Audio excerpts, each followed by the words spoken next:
you so much for joining us all uh, this fine morning. Let's get a couple people up here. T Prince, Genome, Weave, welcome all back. Welcome, welcome. Morning. Thanks, How are you welcome. this morning? Hey, Prince, Happy have you Monday. been restored to Reddit? Yes, yes, I have. Thank you. Thanks to opinion. Huzzah! Great success. Yeah, that was weird that Reddit like just randomly decided to ban a whole bunch of people. But glad you guys are back. Thank you. What are markets up to today? I say been a we're week. green today. Ooh, but what does Egon say? Aegon says we're green today. Except Spy. He put Spy down. So I guess we'll see. I guess that kind of makes sense if the banks start moving up. Yeah, we'll see. Well, his big prediction was Deutsche Bank, right? Yeah. Yeah, and apparently in the German markets it was the greenest of all the greens today. So I think you might be right. Not good for my puts, of course, but Market. DB is up pre-market too, like 3%. there you go. The chicken knows.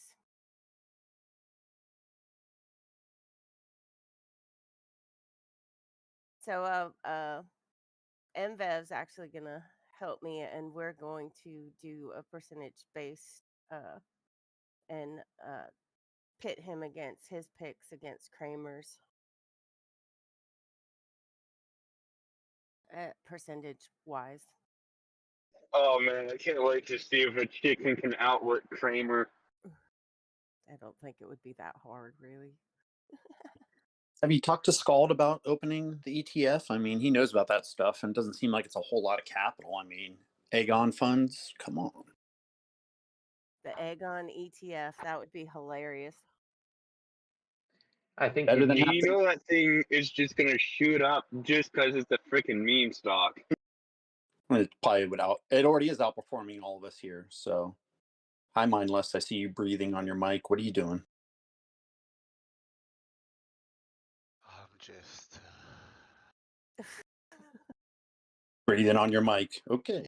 I'm just existing, breathing. You? A little better than that, but thanks for asking.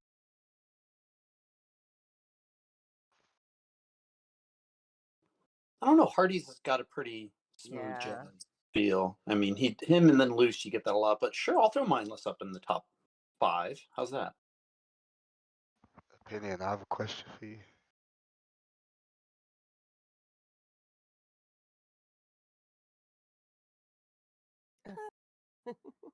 His program's loading.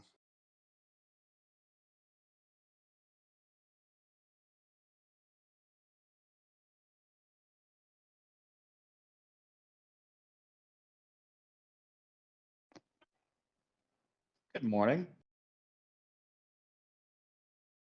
Good morning. Anybody see that John Wick?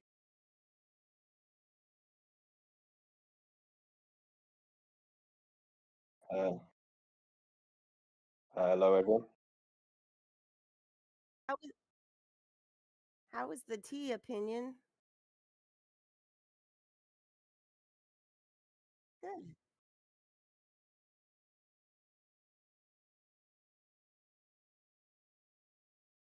Yes. Your Tartrology update has arrived. As for the skies, they were in fact clear today, so I was able to get some Tartrology, but it is or isn't good news, depending on how you see it. A parallel star stream usually means that the market's going to be either super volatile or just flatline and do absolutely nothing. And we got a parallel star stream today. So prepare for a big nothing burger or the most money you've ever made in the market. This is the way. And this was hard astrology. Yeah, this is the way.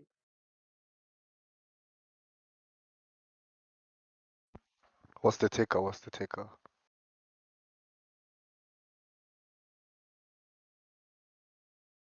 TARD. Tard. Yes, the ticker is TARD. I've been looking into a few things. I've been looking at China, really, with a lot of their things beginning to fully open up again. One of the stocks I've been looking at is JD.com. Similar to Baba, kind of see them both as fairly underpriced, low PE. And as everything begins now to open up, China's meant to have, I think it's over 5% GDP growth this year. So hopefully, I'd imagine consumer spending will rise aligned with that. And they've taken an absolute beating over the last month or two. So they look like they're in a good point on the charts as well. I don't know if anyone's got any opinion on Chinese consumer stocks.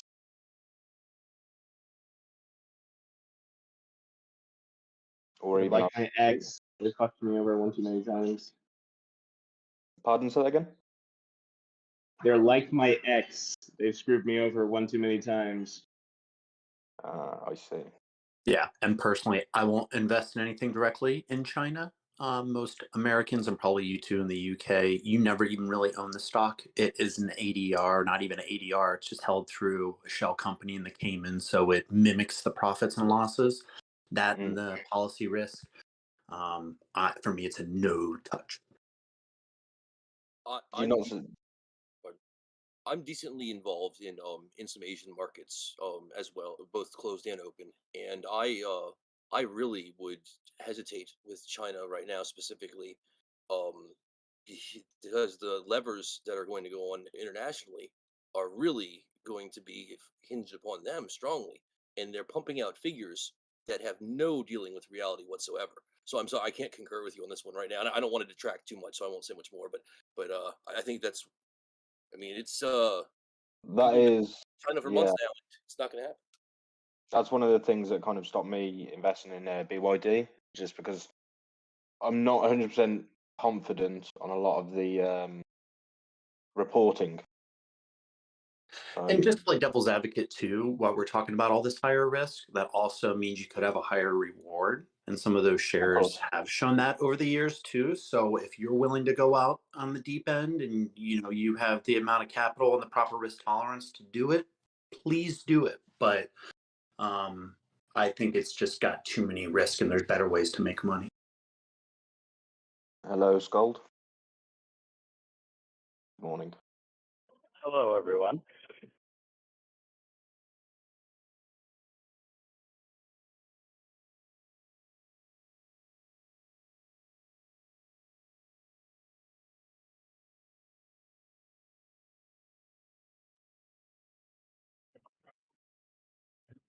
I thought the only thing I said this FCB. morning was that First Republic would be pumping, based on the fact that futures was incredibly green, and I thought everybody's ready for a V-shaped recovery in the banking sector, despite the fact that I believe the banking crisis is ongoing and not fully resolved. Everyone wants to be optimistic, so V-shaped recovery for today. So it's not FRC that's acquiring SVIB, it's FCB. First Citizens Bank Shares is acquiring Silicon Valley Bank assets. Yeah, I was going to say that didn't seem very bullish, having a distressed bank buy another distressed bank. What I actually like to point out, Scald, you're the only one who probably will have a lot to say on this. It seems that a lot of people who are dealing in the bond market right now are actually going the opposite way as of Thursday night and Friday morning. We won't see until a little bit from now, but a lot of people are planning on much larger inflationary data, as well as, or actually inflation, I should say, as well as the possibility of a prolonged recession when it comes to bond market right now, as of this very last couple days. So it differs greatly from opinion of equities, is what I'm kind of pointing out. Yeah, while I agree with that, we're also seeing signs of sector rotation back into growth stocks. So, yes, there seems to be one element of the market that is still staying incredibly defensive. There seems to be another part of the market that wants to start to get aggressive again. And so we're at a sort of a pivotal time here where I think there's two major groups in the market, and they're sort of going opposite directions, and one of these two are going to be right. Well, and again, some of that carryover is too with the interest rates in the bond market, like Nervous brought up. The bond market's the largest market. They're the ones that actually push the prices of stocks around. I've been trying to teach everyone this. And with the rates lower, there's that effect too, that when rates go lower, longer term assets such as tech actually gets a bounce. So it's a very, I don't know what to say, kind of a divided market, like Scald said. I mean, definitely sentimentally, it's very, very positive. It's very equities forward, I would say. But the securitization aspect of it, and that's where we're having some trouble right now. And if we have this credit or consumer crunch with it, we're going to get hit hard. Yeah. But I mean, like you all are saying, it is, and I think it's actually not 1-to-1, 50-50. I think it's like 3-to-1 for being bullish right now. And I honestly think that might throw the Fed off a little bit. I mean, that's not going to help the case of demand destruction still. True, but they don't. The stock market and that action is probably one of the last things they look at. Granted, they want to look at it, and price stability matters, but for them, it's that inflation number, it's the jobs number, it's all of that. And unfortunately, all the money they're spending right now to backstop the banks, to paraphrase, is a dumb stock. So on to more individual securities and plays. I was bullish on FRC. One thing I forgot to mention, I'm bullish on coin. Bullish. Near term. Yeah, they got that. Yeah, bullish on blockchain. You know, it's a shame we don't have the reaction emojis anymore, because that would have been a great emoji. That you're bullish on coin. Tell us more. Or the giggle face, all that. I know. Sorry, Skull. I mean, I think it got beaten down due to this news about the Wells notice, but I think that there's a sustained rally in crypto, and there's increased interest in crypto. After all, Satoshi Nakamoto created Bitcoin in the wake of the 2008-2009 financial crisis, right? So it was made to be a way to bank that didn't involve banks. So, ultimately, this could be crypto's time to shine. I'm normally very skeptical because historically, you don't have a crypto pump after it's hit a cycle high until the next halving. And we've got about 14 years of data to suggest that doesn't happen. So I was very, very skeptical when this pump first started. But as it continues to go on, I'm starting to warm up a little bit to the idea that maybe we're in unprecedented times, which might cause unexpected movements in the crypto space. Isn't coin still under investigation by the SEC though? They're not under investigation. They were Yeah, served a Wells notice. Yeah, and then NASDAQ announces that they're going to start doing blockchain stuff over the weekend. I mean, incredibly bullish. Yeah, and we talked a little bit about this last week. And I do have a question for you too, Skull, but to answer his first was, if anything, it actually helps solidify their platform going through, unfortunately, these regulatory actions, because everyone knows exactly where they stand, exactly how they can operate without getting, their ass handed to them in the future. And Scald, are you adding more besides Coinbase? Are you adding more in the crypto space, Bitcoin, actually? Other than my interest rate from holding the assets, no.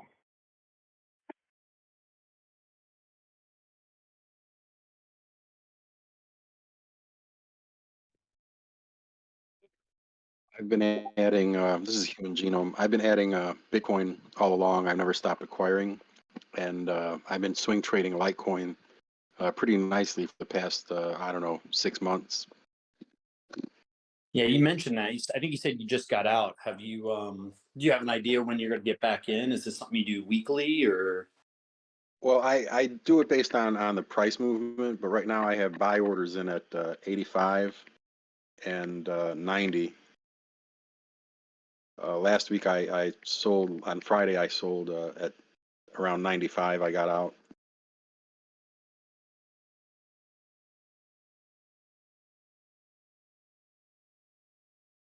Sometimes it takes a few days for the price to fluctuate back down, but today it seems to be moving sideways, so I'm not expecting it to happen today. No, I used to trade in the space quite frequently, so I just don't spend the time on it anymore. But you can definitely scalp in those markets.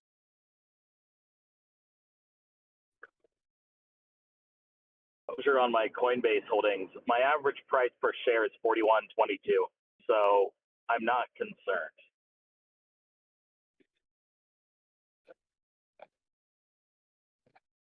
Same, my averages are really low, sub 1,000. And as we were talking earlier about China and not trusting their books, they're actually audited by one of the big four, which matters. And the fact that they're listed, that matters. So I'm not saying they haven't done bad management or, there isn't things that they could shore up. But I think it's one of the more safer ways, both on ramp to get it for consumers, but also as shares too. And there are some companies in China that are recognized by U.S. companies. For example, I follow Jinko Solar, and like with them, they received a Harvard Business Review Award for social, environmental, and governance.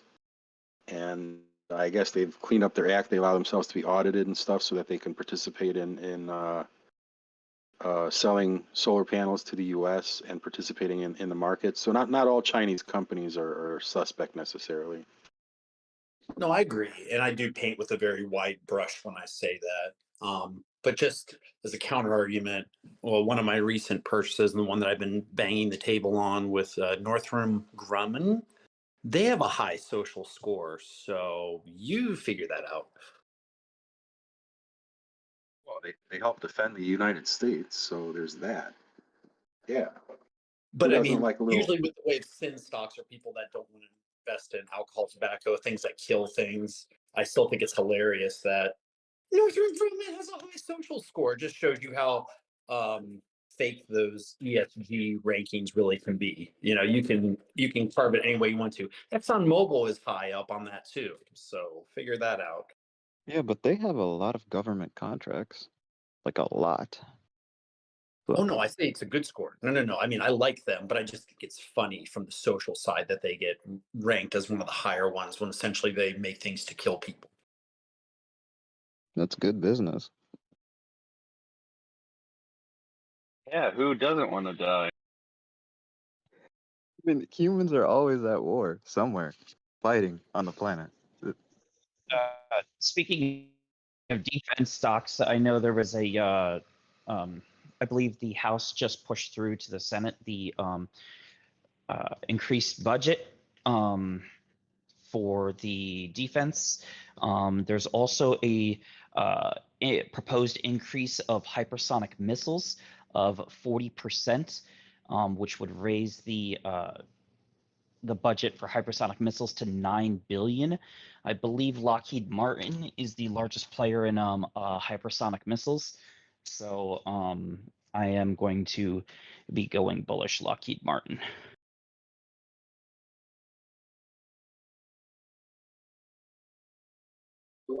Definitely. On that, Brad Lockheed, who's been talking about that for a while.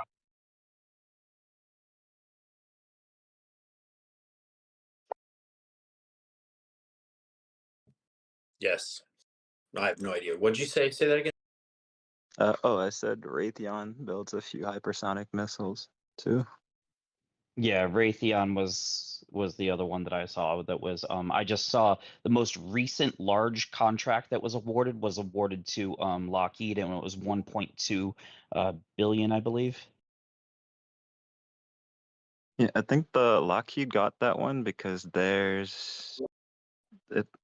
don't remember exactly what it said. You guys can check this out online, but it had something to do with a scramjet, I think it was called. That's possible, but their share of stomach with missiles is definitely the most immense for hypersonics of pretty much every country right now. On that note, for defense though, and because this is earnings this week on it, I think trannies. Oh no, it's not earnings this week. Allison, has upped their defense sector as well as their EV. Has anybody looked into that, Scald? I mean, they've been 60% up for the last 8 months for me, but still, they're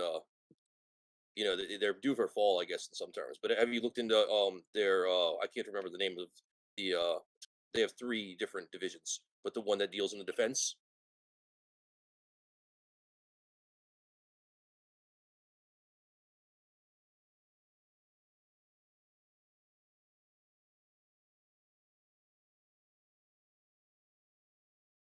What was the ticker on that? It sounded like you said Allison.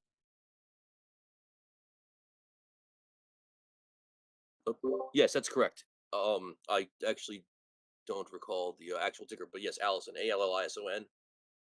They're transmissions and axles basically, and they're also in the tank business, the tank axle business and transmission business.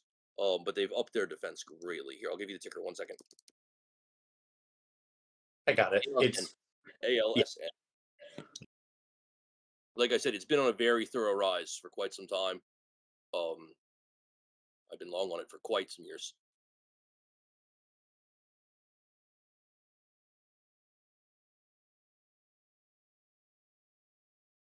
And there was a little executive sale of stock going on recently by one person.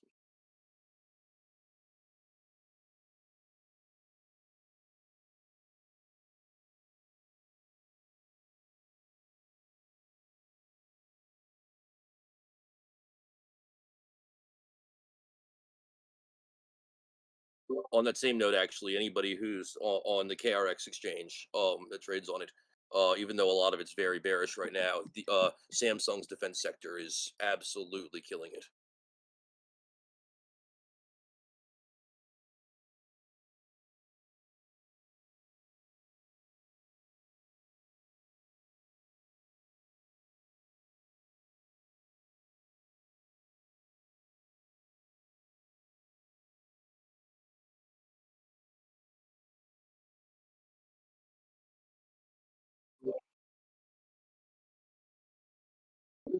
Periods of economic uncertainty with everything going on. I mean, we've got the long term famine thing, and especially the divisiveness of natural resources grabbing, and then you come in with the U.S. dollar destructing so many currencies these last 2 years, and people having animosity towards that. I mean, we've seen 11 new nations become interested in BRICS and 4 new sign up. Somebody was talking in chat earlier about it on the right hand side, but yeah, so I mean, we're definitely in that cycle right now. That if there's a cycle to kind of look into defense for a little bit, just to spec, probably right now is a good one. Most paid dividends, most are well established, cash producing, contract having entities in a uncertain world that seems to be drifting even more into the abyss. I mean, then we have today Israel and France. What's going on? I mean, we've had quite a few of those riots and turmoils and overthrow of governments over the last 20 years. But anyhow, so yeah, we're going to make money off it, opinion.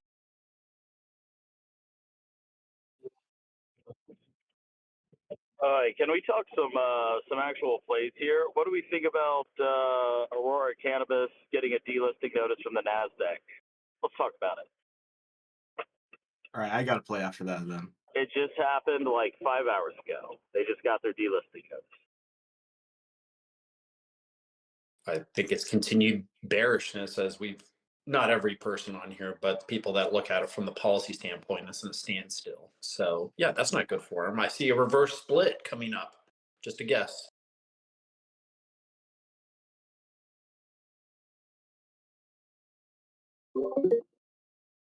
And that's to prevent the delisting, right? Yeah, they got to stay above Yeah, $1. they're trading under. Yeah, I was gonna say they're trading under $1. They're trading at 70 cents right now, so they have to get that up in order to do that. Yeah, they have. So the process on that is they have a month to reply to the notice that they received, how they're going to resolve the issue, and then they have another 6 to actually resolve it. So you're probably looking at around 7 months before they do a reverse split, or they get the price up above $1. as far as Aurora Cannabis, just the old saying is you can't polish a turd. Mythbusters Yeah, 2G wrong. I'd also hold off on the puts just yet, just because they're so low. But right after they do their reverse split, that's when I would be more focusing on puts on that. If you're interested in that play. That's right. That's a good move, I think. I would do that too.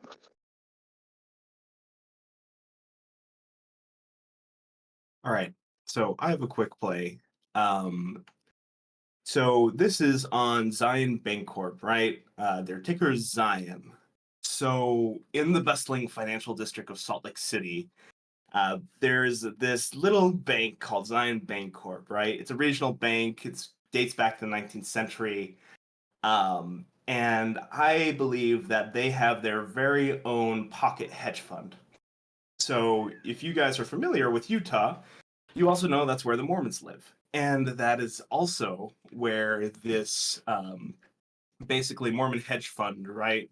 The Ensign Peak Advisors also live. They manage billions and billions in assets. And so there's a couple of different factors that lead me to believe that Zion Bancorp is really going to outperform other regional banks, because we have the Great Recession recovery. When during the global financial crisis, many banks faced a lot of challenges. And Zion Bancorp, of course, had theirs too, but they recovered a lot quicker compared to their competitors. I believe this to be the doing of Ensign Peak Advisors. They provided behind-the-scenes financial support. Oh, sorry? I say it's because we have God on our side. Yeah, I believe the principal owner of Zion Bank is actually the Latter-day Saint Church, because there's a lot of businesses that are very prevalent in Utah that were started by the church. I think it's the Deseret is a newspaper that's very prevalent. It's owned by the church. Brigham Young founded that bank. Brigham Young himself, second coming of God, if you believe in the Mormon Church, founded. That's completely false. What you just, I mean, I don't know if Brigham Young's the one that founded it, but the idea that we think he's the second coming of God is completely false. Well, I didn't mean to. Well, I was just saying there's a play on Zion Bancorp to be made, because it is down like 25%, and it was a relatively ignored stock before. There was no hype. So now's the time to get in, boys. I have a quick question for you. Sorry, I got to jump off on another call. Is that the same hedge fund, possibly, that you're talking about that the Mormon Church is now under investigation for? Oh, they already got fined. They already got fined for holding it in shell companies. But it was only a fine. There was nothing else done. That was done back in February. You're old with the news, bud. Cost of operation. Oh no, it's fine. Have fun investing with Mormons. Gotta go. Isn't the second coming of God J-Pow? I believe it to be Zion Bancorp. That's the second coming of prophets, and maybe a third and a fourth as well. I don't know. Can I throw my hat in? I thought J-Pow was the Antichrist. What in the Bioshock Infinite is going on in this chat? Can we get back to plays? I love you all, but seriously, we're out in the weeds. You just want tickers and numbers, what you're saying. Oh, well, if you want tickers and numbers, just say any call on Zion Bancorp, because I believe the recovery will be this week. At any in the money strike price.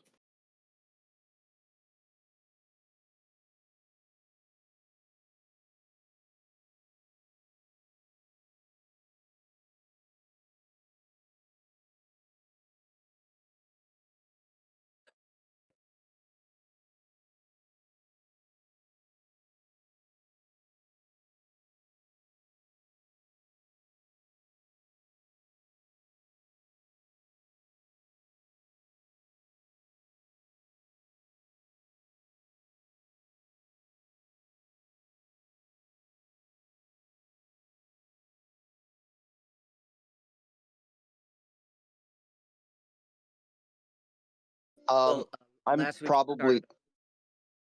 last Go week ahead. I started I'm sorry. Last week I started a play on agricultural REITs. Ticker. I was looking at a couple of them. First one was Land. That was Gladstone. Land Corporation, ticker LAND. They're up 3.5% pre-market. If your position is bearish as far as the overall economy for a prolonged recession, earlier in the chat, some people were saying a long play on defense stocks because of that. I'm more long on farming and agricultural, and then I had mentioned last week about Kroger earnings on May 23rd, discount grocery realtors. So I'm making a play both. I started last week going long on agricultural REITs. Two specifically in that sector are Land, like I mentioned, Gladstone, and then also there is Four Corners Property Trust, and Four Corners Property Trust has branched off into buying Well Now Urgent Care.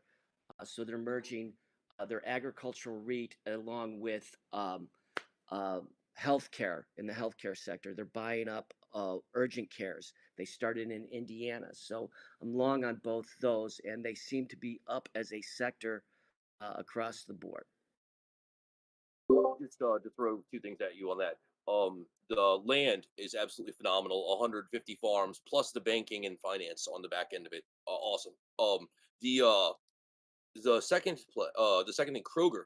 Kroger actually has something that's coming from a private company out of England that is the probably farthest advanced in supply line and warehousing, non-human touch, filing, and all the way to transport, basically, with a fully automated system that a gentleman has been developing over the last 20 years, and the only U.S.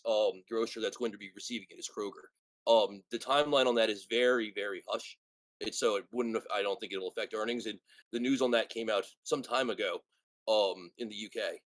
But definitely with that, with I'm sorry, with the urgent care play, the one thing I would say on that as a caveat is check who the um the people are in the hospital systems and who is on the BOD for the urgent care, a little bit with that, and who's staying and who's going, because there's been a lot of jump, especially like the New Jersey scene with urgent care, but Indiana as well, with that business through insurers, and there's a lot of double dipping, and that's going to be scrutinized very highly, is my understanding, coming up shortly.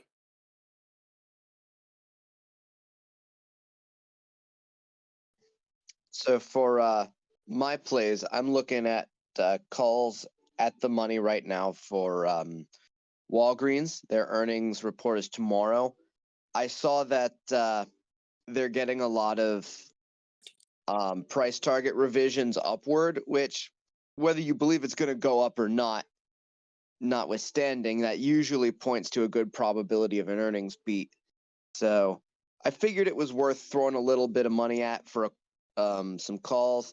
I've also noticed that Walgreens has been pretty beaten down lately for a lot of just like news headline stuff. So it's trading pretty cheap at the moment, and I think that if it gets good news, there's a lot of room for it to run for an easy pop. So that was worth the premium, I thought.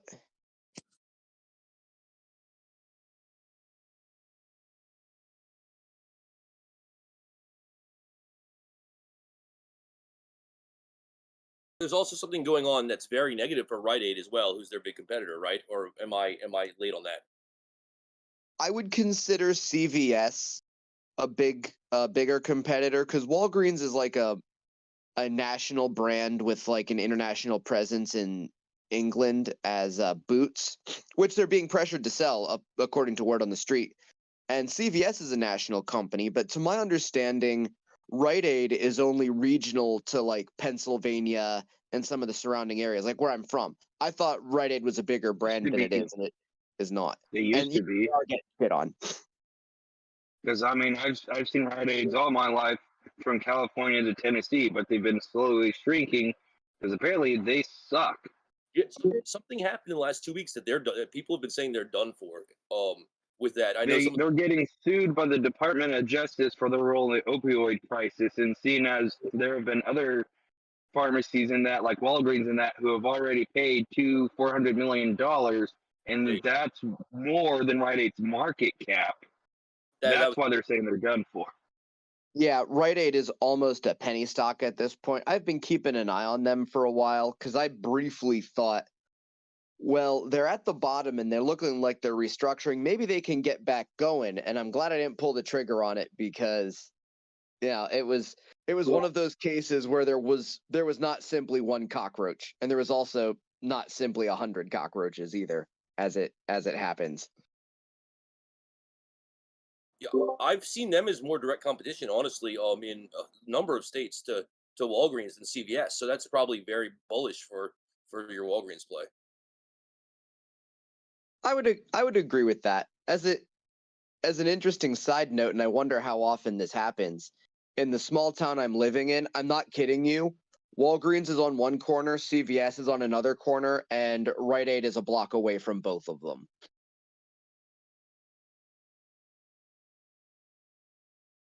So when you say direct competition, like you really do mean like direct. That's typically how clustering of types of businesses works. One thing to remember, the reason that I'm watching and not diving in bullish on either CVS or Walgreens during the coronavirus, a lot of people went into those stores to get their vaccine. While people were there, there was a bump in sales because while they were there or getting their vaccine, they would pick up.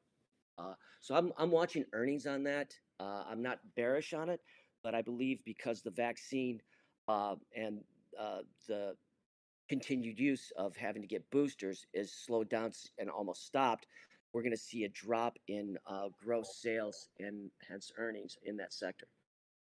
I can agree with that. When I went to get my shot, I bought a bunch of shit I didn't need. And all the people that were there getting their shots too were all buying like snacks and stuff.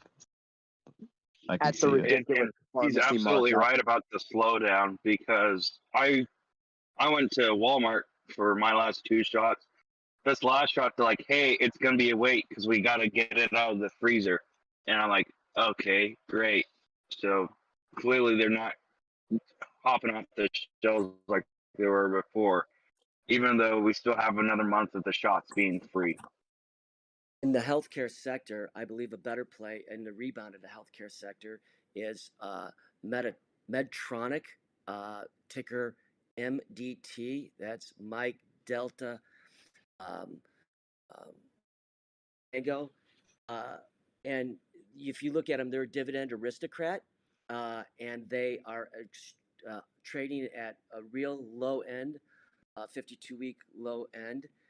The other thing too is if you look at historically with them, they are down 25% in 1 year. So if there's going to be a rebound in that sector, a safe play for a dividend aristocrat is MDT, Medtronic.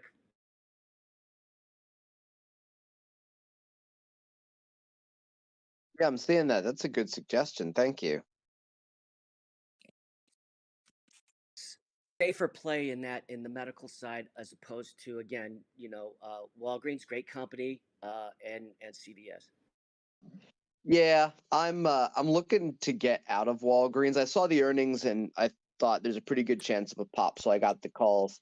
But I'm bag holding shares from 36. So I have some covered calls set at 36 and I hope it gets there and I can just walk out with my $3,600 and at least maybe a little more. I've been selling calls and like I'm doing good, but I don't know.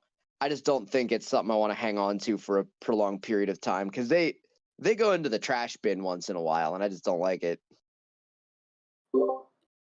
Anyone know how large their sales portion is, or the revenue portion is for specifically the diabetic sector of their stuff? Because that's actually going to be changing in the short term. Well, about 4 to 6 months, I believe, with some federal funding changes going on after budget balancing. When you say they, who are you referring to? Your Medtronic. I believe that they're very largely diabetes revenue based, right? Yes, they are. So And just your question was what again? Exactly. I'm sorry. my statement. that there might be a catalyst coming either way. I'm not sure which way with some changes in the insurance um uh code with diabetes offerings. I don't know which way it's going to go, but I know that's what needs to be. Yeah, the bill, the latest bill for the budget includes a provision that's going to cap the price of insulin for Medicare patients, I believe. So that I'm not sure how that has an impact on it, but it will have an impact on it. Yeah, I believe two companies have also publicly stated that they have already decreased their price ahead of that bill. The But price of their but diabetic Medtronic medication. isn't a pharmaceutical company. It's the electronics manufacturing company, or medical device manufacturing company. They don't actually make insulin, I don't think.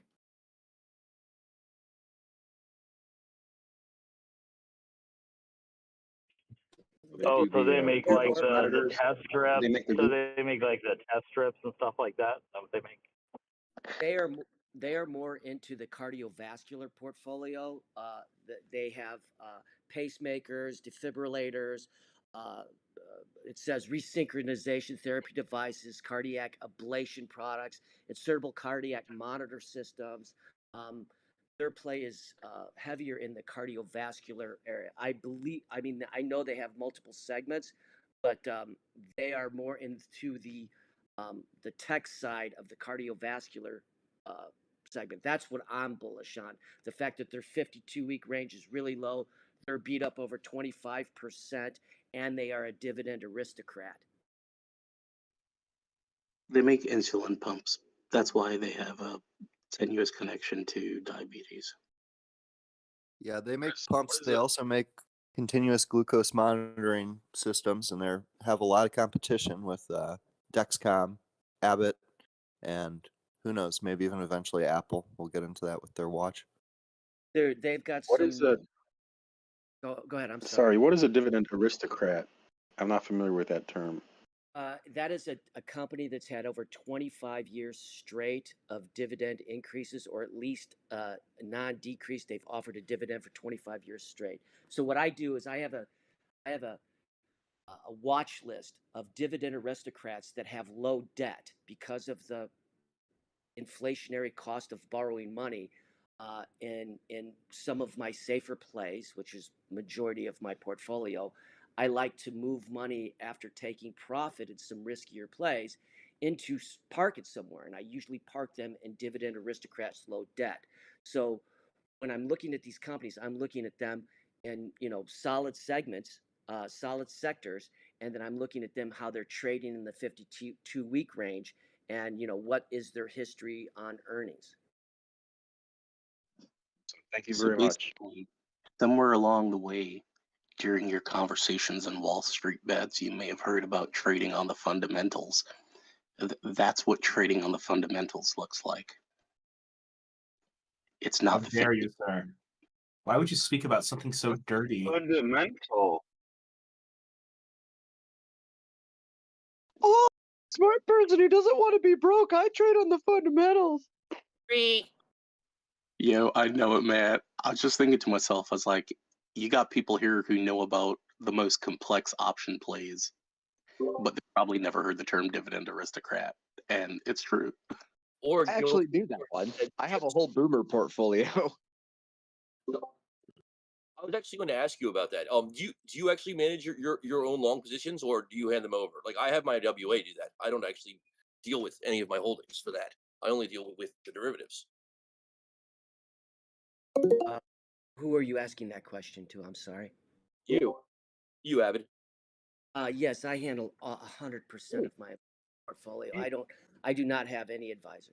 You handle your PE too in your closed markets. Everything. I'm self-employed. I have no 401k. I've been self-employed. I'm 55. I've been self-employed since 36. I was 36 years old, and so I don't have any advisors. That's great. I just felt I could focus better, and he's much better at picking stocks than I am long. But no, that's absolutely great. I actually love the way that you come through. You've come through with, especially with large amounts of small hospitality, and the way you've moved up through it is great, man. I appreciate that. Again, I'm humble enough to stay objective. I drew into this group, and there are some very smart people, especially when I'm looking at a riskier play. You know, I come to here to hear some of these plays, and again, thank you. Hey, so I got a question. Go ahead. So has anybody heard about New York banning gas stoves in new houses? Yes, it's being done in it's 2 states have already done it, I believe, Colorado, and I cannot remember the other one. There are 7 states that this year are talking about doing it. California, it's up for right now, I know specifically. There's also no new construction being allowed to do it in 13 states, I believe, right now, and then in lots of cities specifically. This is a very big move. It's also being fought very largely by lobbying groups. I don't know how much money's in this from the actual producers of equipment. Um, it's because it's not because of burn laws. It's actually because of environmental. Which sucks. I mean, as somebody whose power was just out for the last 2 days, I was pretty glad that my gas stove still worked and I could at least eat. I was actually going to say one of the reasons for it is also energy pricing, because they want to reduce, or at least they want to keep the cost to the energy producers at bay, who are going to be relying on gas to actually produce electricity. Yes, in the short term. However, in the long term, if you look at fully self-sufficient closed loop community development, especially in The Hague and in I'm trying to remember. I can't remember the city right now. I apologize, in Sweden. But utilizing gas actually with your own power sources in a community is a big thing. And so in Colorado, there was a design and development over 20 years recently that had 152 units. And this developer had this great foresight to basically make an entirely self-sufficient community. People bought into this. It's been a wonderful place. 5 years ago, he had to sell it after some health. And what happened was a new company came in, changed it, and they changed whether you could put gas in or not. So now all the new houses, there's no more gas allowed in the community. And it actually, the community is no longer self-sufficient. So is that going to say that it's going to drive the price down, or let's say like the manufacturers of all the gas appliances and shit like that? So I'm looking at it from a commercial perspective for appliances. Is where I look at my pricing. Honestly, I don't know about the non aspect of that, and I know that that I can't allocate it towards that. But man, I mean, we're seeing prices jack up like fuck ton. Word, appreciate that.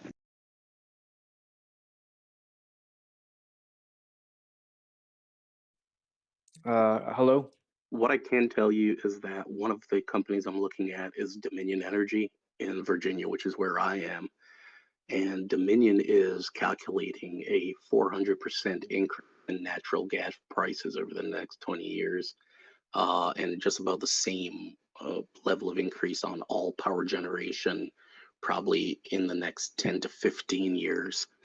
So, I mean, I don't think that, I think some of these plays that these moves that states are making, they are to hedge against that.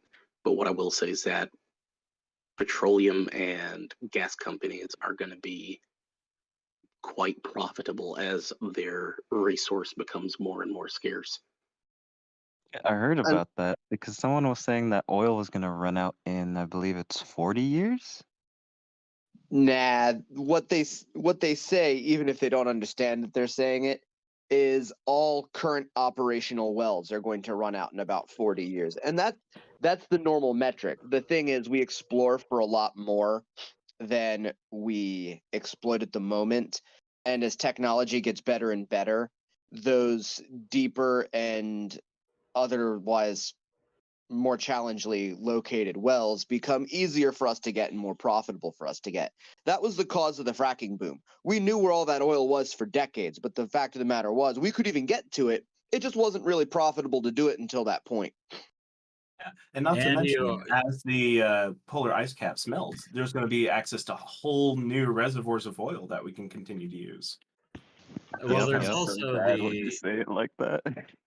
I mean, we're Sounds here to great. make money, right? Who cares about the But here's the thing, he's being honest and accurate, because it's not really about, we talk about profitability, But the reason why these are profitable is because the price is going up. It's not about it's not really about our technology and our ability to extract the oil. It's a question of whether or not it's worth it to do it for the price. Well, would you say that? technology played a So big factor. many years ago, I may have worked for an oil and natural gas company that rhymes with Halliburton. And all I'll say is that this peak oil thing has been around for a long time. If you look up like historical articles, like in the 1960s, they were like, we're going to run out of oil by 1985, right? Then 1985 rolls around and they're like, by 2002, we're going to run out of oil, right? And we're always about ready to run out of oil, and it never we always find more oil somewhere on Earth. So eventually, one day we won't be able to find more oil. Like it will happen. That's a guarantee. Will it happen in our lifetimes? Probably not.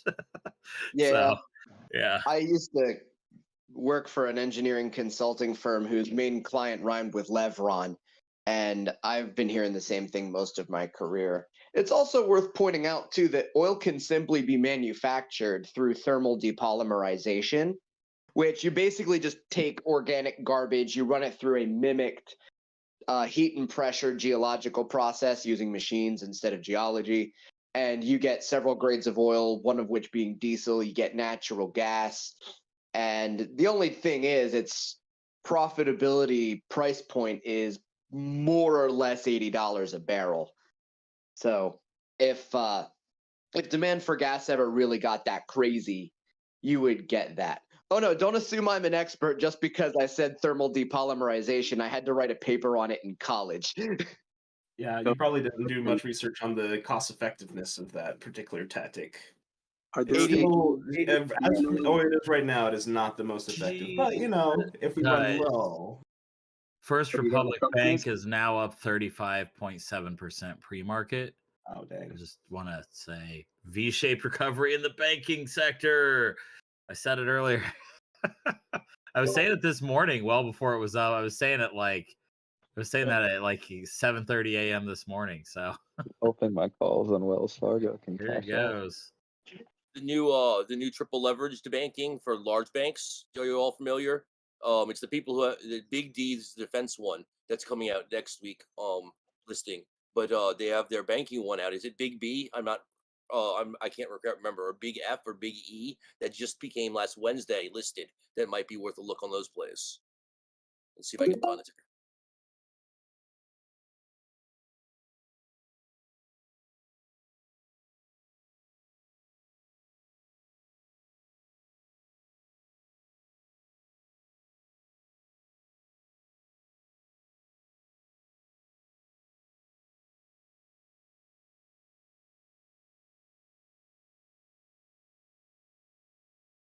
Got it. Big B, Round Hill Big Bank.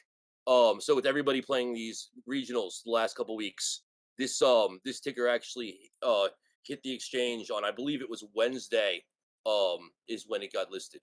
But for those who are going to play the in between, if there's going to be a consumer problem coming up, in 2 months' time, or with all the regulation or regulatory scrutiny in longer than that, right now the hop to big banks might not be a bad call. I don't know if anybody's checking that out or checking out the chain on that ticker, but or is there a chain? Yeah. When you say hop to big banks, are you synonymously using that with depositors going that way as well as moving investment capital from an Money investor? migrating in general, yes. In terms of private depositors, who a lot of people I've spoken with on this will be going back to support their mid and regionals, as well as locals eventually. But right now, they feel the strength is in the big. That being said, I don't necessarily agree myself with that.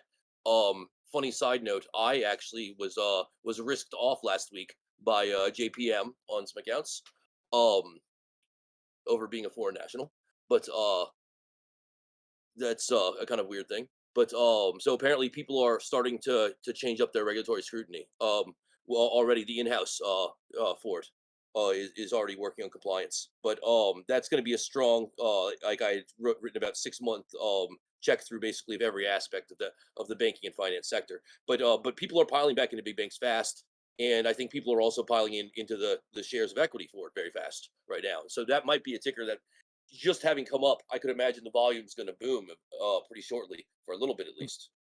Would you call BAC a semi-big bank then?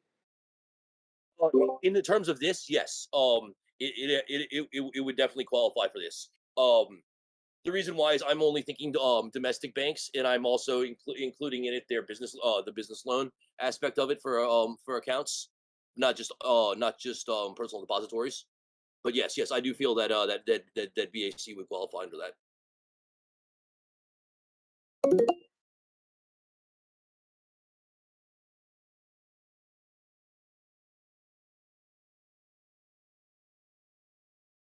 Yeah, another thing about this BAC push is like, you know, we are coming off of quad witching, right? We're coming off of rebalancing. People are getting money back into the market. So there's a real possibility that this rally that we're seeing, this V-shaped recovery that I keep joking about, is only for today. Golfer for good for today only, right? So I mean, tomorrow it could go a very different direction. And if you look at consumer defensives, Post, General Mills, Procter and Gamble, actually Procter and Gamble showing a little bit of bearish signals, but other than that, the consumer defensives are kind of they're kind of pumping. So there's sort of a divided market, as we were saying earlier on this call, and I could see that being problematic. Speaking of consumer defensives, Kellogg's is not moving in line with the other cereal companies, and the reason why is obviously that weird split into 3 companies they're trying to do. Is anybody got a play on that? Or are we waiting for the split to happen and then trying to figure out what to play? I like caution. We don't know what happens till it happens, right?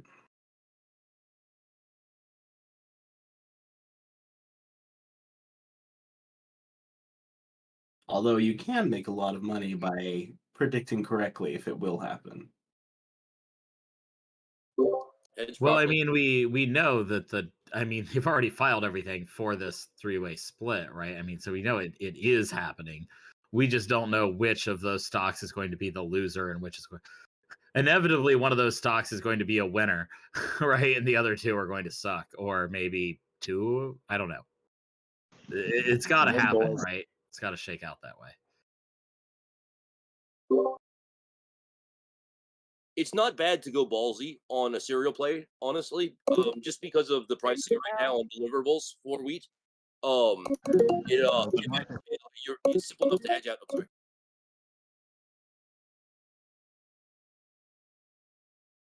Sounds like someone was coming to us live from like a pachinko parlor in Japan. What was that?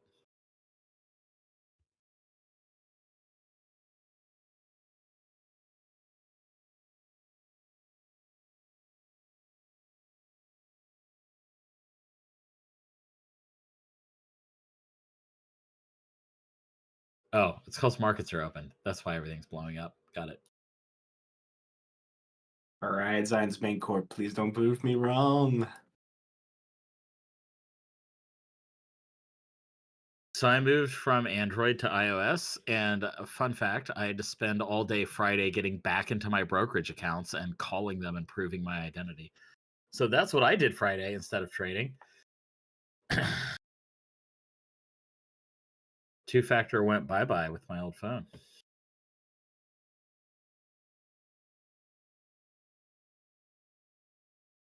Zion's Bank Corp 7% or 8%. Woo! I think it's going to hit the FRC here in a little bit. If you didn't catch FRC, you might want to take a look.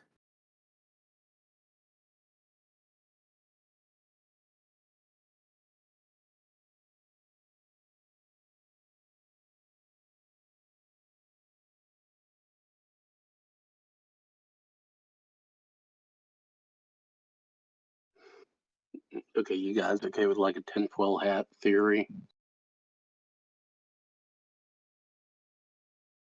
It's on banks. I love conspiracy theories. Please go on. Okay, so one of the things I like to do is I do like Google Trend searches to see if people were talking about certain things at terrible times in history. And one of the things that I noticed recently is that when this banking crisis started, banks started they started like advertising a lot more for mutual funds and CDs. So basically, they were trying to get people to lock up money into deposits with as much as possible, and they've been doing that like crazy over the last 2 weeks. I don't know if anyone else has seen it, but like I see them all the time, and I'm not searching for them. So I did a Google Trend search to see like how much the phrase certificate of deposit comes up. And if you look at the last, like as far back as it can go, the last time it peaked like this was at the end of 2017, right before the banking crisis. So the fact, 2007. right before the 2008 crisis that happened at the end of 2007, rolling into 2008. So I've been kind of feeling like the fact that they've been like advertising so heavily for CDs and trying to get people tied up in long-term investments is actually a sign of a lot of weakness in the banking sector. And what they're doing is scrambling for liquidity and trying to get people to put money back in. So, I mean, yes, I think there might be a bit of a V-shaped recovery, but I don't necessarily think it means that we're out of the woods on the banking sector. I think there's still a lot of just societal indicators that we might be in trouble because they're behaving as though they're in trouble. Well, I think that's a typical thing that happens at banks when interest rates rise. CDs become more attractive, and they advertise people to put their more money into savings when nobody does that. But you make an interesting point, because if you look at I bonds, 4 months ago, 6 months ago, bond offering was almost 10%. That was a spike.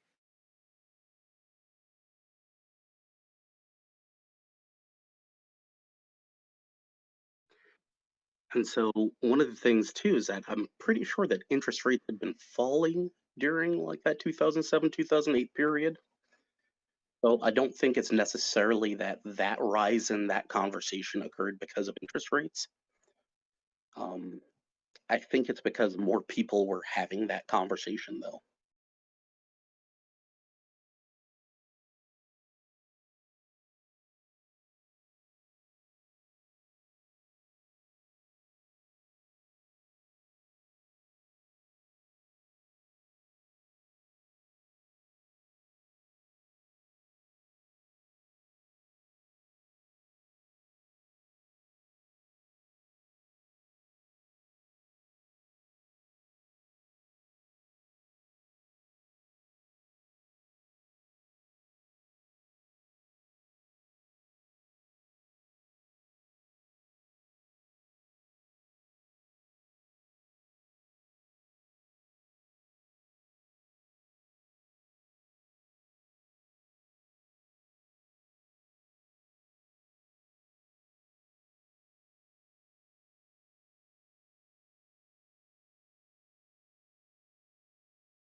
Looks like First Republic's giving up a little bit of them gains.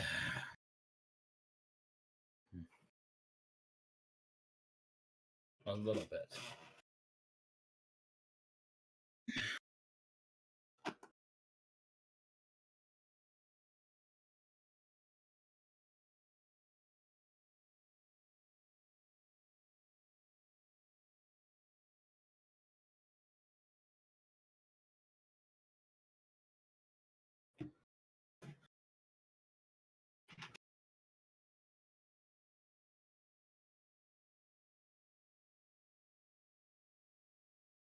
Okay, I wanted to talk about the TikTok situation. We're banning it. Okay. That's the talk about. So, no, I'm kidding. I don't know. Well, social media in general.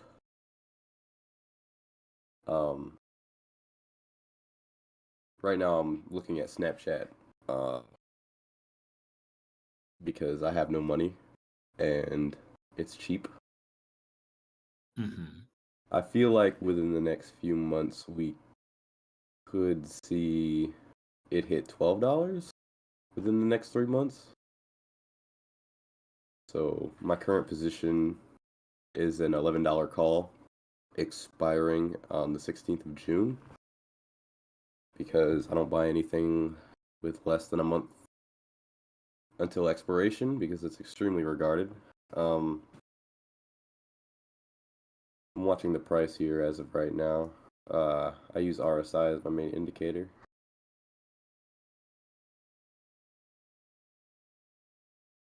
OnlyFans IPO. It's not happening. Isn't TikTok owned by like ByteDance or some shit like that? Let me check. Yes. And then they have a ByteDance is sister private company Chinese called company. Byte something.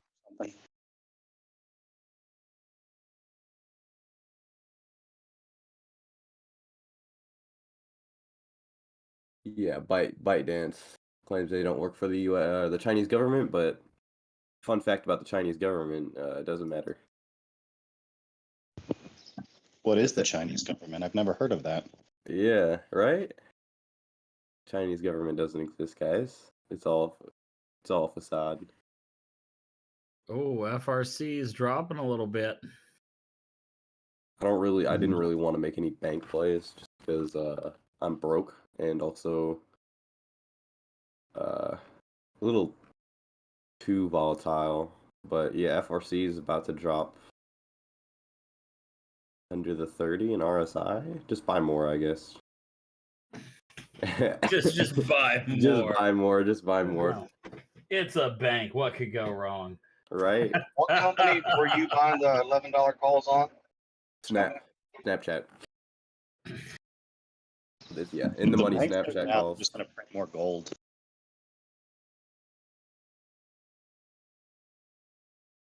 So why do you think that Snapchat is going to go up? Because of the congressional ban. Also, they've had a really high the congressional ban of TikTok, I guess, and also they've had a really high volume as of recently. And I don't know if it's luck, but I've had a really good experience trading Snapchat in the past. And So what was the play? It was $11 strike for a month out, you said? no, $11 strike for expiring in June. Oh, okay, even further. Gotcha. Yeah, so that is currently valued at $2.03. So 203 Whether per or not contract. TikTok gets banned, I don't know anything about Snapchat. I personally, I don't think it will get banned. TikTok will get banned. There was I mean, they've threatened to ban like 300 million times before in the United States, but it still will affect the market, I believe. right. Yeah. Now that could happen. There was a hold on where it was your younger generation said that it would negatively affect who they would be willing to vote for. So I really doubt it will go through or getting banned by Congress. But it could. That's How kind do of you like think YouTube. No, but I'm sorry. What I was going to ask is basically like if the TikTok is banned, shouldn't that affect the rest of the social media apps as well? And in a negative way because it kind of seems like they're all in conjunction now as they all get more popular and Well, I feel you like if know. it got banned, people would start rotating to other platforms, and with Snapchat just releasing their premium service, which is a subscription, it could bring them more revenue. Yeah, I second that too. Because as soon as someone loses interest in one, they always move to something else. People True. need to be. Specifically This looking Snapchat Premium though, like, is the demographic the sorts of people that pay for subscriptions? I The guess we'll only thing find they'll out. have really is that everyone that uses them have short attention spans. That's it. And as far as TikTok tracking your data, all So it the other looks companies like do it as well. But there's yeah, a bill trying to be passed in Congress now on basically the Patriot Act 3.0, and it's going to allow companies to do even more. I got real specifically looking Facebook like 10 years. I guess we'll find out. I just feel like since it's an American company, they might give it a little, slack. Because I mean, Americans spying on other Americans is fine, but when other countries want to do it, it's different.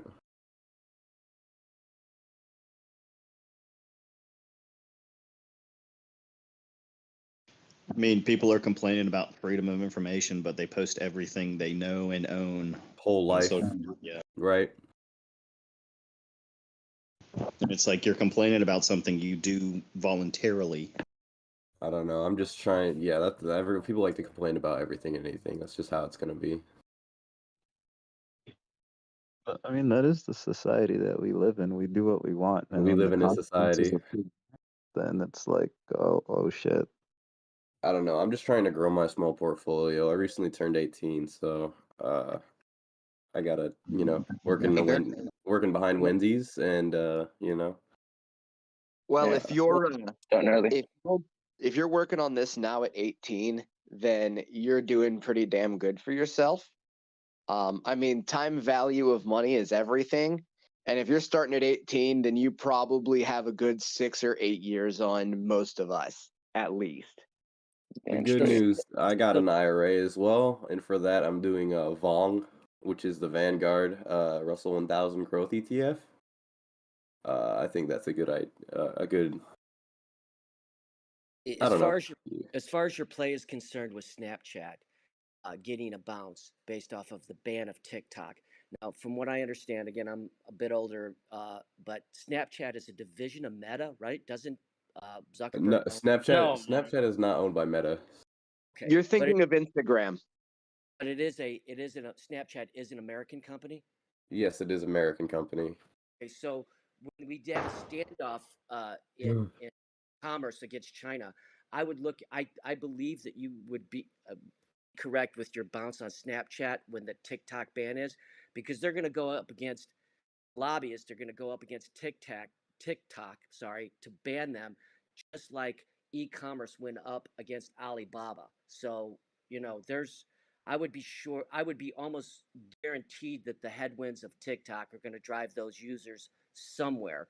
You younger guys and gals, if you're using Snapchat, that user base, I believe, would get those users, just like banning Alibaba drove people to use Amazon. Right, which makes sense. Like, people are always going to look for an alternative to get that dopamine rush because everyone has the attention span. I think it was actually recently proved, I'm not sure if it was a shit post or not, that people actually have, or my generation has less, a goldfish has a higher attention span. So we're actually, we're doing pretty well. And for this But whole... recently I read an article around the ban of TikTok. So the company which will receive the highest shares of the TikTok would be YouTube, according to a research.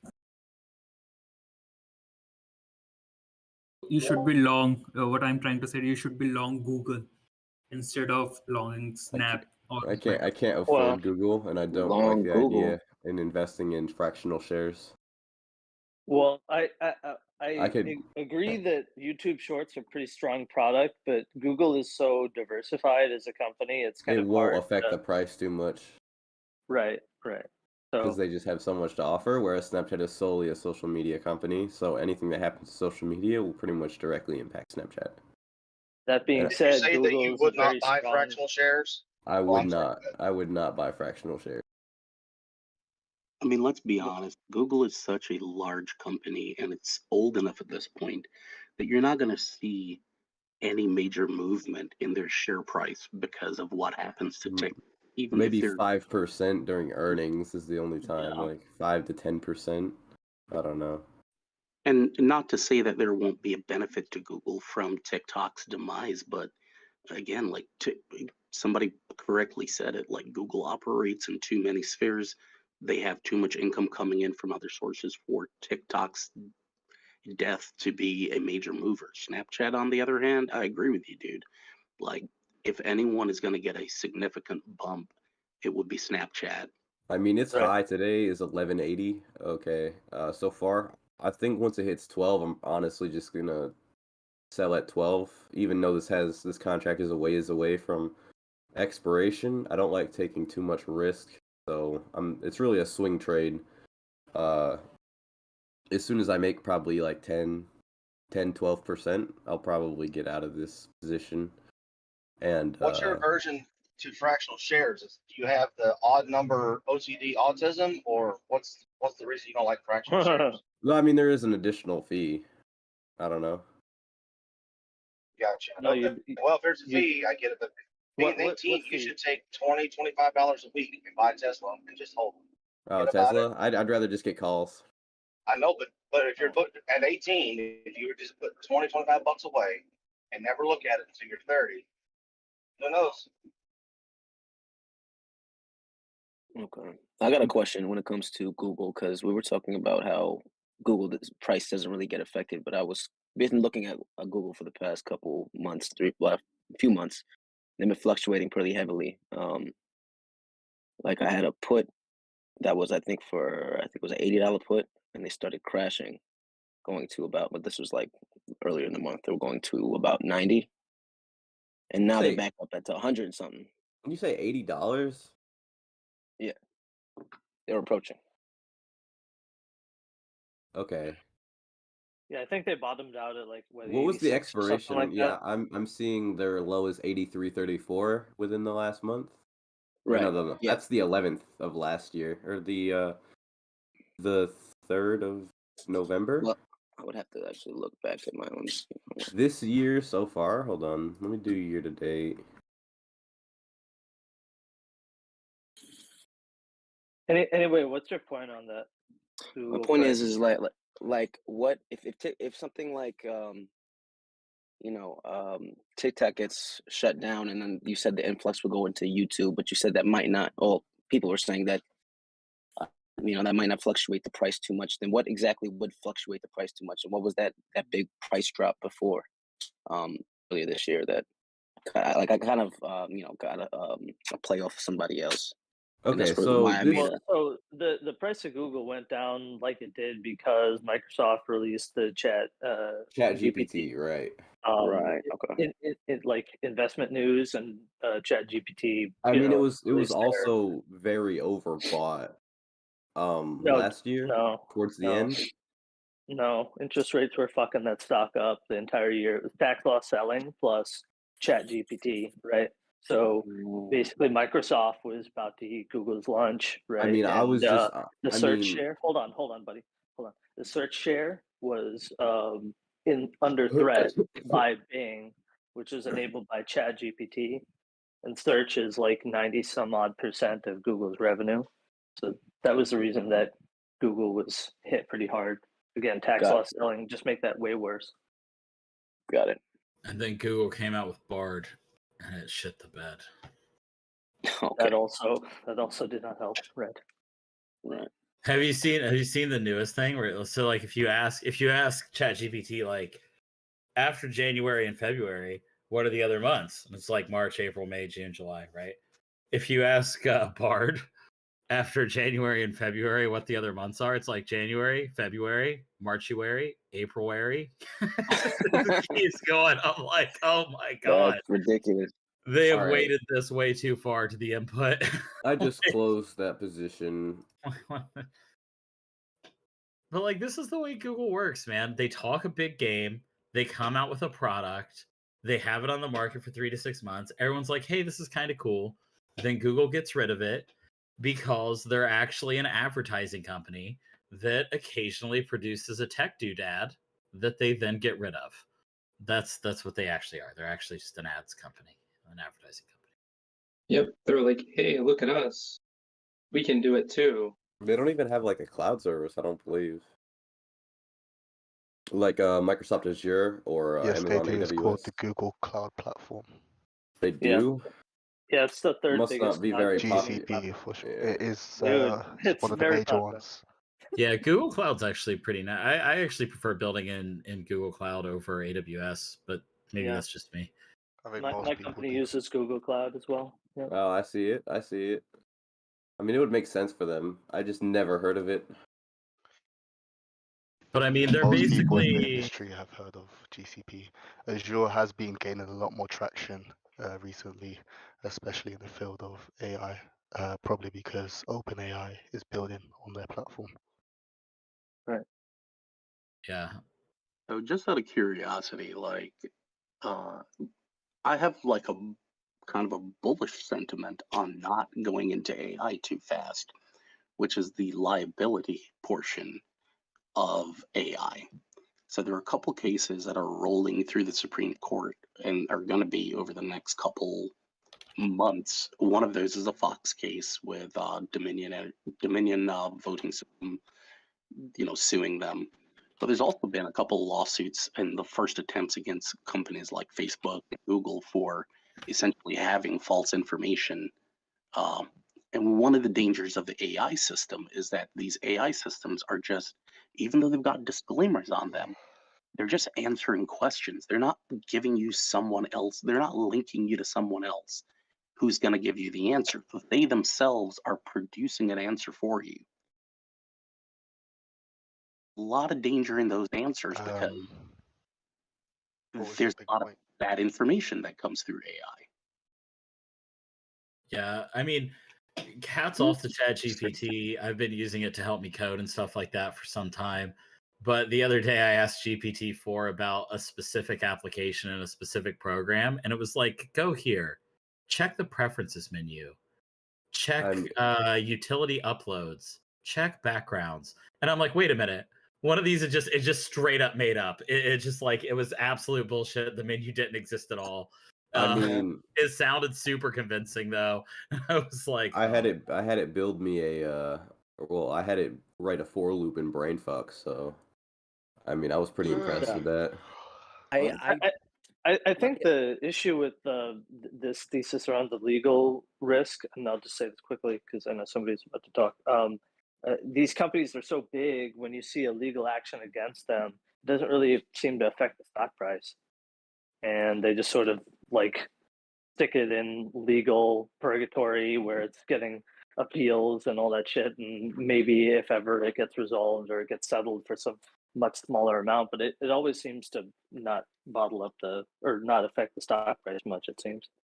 It seems Somebody's that, gonna put I'm sorry to step on you. It seems that the answers from Chat GPT are almost just the beginning of it is almost disclaimer. When case in point, from a play standpoint, from a Wall Street Bets play standpoint, I was looking since Subway Corporation is a privately held company. A word is that they are shopping themselves for a buyer. And I was looking at, would that be Darden? Would that be Wendy's? Who is in a financial position to be the best suitor to acquire the Subway Corporation? And I was going to make a play on that. And so I was diving through all of this, the homework and doing that. And I'm like, well, why not test this AI thing? Again, I'm a bit older. As you could tell from my comment about TikTok earlier instead of TikTok. So I did it. I found that to be highly intuitive. ChatGPT gave a tremendous amount of insight on, who is the best suitor from a publicly traded company to acquire the Subway Corporation. But to case in point about the legalities of that, I noticed that the first paragraph of almost any comment that they make is a disclaimer.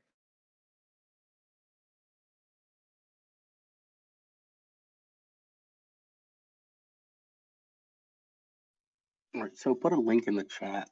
How many of you guys have heard about Tay, Microsoft's AI chatbot that it put on Twitter? I do know about it. It was a dumpster fire, right? Yeah, so basically they put an AI chatbot with the intention of it learning from people online, and within like a day it had become like racist and was like the Nazis were right and some other crazy ass shit. So I mean, I don't know why they would think that's a good idea in the first place. The danger of AI is that AI has no morality behind it. So it can't think to itself that maybe what I'm saying could end up getting people killed. And of course, The banking sector has no morality behind it. Is there any AI that has a morality code, like in terms of like a borderline? I think that? that's a bit misleading.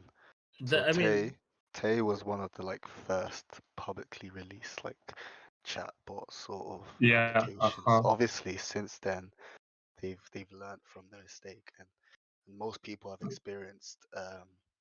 When ChatGPT originally came out, it was hugely limited because obviously they had learned from their experiences. So you can't ask ChatGPT, for example, to give you the recipe to make crack, or you can't ask ChatGPT to how to commit a crime. So there is a sense of morality that the team at OpenAI and other companies like OpenAI have worked hard to sort of ingrain into these models. So I think what you said is quite misleading. Two things. Which is true. I mean, I will say that like it's much harder to get ChatGPT to do something heinous, but you can still make it happen. But it's not like Tay. I mean, the problem with Tay was it was just an open learning. So like once 4chan got a hold of it, they taught it all kinds of dumb stuff. Whereas ChatGPT doesn't per se learn.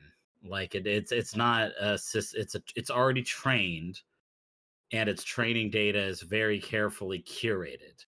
So it's not what? You said it right. It's carefully curated. Now here's my question. Do you know who is curating it, and do you know what's actually going into it? I mean, honestly, think about that. I guarantee that none of you have any That's idea. one of the Well, that's wait, one wait. of the sort of things that people have a problem with, because I know recently recently I know they the answer to this. It's books. go on, what's your So it's called Books 1, Books 2. These are the kinds of data sets you train AI on. GPT-3 and 3.5, all their training sets are open. So you can see that it was Project Gutenberg, Books 1, Books 2, which are like fabricated data sets, and stuff like that. So we don't know what 4 was trained on, but we do have the training data for GPT-3 and GPT 3.5. And if you really want to get into the details, you can. I'm not really sure what you're talking about, but models like GPT are trained on literally trillions of like words, like unimaginable amounts of information. So I don't know if you're saying like it was trained on some weird fictional book, but that fictional book was probably just one of billions of sources of information. So I'm No, not it's really a, sure.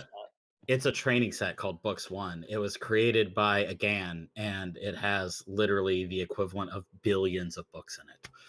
And then there's also Books 2, which is 10 times the size of Books 1. And these were created by data scientists many years ago. So, I mean, if you are in data science, you would be familiar with Books 1 and Books 2. You would also be familiar with like Project Gutenberg, which is just every book written by people, which is smaller. Every book written by which people? What I'm saying is that the data that you put into these models are humans, right? And people have bias, right? Not everything people have this way of looking at books like, man, everything in a book is right.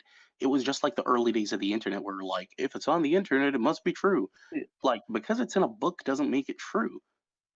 There's a danger to knowledge and information, because when you are just gathering all the information, it doesn't mean that you're gathering accurate information. So garbage in, garbage out. It's the same. So what's the It's not. play? Are you guys just talking shit about AI? Yeah, it's not No, literal so books. the point I'm making Book was about the AI, name of the data set. the point that I got into why we started this was that some companies may be slow to adopt AI as a part of their working model, but that might not be disadvantageous to them in the long term, because AI is going to run into probably some legal hiccups along the way, because it is not you have to be responsible for the information that AI puts out yourself, rather than when you're just a search engine, because you're not responsible for people's individual websites. So when Microsoft is giving you a direct answer, then it should be Microsoft's responsibility to curate that information and make sure it's accurate. Isn't the initial issue that everyone is, call it like on the No, horizon for this AI is just retarded. right itself? So to elevate the conversation farther, books 1 and books 2 has been posted by Mr. Java, so that way you can understand that while some of them are actual books written by humans, others of them are interpolated data, which is a little bit different. I am going to look into that, just because I honestly It's don't not. have a background in this, so I don't understand it, but I'm going to see if I can figure it out. So Yeah, I it's not a appreciate you book. telling me Yeah, that. Yeah. yeah, it's not a book. It's like there are books written by humans. Some of this data is not like books written by humans. It's more like a theoretical book. I don't really written get your by- point about this whole books 1, books 2 thing. And It's also, he didn't post. it's the because data they're. He It's just posted because. a forum post, which doesn't really have any Oh, right. It's information. because. So, how long have you been in the AI space? Mindless. Oh wow. All right, so you should know what books 1 and books 2 are. You But should what is know. your point? What's your point about books 1 and books 2? Well, he was asking what they were trained on, and I'm telling him Right. what they were trained on. This is what So they were trained on. You're saying it was trained on books. That is very rudimentary information. Do you have anything else to say about books 1 and books 2? They're interpolated data sets. How else can I explain this? Do you even know what Look, interpolation of data sets are? hey, so guys, let's not get too deep in the weeds. Hey, I appreciate your answer to my question, because I did ask, whether or not anyone was aware of like the knowledge and material. He gave me an answer. I appreciate the answer. There's really no disagreement here.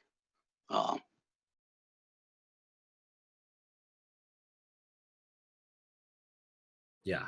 Let's move on to Silvergate Bank, which is up 29%. What the fuck? What? Look at it go. Just look at it. Damn, I have fucking puts on that. Oh, oh. Money gone. Are people assuming it's gonna get bought? I don't know. Like, is this a Silicon got bought, therefore all the crappy banks will get bought, therefore calls? Therefore, that's got to be it, right? They're no longer a bank. They're a holding company that has essentially been selling off a bank. They're a holding company for crypto bank accounts. That's actually kind of bullish when you say it that way. What's the ticker for this one? Silvergate Bank, ticker SI. S is in Sam, I is in Indigo. Peaked it up 29%. Now it's up 24%. Looks like that rally's fading. Still up there though. Interesting that it dirt cheap calls. Let's started go. rallying at like 9:40. That's a weird time to start a rally. Yeah, I'm trying to understand what news drove this event. Don't worry, Scald. We'll get that news in about 10 minutes if it started at 9:40. It may have begun. Never mind. Does anybody have anything to say about Warner Brothers by chance? I know we're talking banks, but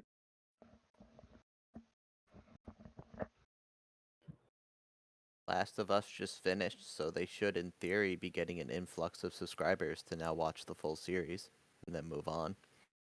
Full WBD. I Are they know on that HBO? Warner owns Brothers HBO? has HBO, yeah. Nice. Yeah, I didn't realize that. I was gonna say, I know that Hogwarts, because I know somebody was talking about Hogwarts pretty heavily. I know it hasn't completely released for any of the major consoles. Well, for the new next gen consoles, but not for the the older consoles. But I feel like that might be an influx of stock rise just for the fact that there's a lot of people on Xbox One and PS4 that want to get that same game, including myself. But I haven't bought the next gen console because of whatever reason. Stock supply. That also that game didn't drop until like 2 weeks before their last earnings call, so that won't be on their balance sheet until next earnings. No, what I'm saying FYI. is that it hasn't completely dropped yet, like at all. Like it was an early release basically for the next gen. Like their actual drop is May 19th, I believe it is. So I've got a question. What is Hogwarts? What do you Hogwarts? Hogwarts, like Harry Potter, the like the freaking movie. But they came out with a what's it called? It's Open the world video game reason. that's like hitting. Yeah. Yeah, it's the reason the stock's up 55% in the last 3 months. Loose Ventures called this out. He said they were going to book an extra $1 billion That's in what it was. revenue because of That's the what it video was, yeah. game. And sure as shit, Loose Ventures is right. They did book an extra $1 billion, and now it's up 55% in the last 3 months. Well done. Yeah, I'd like to point out that Yeah. he mentioned all that stuff maybe a month ago. So I'm A little where over- you're getting 60%, 59%. Well, a little over a month ago. I mean, it's still up. Even from a month ago, it's still up, right? Let's see. No, it's down. Like it's down. 12%. Jeez, no, it's Well, down. Yeah, he also topped Exit. It was fun. It peaked at earnings, and then all of the market turmoil wiped it out. Because they don't pay a dividend, and it's just in the telecom sector, which everything in telecom took a hit.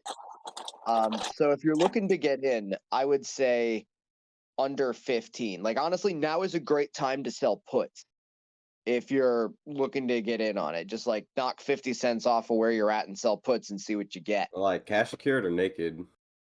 Cash secured. If you want shares, I'm talking if you want shares. Like you probably don't want to buy in much over 15 unless you're thinking really long on it. But if you get in, 15 or lower, you're probably going to get some profit back within a couple of months easily. I mean, I've been doing great selling calls on this stock. So, it's worth something no matter what.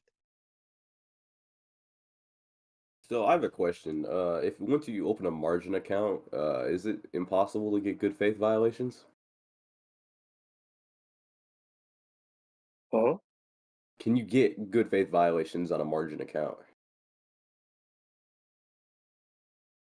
I don't know if anyone here knows what that is, because I don't. What do you mean by good faith? Are you talking about like trading before your money settles? No. No. No, that's a cash account specific thing. Okay. There is like a similar term for margin accounts, but it's not the same thing. And if you have margin, you should have over the limit for day trading, which is like 50,000, something like that, or maybe. Okay. I got a question for the person who was on the previous gen consoles and was waiting for the Hogwarts game. The quote unquote next gen consoles seem like they've been out for a long time. And I know there's like a supply challenge early on and maybe made worse by the pandemic, but sure. is there a reason that the upgrade cycle seems to be like much slower in this generation? I feel like there's a huge amount of crossover between current gen and next gen game support where I remember from like, I don't know, what do I have right now? PS3 to PS4, it was a very quick shift, I feel. Yeah, they cut it dry because of supply chain issues. So like, I think that's why there's more playtime or integration between the older and newer consoles because they couldn't get as many PS4s or Xboxes and etc. out You're to the just people. getting old. There's also a longer lead time on this because there's a slower growth in the technology. Because if you figure between PS3 and PS4, There was a huge leap in graphics technologies. There was also a really big leap in memory technologies. The shift from DVDs to Blu-ray, which has now already gone the way of the dodo and everything is digital pretty much. But we went from I don't even think we had 1080p when they came up with the PS3. They did. PS3 is a Blu-ray format player. The 3 was a Blu-ray? Yeah. All right. Thank you for that. Good call there. But now we've gone past that pretty quickly with graphics, and we've also got into like solid state drives being really commonly used, and processors. Like there were new generations of processors, and a lot of that stuff slowed down between 4 and 5. So that lag time got longer and longer. There's probably also more development cost. I think that's a fair guess. So I would expect in the future that lead times on consoles will probably continue to be more like they were with this last generation than when we were kids. Yeah, I don't know if there's a play here because it's probably obvious from years ago. But so it's priced in probably or something. But like, be maybe a fun exercise to see how that might manifest in performance. Dude, say more GME because there's more legacy consoles still being actively used in the market. So older There is- games still supported. There is 100% a play though, because a lot of those companies stocks pump when they release new details about upcoming consoles, because consoles are cash cows for most of those companies. I think the only one that ever flubbed one was Nintendo, well, and Sega, but we don't talk about those people anymore. So if you get word on the street that maybe one's going to get announced, like that would be a good time to start looking at calls and being ready to pick them up when you know the date that news is going to drop. Like if E3 was coming up and you knew what the date of E3 was, maybe buy call options with an expiration date on like the past month or the month past E3, just for an example. That's what I would do. Thesis standpoint of video games like that, has anybody done any research regarding the largest segment of birth right now in this country is like 26 years old, and that's the era. I have a son that age, and he's crazy about video games. So does anybody do any correlation on earnings or tax returns and a bump in earnings and make that short-term play in the video game sector?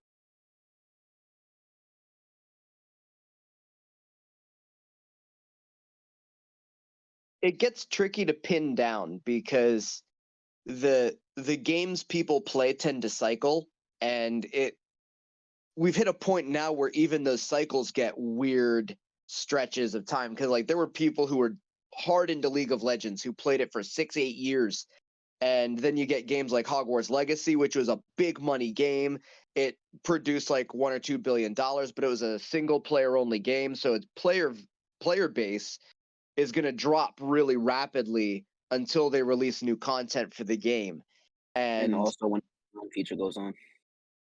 Yeah. And then you've got games like Elden Ring, which like they have a 1-year cycle where like they had a huge spike, kind of came down a bit, and then it's just been running because it's in like its own subgenre niche community. And there's no correlation with developers. Some of those companies that I mentioned are overseas companies, like League of Legends is owned by Tencent now, which is in China. And it's like you could find it, but it's going to be hard. Like you got your work cut out for you, is my point.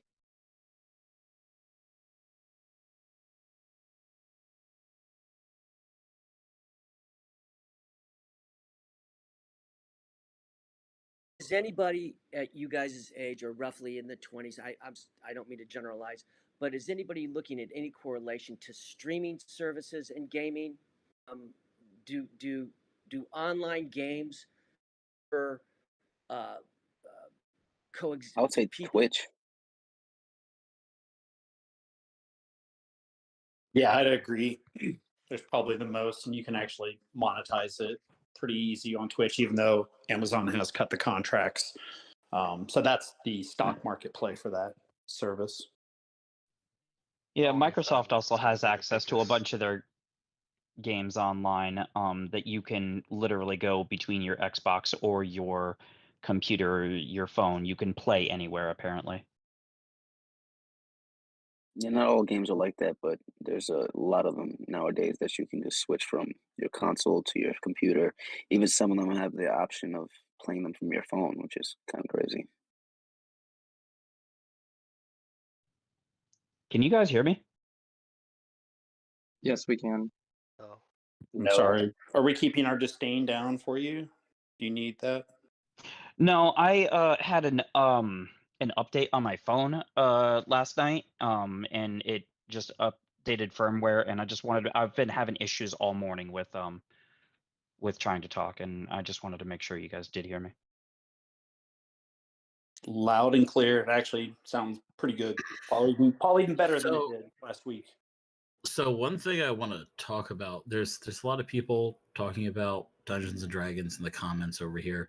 I don't want to talk about Hasbro, and I don't want to talk about Dungeons and Dragons, but I do want to talk about the idea of what D&D is, which is functionally what's called UGC, user-generated content. And so what I'd like to talk about in user-generated content is this space is growing much faster than gaming in general. And so if you look at UGC, we're talking about things like Roblox, talking about things like Fortnite, like Minecraft mods, and things like that. So just keep an eye on this subsection of the gaming universe, guys, because it is really exploding in dollar amount year over year and number of people involved with user-generated content. So this is where you sort of like make your own game. And I think it's something to keep an eye on as like a 3 to 5 year hold. Things like Roblox and things like that, because I think it's just going to keep growing, and I'm going to be looking for more things emerging in this sector over the next few years. You know, I just watched over the weekend. I'm not even a gamer. I don't know why I get fed so much of this content, but I just watched a preview of, I think it was like this Unreal Engine. You guys know this guy Jack Frags. He does a lot of, like, at least on YouTube, a lot of like first person shooter streams or whatever.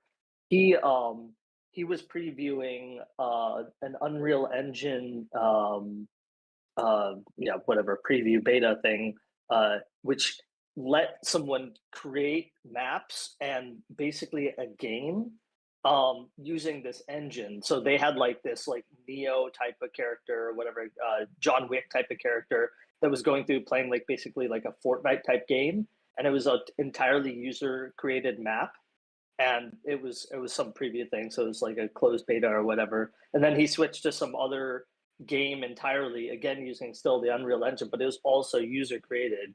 And Skull, what you were just saying just reminded me about that. It was actually very, very impressive, and the level of graphics that were brought to bear were pretty cool. And he was showing some of the tooling for map building, and I was amazed. I mean, I could definitely see that being like, you know, sort of a new profession that people you know, would start to create maps and become known, and then, you know, they basically build campaigns and stuff like that.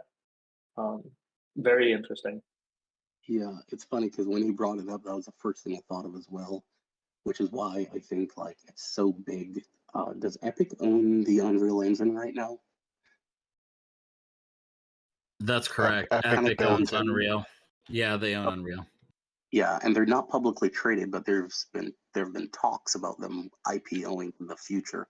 And I think that's one of those companies that you have to look at, because I've actually gone through and taken a look at I think it's the Unreal Engine 5, and they offer massive amounts of just free design content. So like they're making it incredibly easy for someone to come in and create brand new games with very little programming knowledge. So I think that is definitely one of the big ones. I'm curious if anybody knows any other companies that are operating in a similar space and doing similar work. Yeah, Unity, ticker is U, does that. Yeah. Unity is dead. There's a lot of companies coming up in this space. I know because I'm currently raising money in this space. there are a lot of companies coming up in this space that are private that I think in the next 3 years we will see some of them start to IPO. And some of them are doing some pretty amazing stuff. One of them's like Character AI, which allows you to have open-ended conversations with characters by leveraging ChatGPT. So you go into a video game and instead of the shopkeeper saying, I have potions for sale or something, it's a full ChatGPT enabled personality, right? And you can talk to it and like it has desires, it has dreams, all kinds of crazy shit. So like that's pretty impressive. One of the projects that I'm working with right now is taking 2D images and turning them into 3D images, which basically, if you imagine something like Mid-Journey, you can create an image super easy from a text prompt. Then you can take the image, drop it into a 2D to 3D image generator. And so then you go from a concept to an in-game asset in like 7 or 8 minutes, which is crazy fast, right? Compared to how it used to be. However, a lot of those assets, other than Kadem, are kind of garbage at doing it. So hopefully, I know NVIDIA said in their game developer conference just recently that they're going to start working on this. So hopefully we'll see this kind of stuff coming out here pretty soon. And it'll make game creation much more seamless. So from a stock play perspective, right? I mean, extremely interesting stuff. That's a very cool use case, Scald. And I think so. You've got these privately held companies which are doing really cool things, and they've got two ways to get to market and get scale, and that is IPO or being acquired. I would think. You see, a little bit of difficulty with Microsoft and Activision, and I think rightly so. Microsoft is sort of being a bit greedy here. They bought Bethesda, they bought a bunch of other companies lately, and sort of smelling like monopolistic tendencies. Who are the other companies that might do a big name acquisition? Somebody buying out Epic or something like that instead of them going public. Like, who could that be? Because I could see a big move on the back of a smart decision, on a publicly or on a privately held company. Would it be like a Nvidia shifting over to publishing? Would it be a AMD? Would it be Google trying to resurface their gaming? What do you guys think? Tencent is the largest holder of Epic, even though it's privately held. Oh, how much do they own? Somewhere, I can't remember if it's 15% or 25%. Wow. Mindless Investment is saying Tencent owns 48% of Epic. You're also unmuted, Mindless, if you want to speak. You can talk. Oh, they must have increased their percent now. So, yeah, he also talked about this fab.com, which I'm on currently, and it's just them selling all their 3D shit for Unreal. Pretty crazy. I could see Nintendo investing heavily into in other words, rather than doing in-house work, buying up a small competitor who has kind of developed a platform.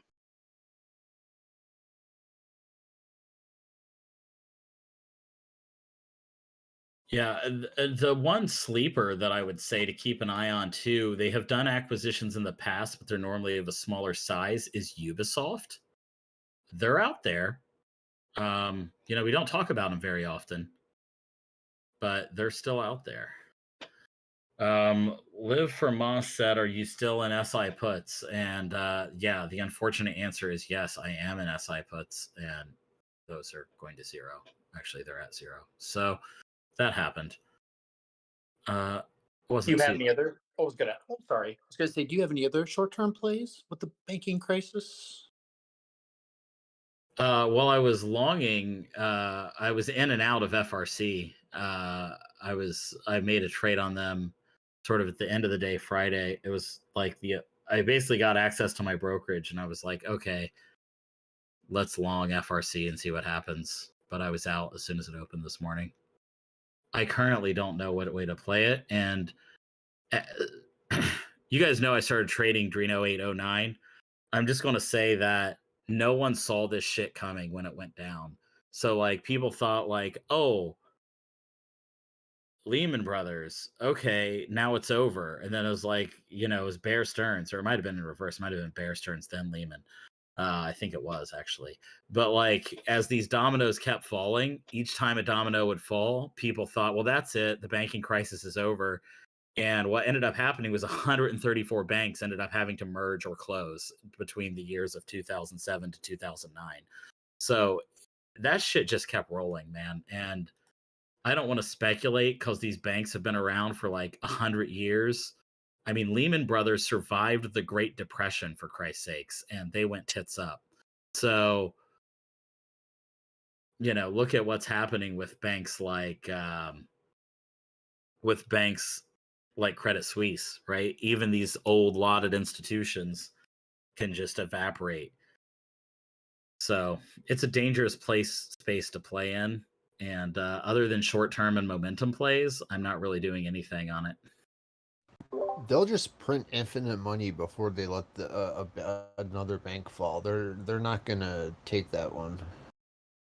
Yeah, but I think I was working in the business at that time, and if you fast forward, or if you kind of, I hate to say it like this, but like interlay the 08-09 crisis, this could be the 23-24 crisis. To Scald's point, right? Like the other shoe hasn't dropped, and it may not for another 6 to 8 months. So, again, not speculate, but I see his point, and it has that kind of feel to it to me too. Well, and also they said, what we had heard was there was a $670 billion shortfall, right, through the convexity of yield curves and things like that. And that was the number that was being tossed around, was like, there's unrealized losses of $670 billion in the banking system, right?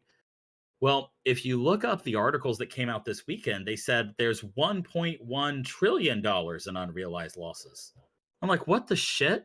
You just found $500 billion in unrealized losses under the couch? I mean, this is the kind of thing that's really concerning. And I think it's interesting that the credit facility that was established to support the banks is $2 trillion. It just kind of shows that they're sort of expecting it to get nastier than initial estimates. And that's even with interest. Oh, go ahead. I'm sorry to step on anybody. And that's really the issue here, is what is the catalyst to make those unrealized gains to realized unrealized losses to realized losses.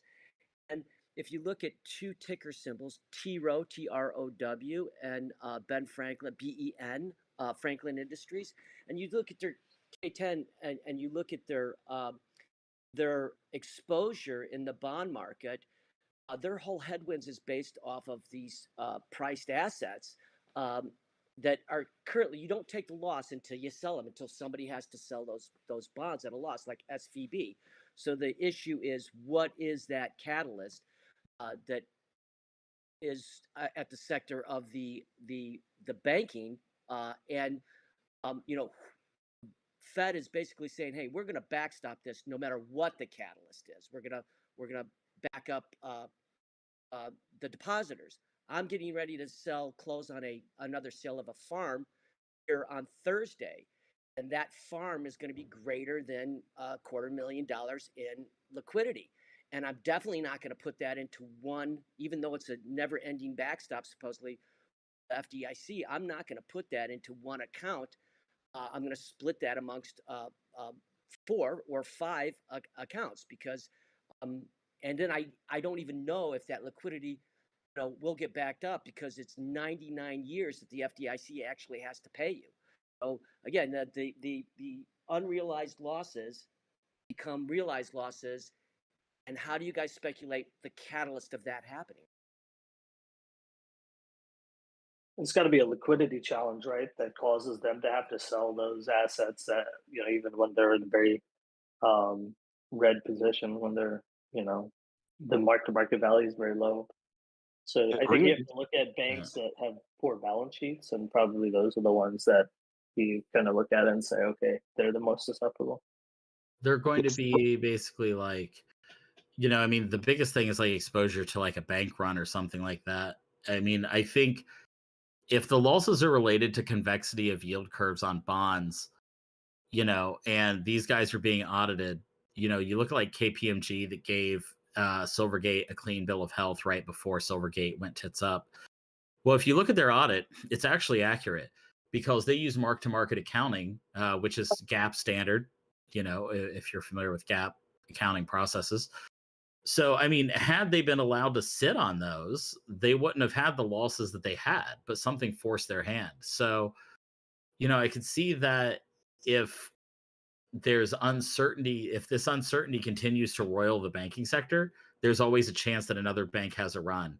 And if a bank gets hit by a bank run and they have an unhealthy balance sheet, then 1 + 1 equals, they're going to have a bad time. That's what that equals. So, I mean, if you have a bank run on someone with one of these balance sheets with a lot of unrealized losses, it can force it. What would you define as a unhealthy balance sheet on a bank? Assets that are under the Fed rate by a significant percentage, that are significantly large amount of the financial institution's holdings. So you would say possibly a series of loans that are under collateralized that, due to high unemployment from raising interest rates or a downturn in the economy, would cause liquidity crisis from people not paying their loans. Would that be something that you would consider an unhealthy balance sheet? Let me explain this in a simpler way. Let's assume that I have some generic asset that is paying 1%. Now let's assume that the Fed's rate is 2%. So that means that by keeping my asset, I'm not making that 2%. And that means that nobody, if I tried to sell it to them, is going to buy it at the face value of the asset. Now, if the rates keep going up, let's say all the way up to 5%, let's just say that. That's a huge impact on the real value of that asset. No one is going to want to buy it for even remotely near the real value of it. That, like, I would have it listed on essentially my books.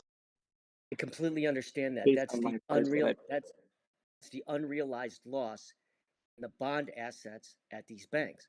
But those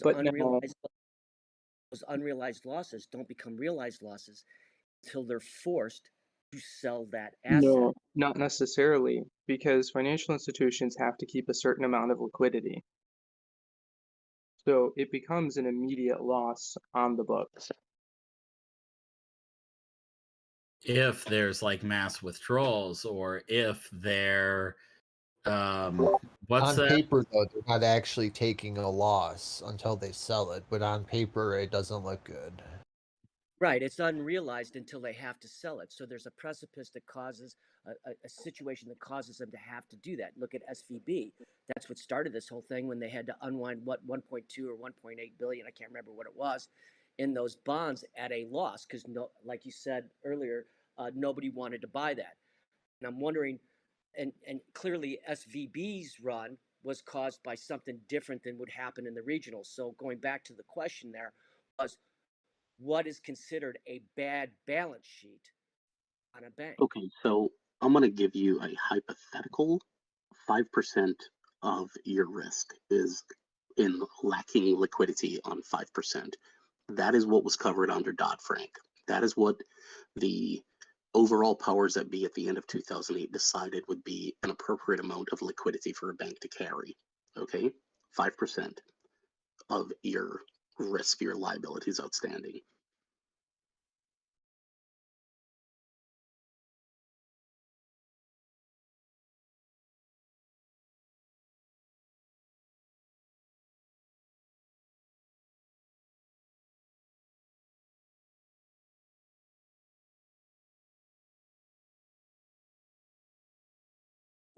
Get hyped, y'all. Yeah, sounds cool, man. I will join. I'm just going to do SPY 0 DTEs. This is paper trading. See what happens. Chibu Ibu. But yeah, The thing I wanted to point out to you was this whole question of like whether or not banks are carrying adequate liquidity. Again, I'm going to go back to my original hypothesis, which is saying that after they move the applicability of the Dodd-Frank Act up from banks with over 50 billion in assets to banks with over 250 billion in assets, there are a bunch of smaller banks that have not been required to, by law, to have that amount of liquidity on their books, and most of them have moved away from doing that, which is a part of the problem that these current banks like Silicon Valley Bank ran into, was that lack of liquidity. So, they moved away from that 5% standard, which a lot of the big banks are still adhering to.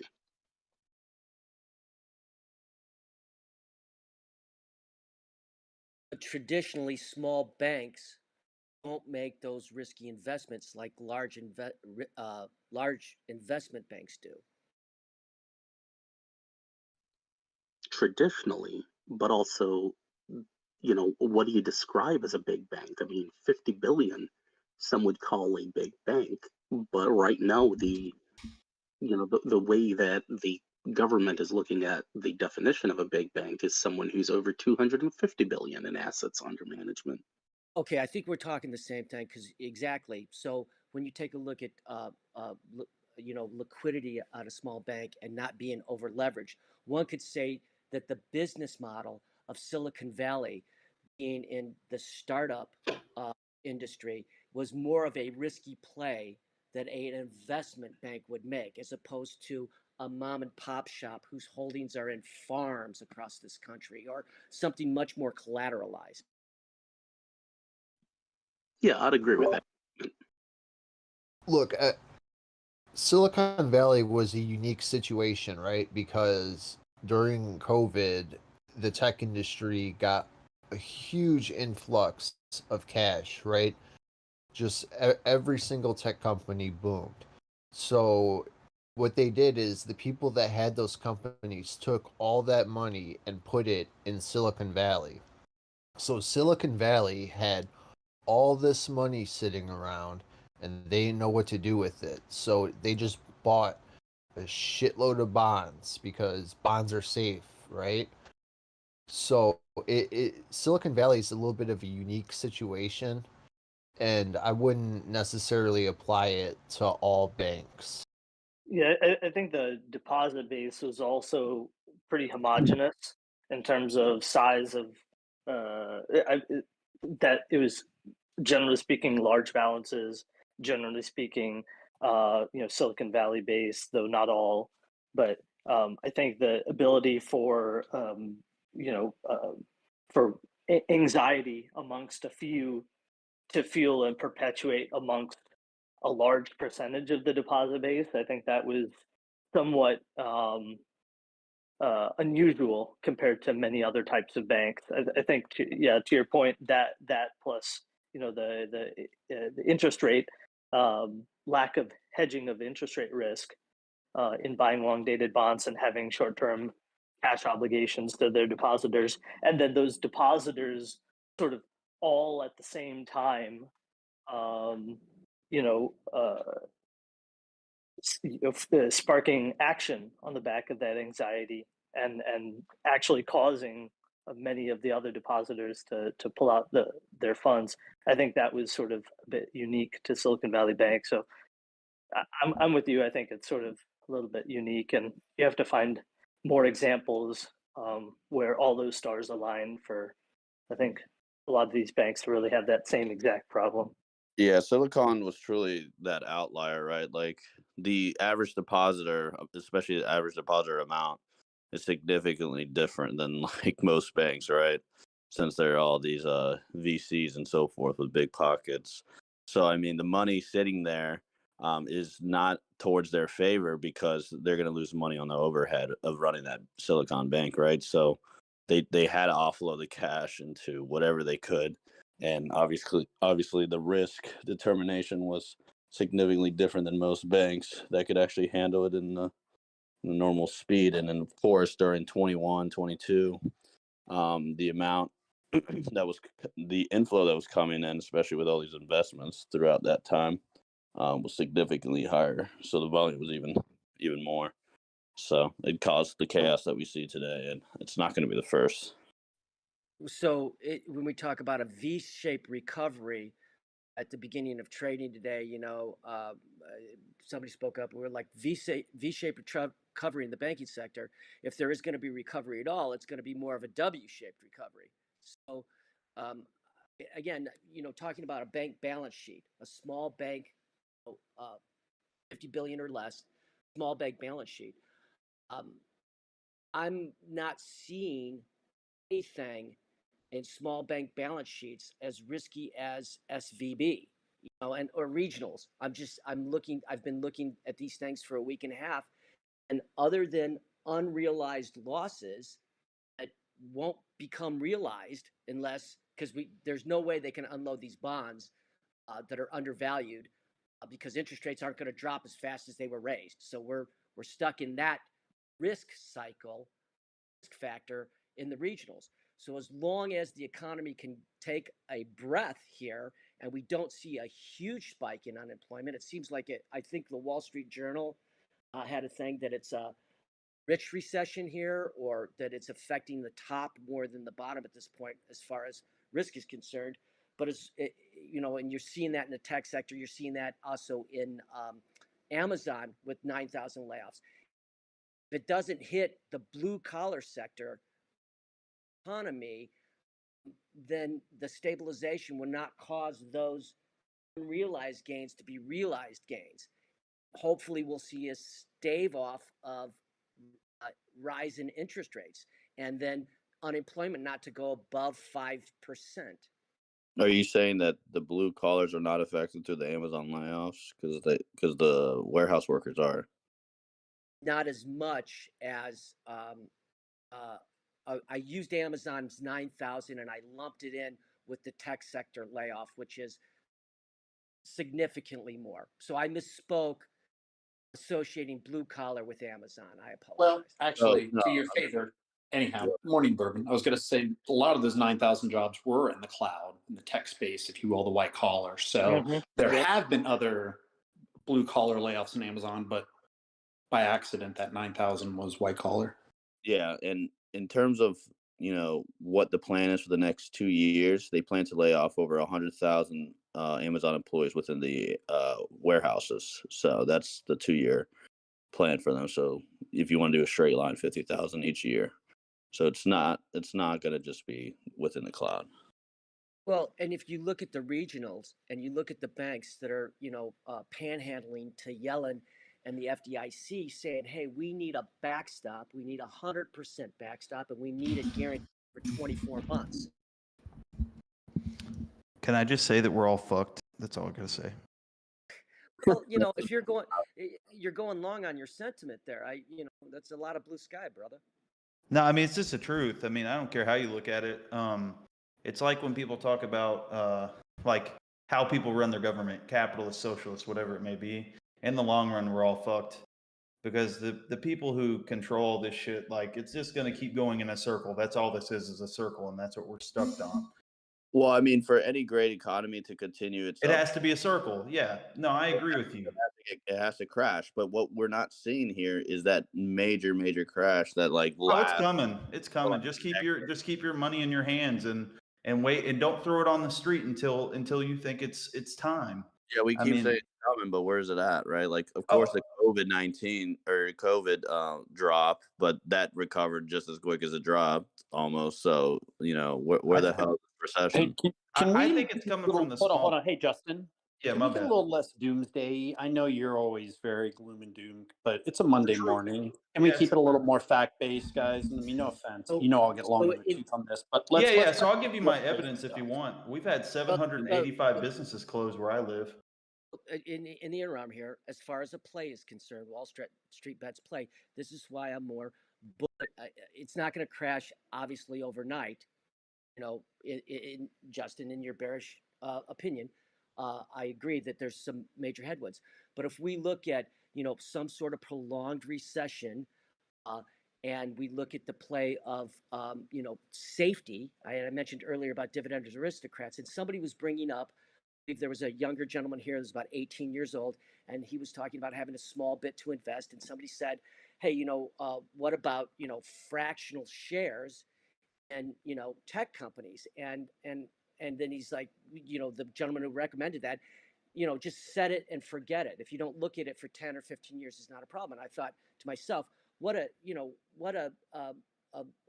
short-sighted view on a long-term investment strategy. So for me, if we're going to have some headwinds before it crashes, we'll absolutely need over their head, food in their belly before they need anything else. And that's why I've been saying long on agricultural REITs and discount grocery store stocks. Those are going to be the two plays that are going to be able to stretch out in the prolonged recession better than any other factor. That, and obviously healthcare is going to be a necessity.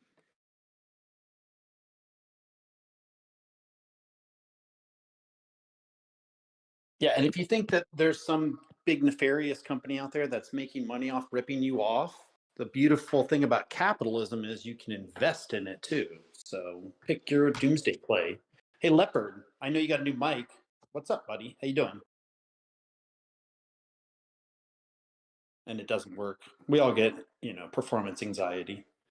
I do want to, not to get back into the doomsday though. So again, like one of the things I disagree with people on when it comes to blue sky plays is this concept that like you can invest in companies that are ripping people off and you'll do just fine.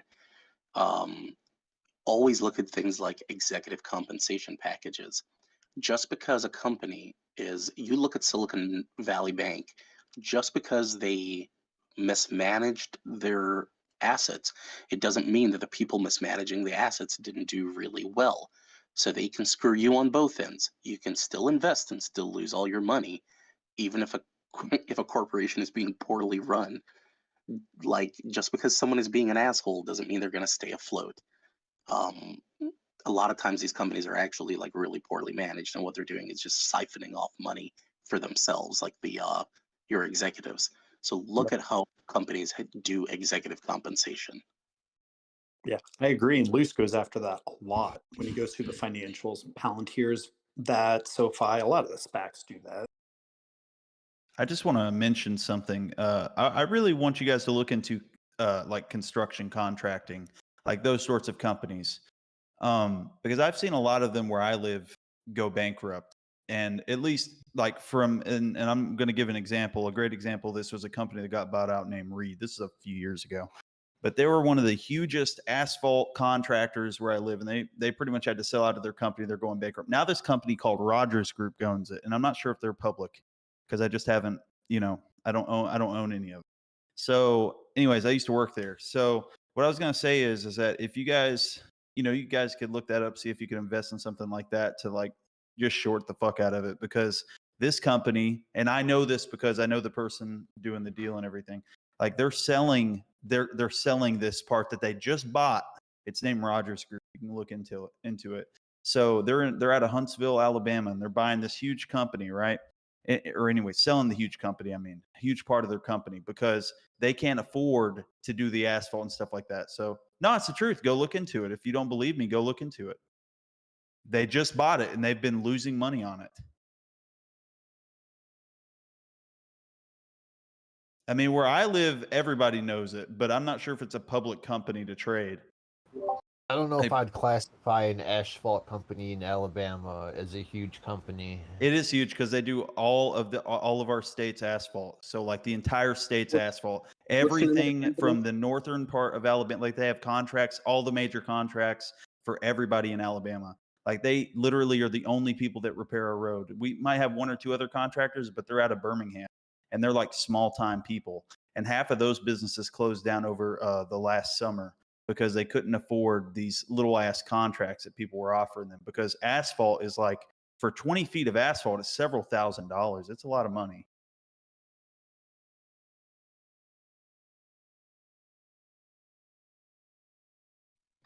They are publicly traded. They are down 45% for the year.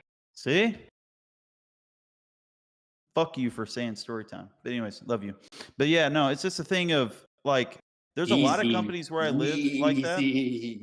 There's a lot of companies where I live that you can trade just like that. There's a lot of companies down here that are going out of business. They can't afford to pay for shit. It's just too much money because our economy down here fucking sucks, dude. But I'm not saying that's how the whole world is, but I just know the South specifically. I buy puts on everything down here. Has the economy down there ever been good? Yeah, it was. During 2018, it was fucking amazing. But that's ironic. But anyways. So, what's a good regional bank down in Alabama? You guys have any banks headquartered down there? We have one named Redstone Federal Credit Union. You could look at them, but I'm not sure if that's considered really a regional. You mean regional? Yeah. So I guess it is regional. Yeah. So you could look into them. They're a great bank, in my opinion. I bank with them. They're really You get a great. lot of aerospace people, right? Yeah, there's Northrop Grumman down here. We got Raytheon. We got a lot of good, great, defense contracting companies down here. It's just unfortunate. What's happened is because of these new policies and everything, and the cost of everything going up. So a lot of these people have gone out of business since last year, and I wish I knew how to make money on it, or hell else I would. But there are some people down here making a lot of money. There's this company called here, I'm gonna get the name of it, but they're essentially like some sort of computer company or whatever, and they do a lot of cool stuff. And if I could invest in them, I would, but I don't know if they're public.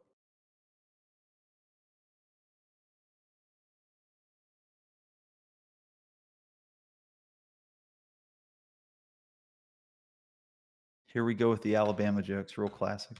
No, you're good. While you're looking that up, Copper. What's up, buddy? Happy Monday. How's your weekend? How are we doing? Are you crying in your cereal or what? I caught him. He's putting on a suit. What's up with you, Georgia? I see you joined the chat. You've been quiet this morning. How was your weekend? Yeah, weekend. What I wanted to say as far as if you go over to optionsstrat.com and then click on unusual options flow, you would have seen a lot of money go into the bullish side of Silvergate on I think it was Friday, it may have been Thursday. But so that I will do swing trades. I won't necessarily take even hundreds of dollars. I'll just trade 40, 50, $80. I'll pick up 10 shares. But so I was in on Silvergate. Right now, there's a couple things to take advantage of. There's a silver index that has taken a notch down, and it looks like definitely that it's going to recover. This is like a uh, let's see, 750 basis points gain, so 0.75% that you could make on it probably before the end of the week for sure.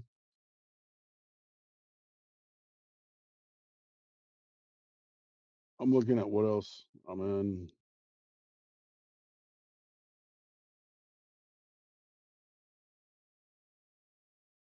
No, we appreciate you sharing, Georgia. Glad you're having a good day.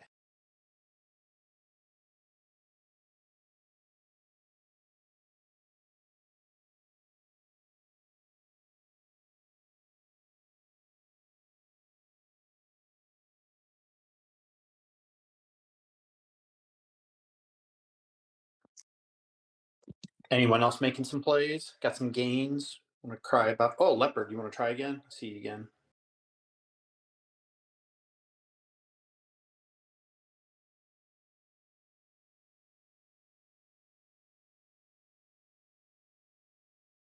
There's an AI company on there. People purchasing calls, and the ticker symbol is BILL, like Bill, as in the name. And so I just picked up just one or two shares. These are because I don't have a lot of information. I don't put down a lot of money. But what I found is if I have like one position, I have to wait for it. But if I have, if I have 7 or 8 positions, even more, then if something's up, I sell it, and then when I come back, something is always happening in the account. So it's having the talent of having a split personality with your account without taking too much risk. Coin right now, people are buying puts on coin. If you go over and look at optionstrat.com, unusual options flow. I'm not gonna say that I would buy it right now. I could not buy a put on coin, but you could short it. You could short it for a few shares.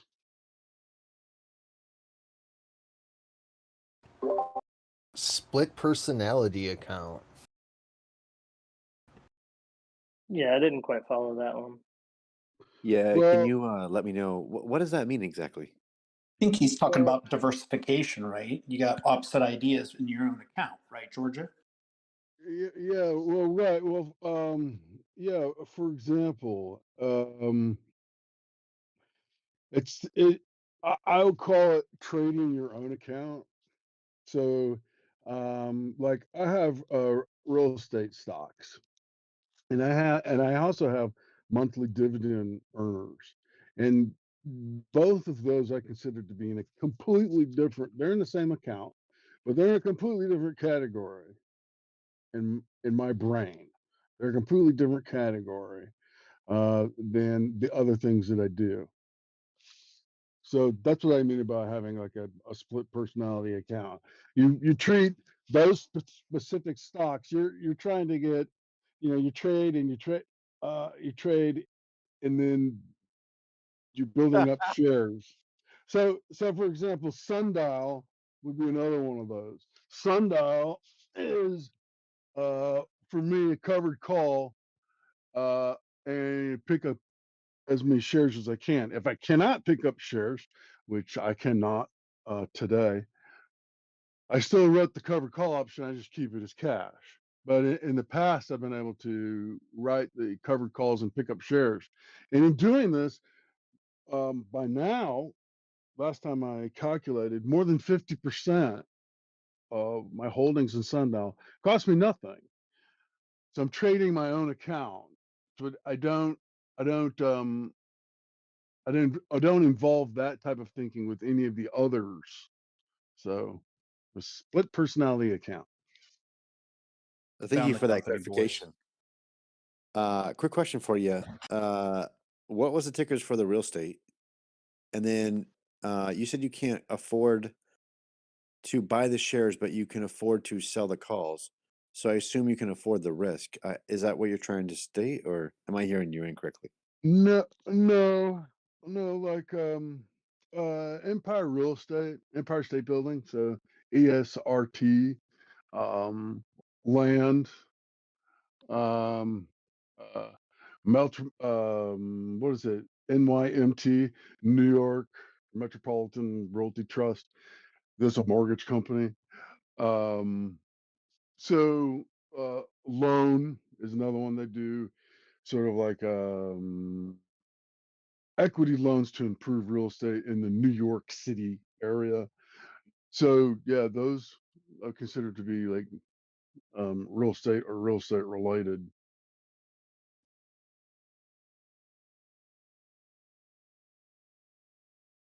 All right, thank you. But I wouldn't actively those tickers, they're not exciting.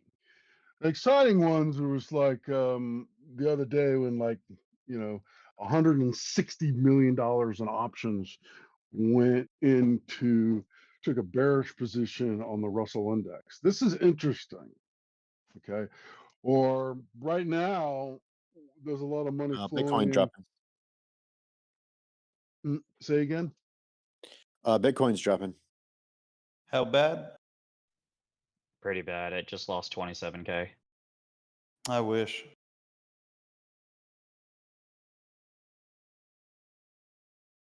Speaking of that, I mean, what's the next thing after these fucking NFTs? What's the next big thing everybody's going to be talking about? Because I'm sure NFTs are not the end of the the little bullshit that everybody does. I mean, we keep hearing about if you're on that Well, topic. yeah, I'm already on RE. I made 8% on RE so far.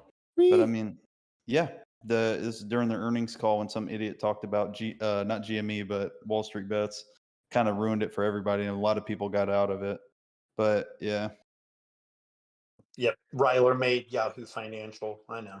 That's pretty funny. Bearish for the stock. I mean, basically, it's just all about AI right now, right? And then the crypto bull run will come back with NFTs.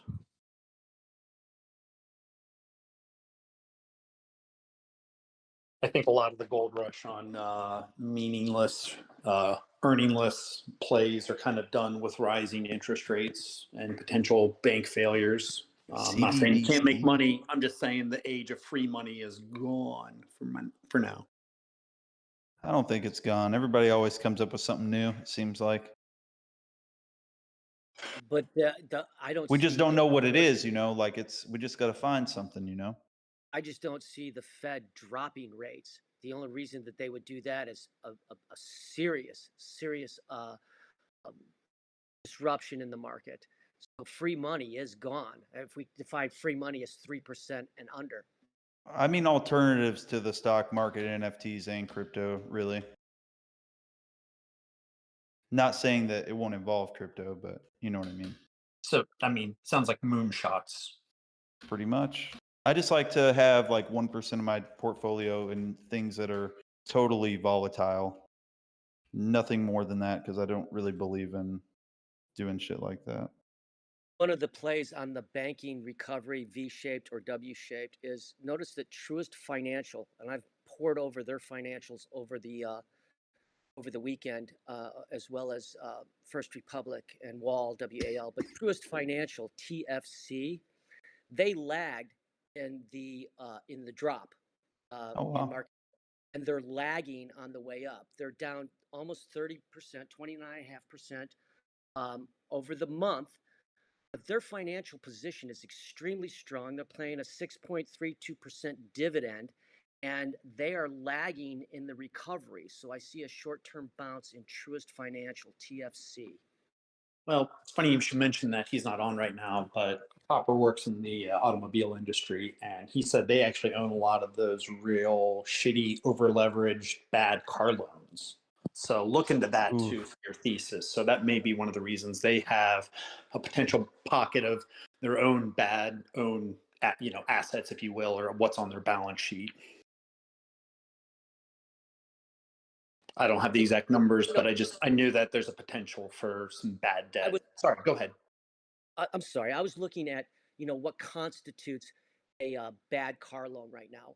And, it's kind of like a house loan in 2008. So let's say I've got a car loan, and because of it's a used car, and because of the run up in asset prices, I can't get, I'm upside down in the loan. Can't break even.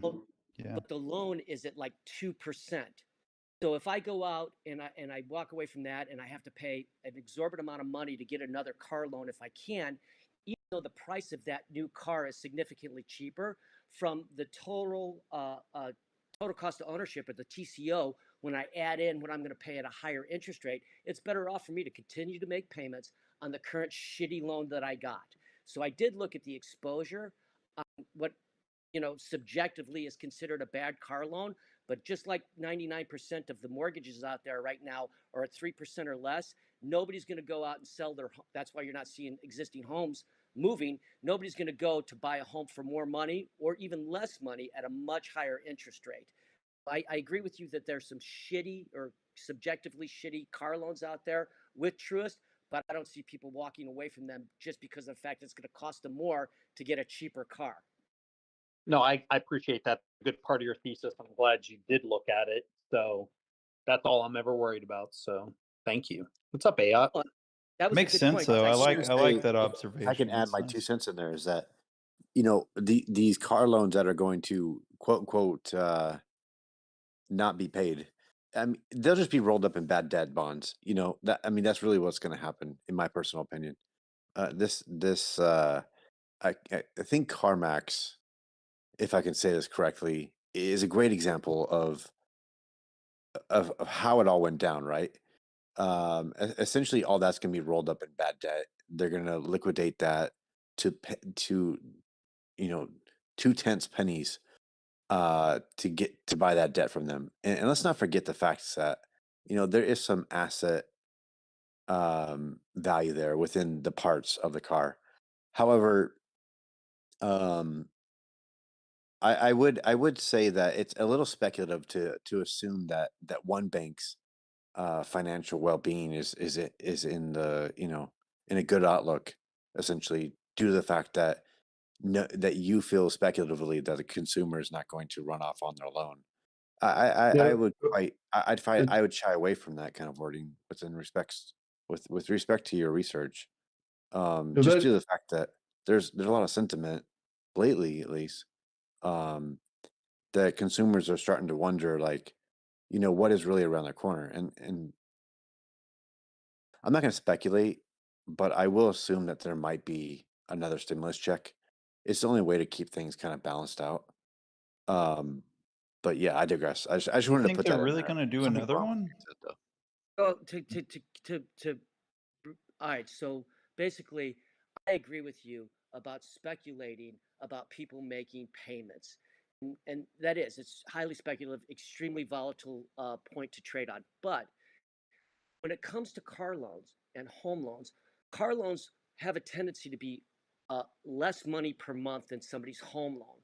And it takes a lot longer for somebody to get foreclosed on and they can redeem that loan up. So if I've got pressures, that John Q six packs got pressures in the household and they need the car to get to work to make both payments, they're going to make a payment, my opinion, speculatively thinking through, common sense, is they're going to make a payment to keep that car payment or keep that car loan going so the car doesn't get repossessed, which can happen much faster as opposed to a foreclosure on somebody's house. Now, I'm not talking about the rental market because the rental I would market. agree with you. I would agree with you, but I would also add in the caveat that there probably is going to be some creative financing in regards to just saying, like, hey, look, instead of your 450 payment, and that's the average car payment, at least according to Bloomberg, right? 450? 450. Damn. Yeah, 450 up to like $700, $700. Mine Damn, was where I live, people are 300, paying like so that's not far off. $1,300 a month for their car, bro, and they got terrible. Like these loans are like 10, 9, 8%. Okay, so Wow. apart from that, this is just average, by the way, so keep that in mind. Okay. This isn't like and this is Bloomberg too, so keep that in mind too. But to go back to the point, even if we take $1,000, right, and we cut that in half, and we say, hey, look, uh, we understand times are tough, and financial institutions are going to be smart enough to basically say, look, we can't try to get lemon, or however that saying goes. You're trying to get juice out of a fruit, and there's no there's no juice left. Someone help me out here. What the saying Can't get is? blood from a turnip. Milk the rock. Sure. Yeah, all those great catchphrases. But my point is, like, there's only two ways to go about this. One is the banks repossess all these cars and they sit on these assets that will devalue in the parking lot, right? And depending on where you are and the weather conditions, that's not going to look so sexy, right? Let's just be blunt about that. The reality is, like, if the people can't pay the bill, the financial institutions that want to stay in business and kind of weather through the storm are going to have to get creative in the presentation of the payment options they're going to have to make available to the consumer. Because as much as I would love to agree with your sentiment that people are going to at least pay their card so they can get to their job, they still are going to question, like, is it really worth it at the end of the day, right? Is it really worth having this stress? Even though they are the ones that wrote their name on the page and everything, and we can argue like semantics, like, well, the cost of living went up and blah blah blah, but they still wrote their name down, right? Like that's where the finance part comes from, right? The financing team is like, hey, look, you still wrote your name down. We didn't like force you to take the loan. So, but for the financial institutions to stay in business and to pay a dividend and to make their investors happy, it's better to get some money than no money, right? So I feel at the end of the day, there will be a creative approach to the financing. I won't beat a dead horse. But I would also say, like, how far can those payments go, right? And the best DD is to actually call these companies and be like, hey, if somebody is going to, have a loan with you, are you guys doing payment options? And just like, call it Capital One, Chase, et cetera, right? And that's your real DD. That's your real answer versus like speculation. And no disrespect to what you're bringing up. It's a great point. But I really feel like there's been this rhetoric about like, oh, people are going to fall behind on the payments, and they're really gonna make their payments because they have to get their job. We still have buses and things like that too. Maybe if you're in the boonies, that could be argumentatively restful. But and I'm not trying to create an argument by any means. I just wanted to put that opinion out there so we can kind of You bring up dissect a it No, that appropriately. was a good observation. I mean, you're you right. bring up a really good point, and you're right. It is speculative, but at the end of the day, people are addicted to driving here. The stigma of public transportation and the logistics of it in more remote areas and the availability of it. In fact, if you look at public transportation in some of these small communities, have gone from it being public to outsourcing it to a private company. But with that said, my point of saying, are they going to make the payment or are they not going to make a payment? And you make a good point about the restructuring of the loan.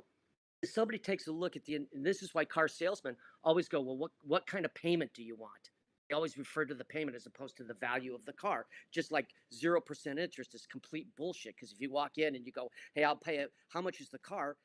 There's two prices for the car if you use 0% financing or you write the check. Two completely different things. They just don't call it financing.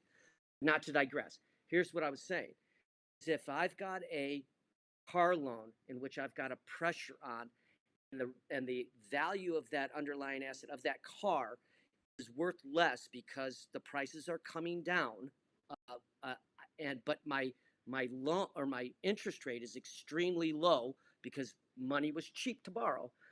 I cannot walk away from that, being my credit, have a higher interest rate, even if my credit wasn't dinged, but even pay above that, and and drop my payment, and I still need to drive to get to my job to feed my kids. So I know that's part speculative, but it's extremely good common sense for somebody to make that payment. Hey, guys, I wanted to break in just very quickly. The person who is losing money on coin, you need to create a hedge. $27,000 is a lot to be down. So you need to make a hedge for a couple of reasons to protect it further it going down, but also it would be intelligent to make the hedge that if there's a variety of correction you can make, if that you can make some of it back with it, in addition to just coin going back up. Because if I was not mistaken, there's uh, there's money flowing into coin puts. I don't mean to. I do mean to change the topic, but I have no interest in trying to control it. I think you guys are talking about something good, but 27 is a lot. 27,000 is a lot. I would do something, you know, this morning probably. I think some people are smart enough too to like notice that. I mean, the overall cost of the car, if you keep the loan, and a lot of people they don't have a lot of money. So, I mean, I don't even think it's worth it to get a car loan at the moment. And that's only because like I was going to try to get another car. I was going to either pay it in cash. I just ended up paying for it in cash because the interest rates. I mean, my credit's great and I have good credit history. And I mean, the fucking 9% for a car loan is fucking outrageous. Right. So you're talking about exactly that TCO, or total cost of ownership, in comparison to what I'm driving today, even though it's not the asset price. Remember, we're talking about a depreciating asset in a car, not an appreciating asset. So Yeah. Yeah, no, that's a good point. Depreciating asset is obviously what we have here. The question at the end of the day really is, are consumers going to be able to create a bubble within the auto industry by letting their cars be repossessed and then those, as you guys like to say, repossession places. I mean, they can only have so many parking spaces, right? Before they start crushing the cars. uh, and I guess the reality is like how is, because I'm not part of the auction over there in America, so I'm curious.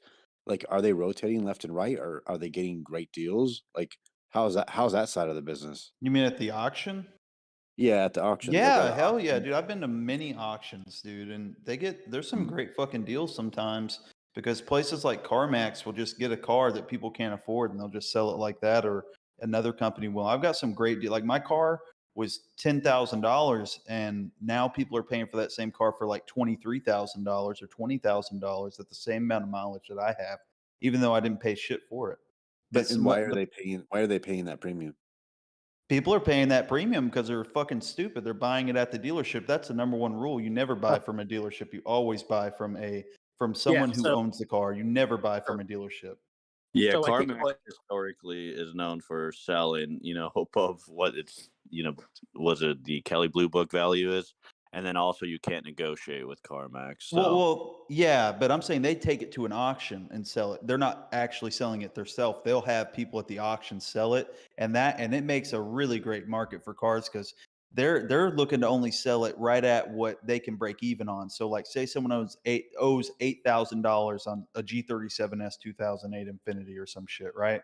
Well, guess what? If they can sell it for 8,000, well, they pay off the loan, they've made their money, and everybody's happy. And that is what happens most of the time. Or if they can't break even, oh well, because the person still has to pay that part of the loan, but they don't have a car. So, that's kind of what happens and how it works, at least in regards to them. So the speculation is that the auctions are still good and they can still at least get something for their money. They're I going to mean, break even, or else the people are going to have to pay on that loan more. And I only know this because when I was like fucking 15, I bought a car, and it was a fucking bad idea. I was stupid. But anyways, I ended up paying off the car in 2019. But yeah, I mean, it's just that's what happened to me. But luckily, I only owed $1,000 after the auction. So When you say break even, Justin, who are you talking about breaking even? So they're going to make that money regardless because that money that the car sells Who's for they? goes directly to the person goes directly to CarMax, right? So like they're getting the money for that auction, minus fees and all that. Who's But they? CarMax, like whoever is on the loan will get the money because they're going to auction it, right? well, that's And if it's CarMax financing, right? Because like right, they right. have CarMax financing, which is in-house, and then they have at least last time I checked, their financing programs, and then Now they other have come, like yeah. Oh, sorry, go outside ahead. financing, which is the banks.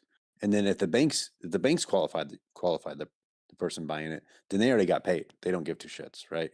But if it was CarMax financing, I don't think they really give a shit anyway because they just write it off, right? I mean, this is debt 101, right?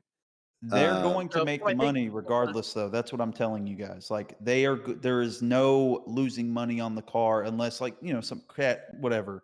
But I'm just saying, like, they will get the money, right? They're going to get their money on the loan. They're not losing any money on that loan, or else your ass is on fire because either way you're gonna have to pay the same amount of money, regardless of what happens. Yeah, but that's so.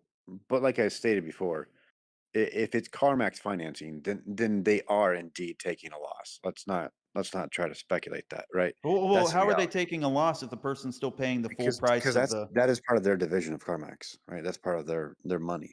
That's how they make their money. So if they get if they get a bank loan from a bank, and or excuse me, if the consumer comes in and gets a loan outside of CarMax financing, right? They're Yeah. getting a check right away. CarMax is, and they give two shits if you return the car or not because the bank's going to go after you. But The if one they're that gives. doing payments, are you saying that they're losing money if it goes through CarMax financing? Because that's not true. They're making money on that regardless. In fact, they make more money doing that than the other way around most of the time. No, Well, maybe that I might not be understand true your overall. position. That's only true if the person pays a full car off, of course, doesn't go bankrupt, whatever. Sure, I But understand maybe, your. yeah. I understand your position here. You're basically saying, look, they're reselling it over and over and over. I get that part, but Okay. however, this is not the same economy that once was, where it gave them the opportunity to do that. We both can agree on that, right?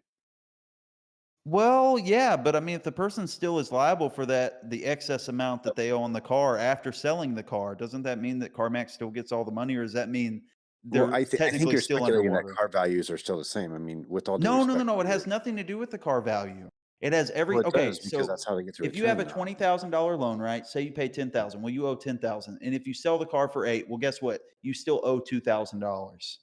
Does that make sense? So you're still going to have to pay them that. There's no getting out of that. Just because you give them your car to auction doesn't mean that you don't owe the excess of whatever the car Yeah, and I doesn't wasn't sell for. arguing that fact at all. I was Oh, arguing the okay. fact that I was not arguing that fact. I mean, money is money, right? If you sign a piece of paper and you say you're going to pay it back, But overall, does you that gotta pay mean it they back. lose It's just not money, that or crazy. that's what I'm asking you, because that doesn't sound like they're losing money. That just sounds like they're finding another way to make their money back. But I guess if it happens on a larger scale, it might be So I worked harder. I work both in the banking and car industry. If you guys want my input, try Yeah. to maybe just mix it up a little different. We'll just put Sure. another perspective out there. Yeah. So I think when you're looking at what you're looking at is, do you want to short or long these car companies, excuse me, the car loan companies or the banks that have it? I think that's kind of the play. If you want to look at it that way, is there an opportunity there? Because they do lose money on those. There's definitely losses on cars. So let's say you buy a car from CarMax and you get your loan through, XYZ Bank. CarMax gets that check from the bank, they're done. They don't give a crap what you do with that. If you get the car repoed, the bank gets it. It has nothing to do with the car dealership. Let's say you bought it at 10, it's now worth at 5, and the loan is 8,000, you can't make your payments. Yeah, they're going to go and sell it, and they probably will take a little bit of a loss on that. And if they can never capture that from you, that just goes on your credit, and that's just losses. So all banks on all loans have loss reserves that they have to handle. So what I think you want to look for is if these loss reserves are getting eaten up here in the next 6 to 12 months. So to get through all the minutia, that's what you really want to look for is, are these reserves, are they saying A, we have to increase the reserves, or B, we're having to use the reserves more? And I haven't heard anyone say that on the earning call. So I think that's what you're looking for, and I hope that helps clarify. Yeah, thanks can for I- that. I didn't know that. Can I add a monkey wrench in here? And I'm just curious. Like, so let's be a little bit creative if we can. Let's fast forward 6 months from now. Let's go back to like September, right? What's going to happen at that point? Let's assume the economy kind of, settles out a little bit. You're still going to have a lot of catch up, right? A lot of like payments that were missed and repossessions and things like that. Like, I don't understand why that would not be a mess for like CarMax and these used dealerships. Like long term, like you can only have so much back end inventory before it just makes stupid sense to continue forward. And the Will cost be to without an like carry. it will reinventing be the an finance game. I it'll just want be to say an this one. agreement. I just want to say one quick thing. I just want to know, like, do you guys think they'll reinvent the financing game, like within some respects, to create more of a reality of like, hey, we're in recession and this is how payments should go going forward, and then also Well, for the people that owe money. you make a good point there, but again, if you look at the fact, what type of asset are we talking about? And don't forget, when you pay interest, interest in arrears, these financing companies are getting more in interest on the beginning of the loan than on the back end. Near more principal goes towards the payment on the back part of the loan. They try to get their profit up front in lending this money. But as far as inventory is concerned, if I've got an inventory in a house, if I've got an underlying mortgage, that's an appreciating asset. A bank could sit on an REO much longer than, say, a car lot can sit on a bunch of iron that is losing money by the day. Yeah, and that cost to carry, if you will, they have to start paying taxes after it. That's why it's always good to go to car dealerships at the end of the month, or even better, the end of the quarter. So if you haven't got a deal and you want to go look, this week may be a good time. Yeah, and if you get to know the sales manager on Facebook or some shit, like just that's what I did when I got my car. I got pretty lucky. But yeah, like if you get to know these people or, hit them up on social media or some shit, but don't mention any of that. But you befriend them, that's a good way to get a good deal too. I've got a few friends who've done that and got really good deals on cars where I live. Because some of the Toyotas where I live are selling for fucking $10,000 to $12,000 over the MSRP. Sometimes even like 20 to 30,000 over MSRP. It's fucking crazy how much they're selling these Camrys and fucking Corollas for. A lot of that has to Well, do with the go ahead. hangover from COVID and inventory. So as these things ramp up, and we have an appropriate inventory, supply and demand economics and interest rates rising are going to have downward pressure on the price of the vehicles and the value of the. I don't know, because the Toyota CEO even stated that they have been purposefully, or maybe I should phrase this in a different way, but they have been like keeping the actual shipments at 30 days inventory on purpose. I'll just say it like that. I'm actually car shopping right now, and I can't find anything decent, and Yep. anything I do find is vastly overpriced. I mean, just don't go. Just make them suffer, I mean, well, until they are suffering. That's how I look at it. Because I mean, what can we do? I Like mean, we they can want only. they want 10K more for the same car I bought like 3 years ago. It's My best crazy. advice is to go to a rural dealership, like if you're in Alabama and you're in a big city here, or whatever, what's considered to be a big city, just go to a rural area. They'll give you a rural, like there's like tax credits and shit they can do, from what I know, and that should be at least somewhat helpful, because sometimes also I've noticed, I'm because in I was Detroit, dude. I'm in the Motor City. yeah, so I would just go outside of your state and find one if it doesn't hurt your taxes more. I don't know how that works. There's not a big pricing difference from inner city to rural areas, and the internet changed that. People will drive, and even fly in to get a good deal on a car. So pricing in car lots has had to become much more transparent, and there's not a big differentiation geographically. I mean, from where I live, like if you go up to Tennessee, the cars are like on average $7,000 to $12,000, like anywhere from like $3,000, $12,000 cheaper, just for like a 20-minute drive, or 40-minute drive from where I live. Well, and to your point too, I think just the overall economic environment, plus with the restarting of student loan payments, Rad's pointed that out a few times. It's just going to create a bunch of downward pressure on people's spending habits, and I think there's going to be more cracks in the system. Exactly right, and that's why I'm long on agricultural REITs, like Georgia said, LAND, and I'm long on the earnings play for Kroger coming out May 23rd. A lot of people don't like to momentum trade based off of earnings, but looking at the earnings revisions for Kroger, looking at the fact that less people, what's the first thing they're going to do? People are eating out less because they've got to stretch that dollar. So family budgeting is telling me that they're going to stay home more, they're going to spend more on groceries, go long on grocers, especially discount grocers. I wish Aldi traded publicly.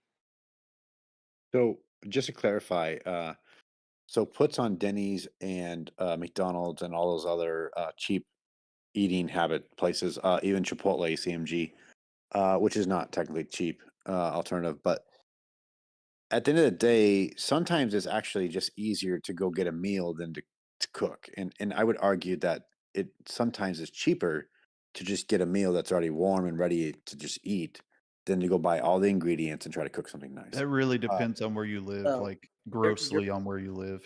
You're absolutely right on that. You're absolutely right. If I were to take, and I would have to go buy all the raw materials for a sub sandwich, it cost me more for that one sandwich. But over the course of the month, it cost me, and I got to eat every day, and some people eat 2 or 3 times a day. So, you in a snapshot, you look at one meal. Absolutely, and this is where people get into budgeting, and Wait they a minute. get hungry, Wait a minute. which is You're eating 30. You're eating 30-day-old deli meat. I think I figured something out. No. I mean, where I live, like you can go buy chicken. Like let's just say you're extreme budgeter or some shit. Where I live, if you were to just go buy chicken and eggs, right? Just chicken and eggs alone, maybe some fruits here and there, you will spend probably like just enough for the week. You probably spend like $60-$70, right? But if you go out to eat where I live, you're gonna spend $400 or $500 fucking dollars, in that same week, because where I live, maybe it's just what I like to eat is expensive. But even if you eat cheaply, it's still fucking hella expensive, and it makes you feel like shit to begin with. So why even do that to your body? Yeah, but Because I'm I so agree with against that eating sentiment out. 100%. Yeah, and I've realized even some of the healthy foods, or what we think is healthy, you know how things say they're they're organic? That doesn't mean they're healthy. Like if you get eggs, right, they say organic on them. That doesn't mean healthy. That just means So a lot of that, yeah, a you lot of need that health and pasture diet food raised. has got like preservatives and all the things, and Yeah. like there's so many things. That's why California is trying to push all these laws to like ban certain ingredients, because these ingredients are found commonly in, I mean, yes, Skittles, but in also in other foods that are deemed healthy or claimed to be healthy. Well, think about this, right? The eggs, right? Those eggs I was talking about, the natural pasture raised chickens, right? The ones that are outside have 3 times the amount of vitamins than the ones that are raised in a fucking cage. Think about that. That's absolutely a discussion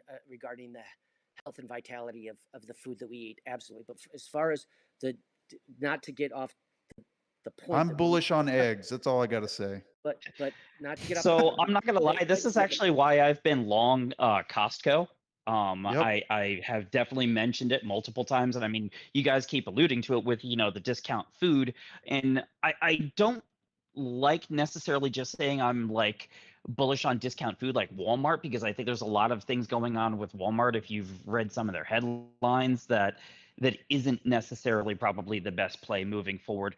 But people like Costco, you have Costco who's still opening stores, and we're walking into a recession. I mean, that to me just says that their demand for growth and demand for their membership it just keeps growing. So Yeah, and But you Costco gotta also look pays their at the employees and treats their valuation. people well. Sorry, my You bad. ain't stealing True from a that. Costco either. Got to look at the valuation of the stock at Costco. Again, absolutely, is it a good company? Am I going to make money on trading that at its current valuation, as opposed to Kroger, again, who's going to ride this recession and have earnings call on 5/23? But to get back to the issue of cost of eating at Well, home. actually, hang on. I want to touch on this Kroger thing really quick before you glaze over it, like Kroger versus Costco. How many stores is Kroger opening up versus how many stores is Costco opening up? So you're saying forward P&E, but you're not including forward growth, and that's actually more contingent, Yeah, because and Kroger Kroger's can't been move into closing like the South stores. Market with like Yeah. with like Publix. I So agree with you, and that would go into the segment of, are we doing an earnings play on 5/23 and investing from a short term, or investing and looking at the two yeah, over 15 years? I mean, that's yeah. definitely. I'm not saying that's why I pre-qualified saying, No, hey, I gotcha. I understand. I'm looking Well, at value. But going Yeah, back me to as well. I understand as well. It's all good.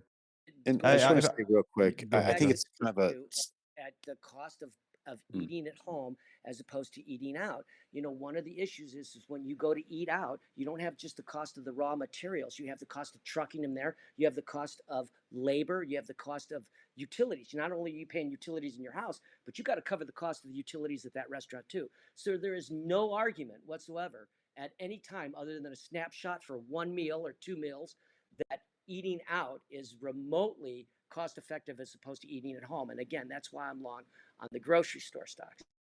So I Pastas just want is to say real, terrible, by the way, for your I body. just want to, if I could just say real quick, Costco has 585 stores, right? hmm And Kroger has about a 1,333, give or take. This is just a quick Google search, right? At the end of the day, though, one thing that should be recognized is that they hold almost the same brand names, right? Kraft, Nestle, et cetera, et cetera. And if you listen to the earnings call of Nestle, just as an example, Nestle says, hey, what we did is we went inside the stores, doesn't matter where it's at, and we said we want to focus on the UPCs that people are actually buying, and the very expensive products that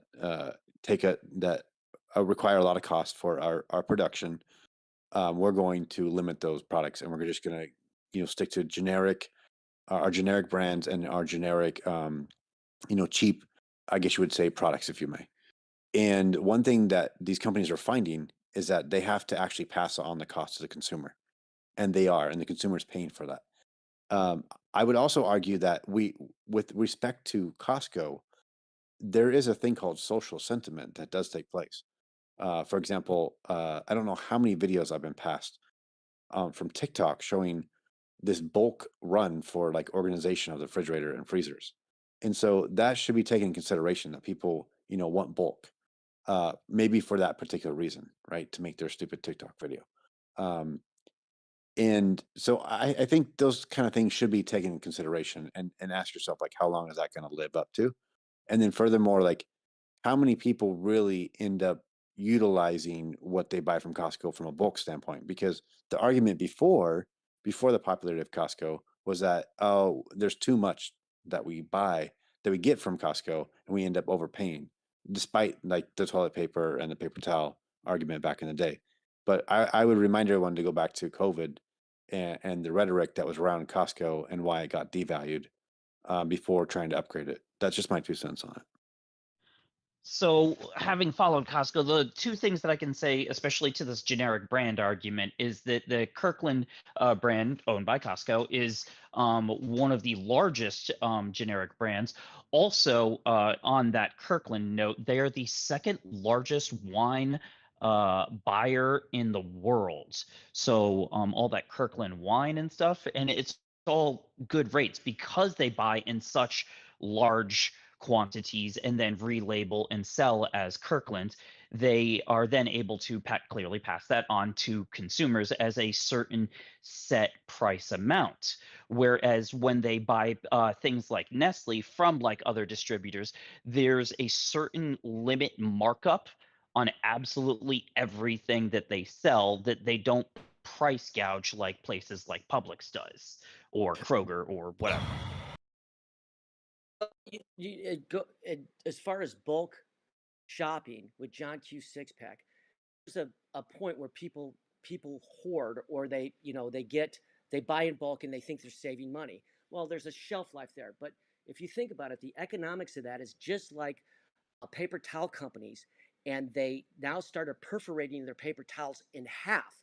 But the research showed that people Yep. who buy those paper towels cut in half, they use twice as much paper towel because it looks like it's smaller. So same thing from a Costco standpoint. I'm going to be a discount grocer, but somebody goes and gets a Costco card. They go in, they buy too much, and then there's an argument within the family that says we don't need this much shit, and they drive right back down to on-demand pricing.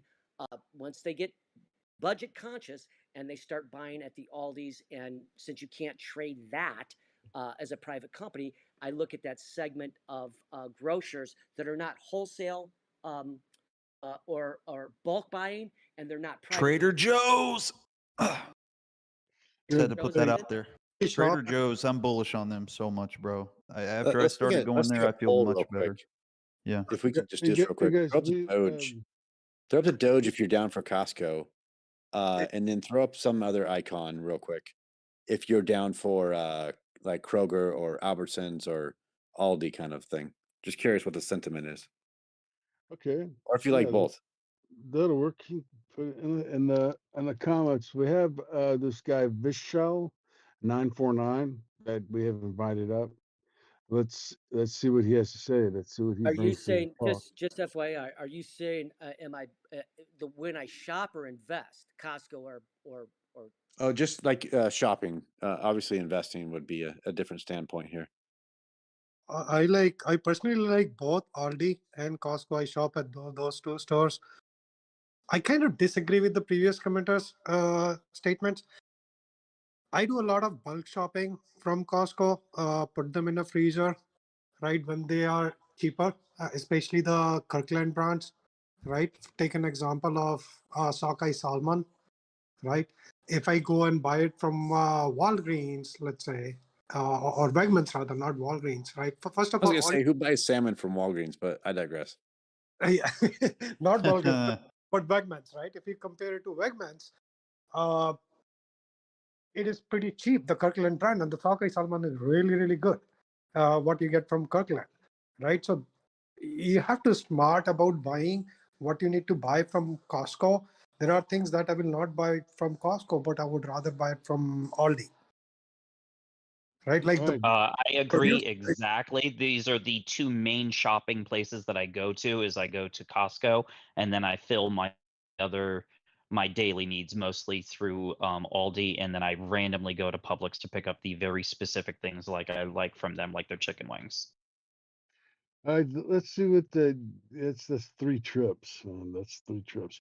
Let's see what Visual 949 has to say. Let's see what he brings. Let's see what he's talking about. Go ahead.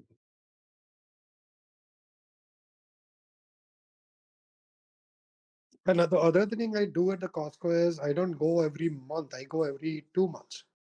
So I stock it, and I make sure I don't shop anymore after that, except for all the trips in a week. Thank you, Trader Joe. Yeah. So, I think the reality here is that at the end of the day, we all have our shopping preferences, right? That's the Yeah, facts. hello. Yeah, Oh, go ahead. Sorry. yeah, yeah. I'm so sorry. My button of this phone was not working. It's You know. okay. It's working now. So go ahead. So I don't know about the Costco and the thing. The shopping because I'm in India, so here I shop differently. Okay, but what They don't have I a know Costco in is India. no, in my place it is not available. Okay, Oh, okay. My but bad. one thing I can just say about value investing that I know, buy fair companies, good companies, fair price, and hold as tight as you can. So it is just my insight. So I can't say much about Costco and anything. So I'm so sorry. I was just listening to you guys. Yeah.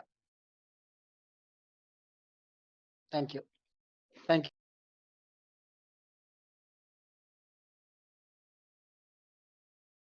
Yeah, I think both people make good points. I just think that I like personally, I just buy in bulk because it feels easier, and I don't have to carry a bunch of fucking bags in my hands.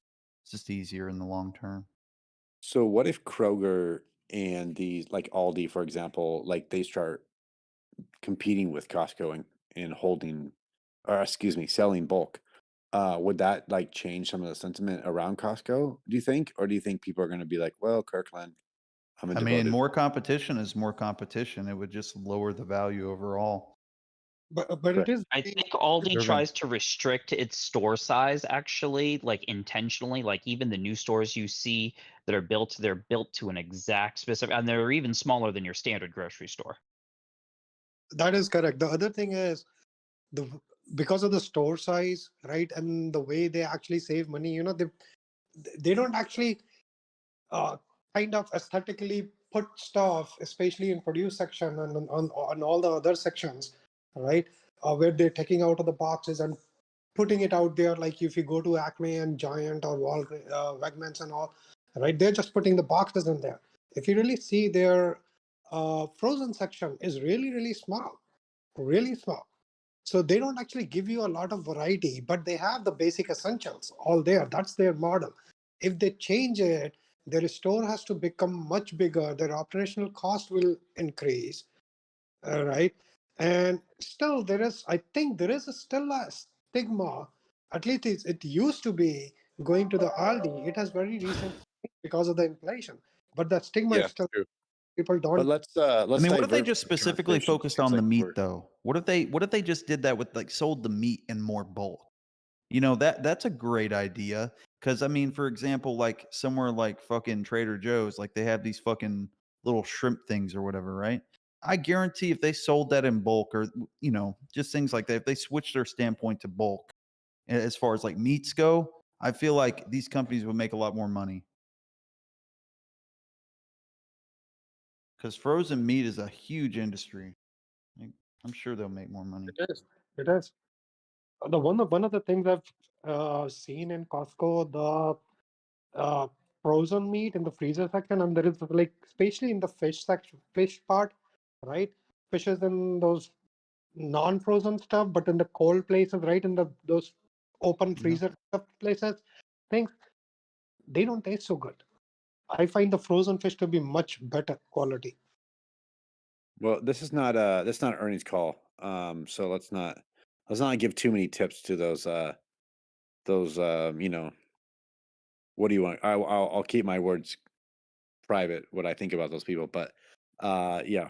Trader without Joe's is creating way too better many than all ideas for these. these people. I mean, if you look at it too, Costco's got better margins marginally over Kroger, but Kroger pays a bigger dividend just to go by the numbers. And just anecdotally to the talking about them buying the wine and becoming their own sales channel essentially, or becoming their own manufacturer. Just another fun anecdotal story. They actually had a lawsuit against them from Titleist because their Kirkland golf balls were an exact ripoff of the Pro V1s, which are like 50 to 60 bucks a dozen. And they had to change the formula because they got sued. So they also are one of those people too. They'll try to mimic your brand and do the generic, but I guess that's all generics, but just a But fun. aren't like all golf balls the same shape? I mean, Well, sure, yeah, it's the shape and stuff. But what it was the formula for the different polymers and the different and how many pieces they are, because you can have 2, 3, or 4, or even 5-piece balls now. So that really adds to the performance of it. And they were doing it for like half the cost of what Pro V1s were, and it was such a similar design they had to be told to stop. I actually have 5-piece balls myself. That's mainly the core, right? That matters most. I mean, like the shell has some significance, but it's mostly the core and the number of layers in there. Yep. And I mean, the outside polyurethane does matter too. The dimples and stuff helps with the aerodynamics, but you're right. The core is at the core of it. What's up, Copper? How you doing, buddy? Your mic hasn't been working, or you're working. My mic doesn't work. They I have can pills for tell. that.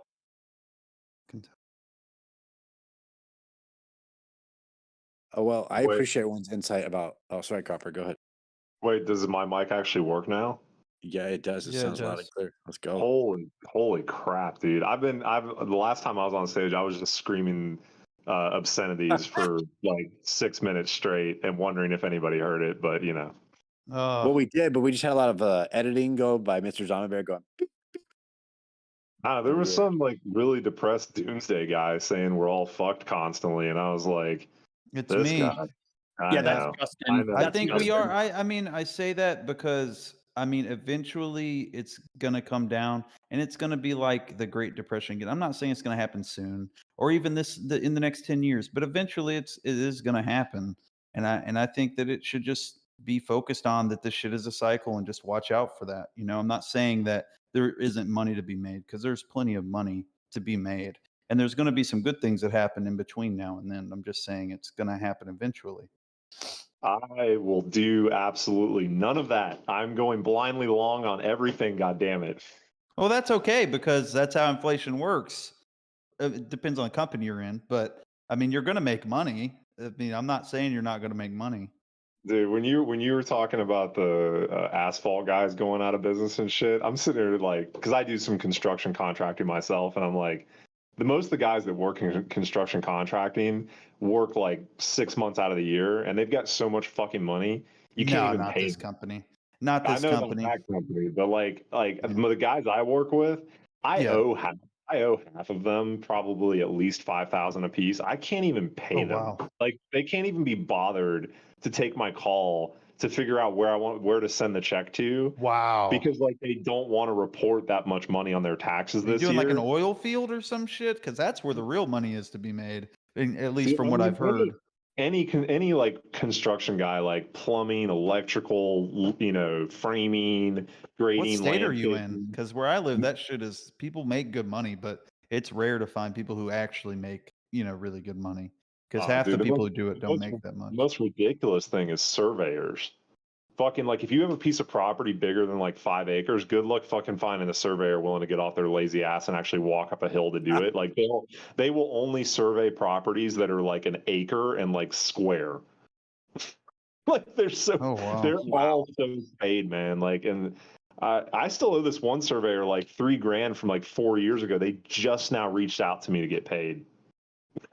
It's insane, bro. It's crazy, dude. Yeah, people where I live, if you gave them a $5,000 check, they'd be on your ass until they got it. But I mean, there's a lot of engineers where I live though that wouldn't give a flying fuck about $5,000 check because they make that in one day. Like they're not worried about that shit. Exactly. But anyways, on to a different play. So I've been looking at this air taxi shit just because of what Trump's talking about and all that. But another different sector that I haven't heard y'all talk a lot about, quantum computing.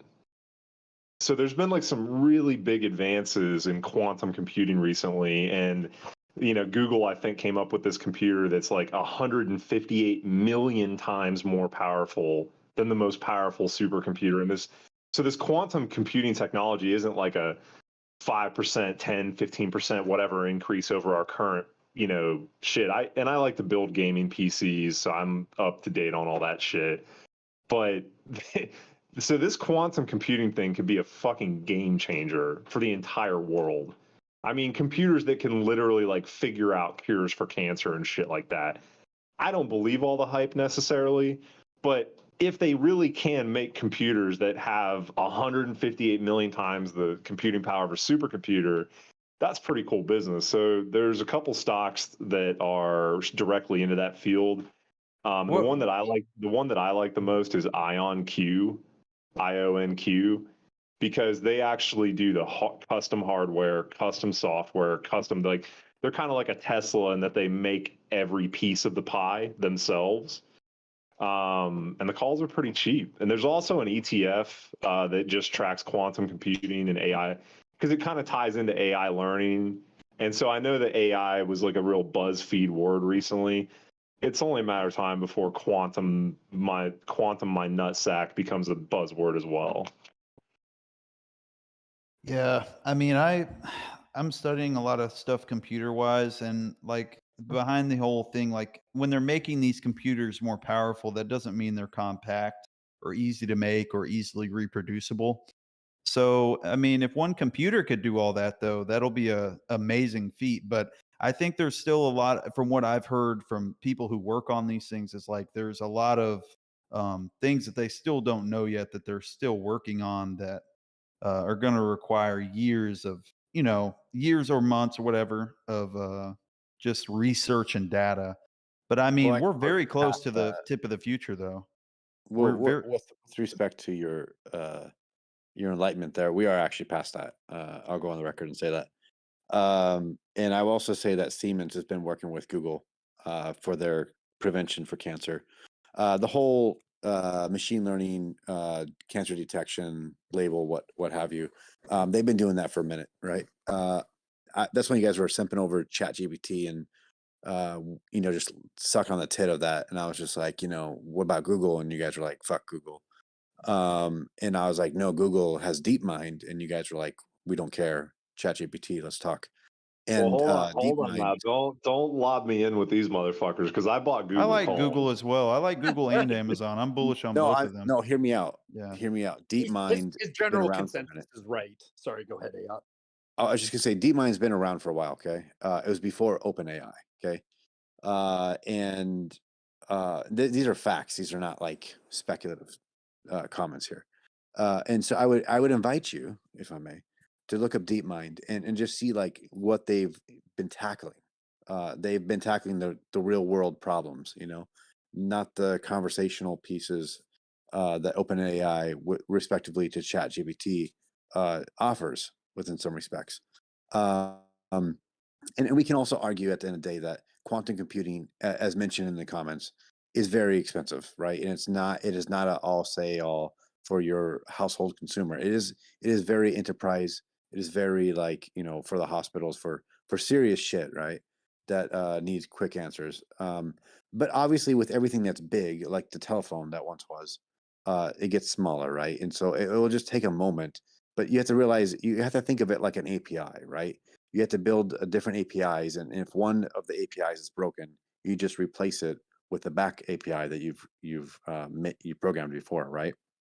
And that's the future of how kind of quantum computing will work in essence. And that's the visual part I will explain to you. It doesn't work exactly like that, by the way. So don't take it face value. I'm just trying to give you a visual in your head. The reality is, like, Google, in my personal opinion, owns the AI space, hands down, 100%. Now you can argue, and you've seen like these like articles about like this one, I love ChatGPT versus First Google, I saw it on with WSB, and it was the base of the formatting. It's a UX experience. I get it. ChatGPT has been doing good about that. But the reality is, like, we are going to use these tools, if you want to call them that, to better our thinking and to help us to think on higher levels, right? That is the end all say all game, right? So we can be more lazier within some respects. At the end of the day, though, the interesting part is when this will actually become an idea that will better our lives. So, for example, Copper was mentioning about cancer and whatnot, in quantum computing, and that's the essence for it, essentially, to kind of build robotic systems that can solve those issues. But I do digress. At the end of the day, I just wanted to add that in there, my 2 cents about quantum computing and how I think Google really owns the space. And I would invite you to look up DeepMind. I was just asking you about like earlier. What I was trying to ask is like, isn't there hardware, software constraints on this still?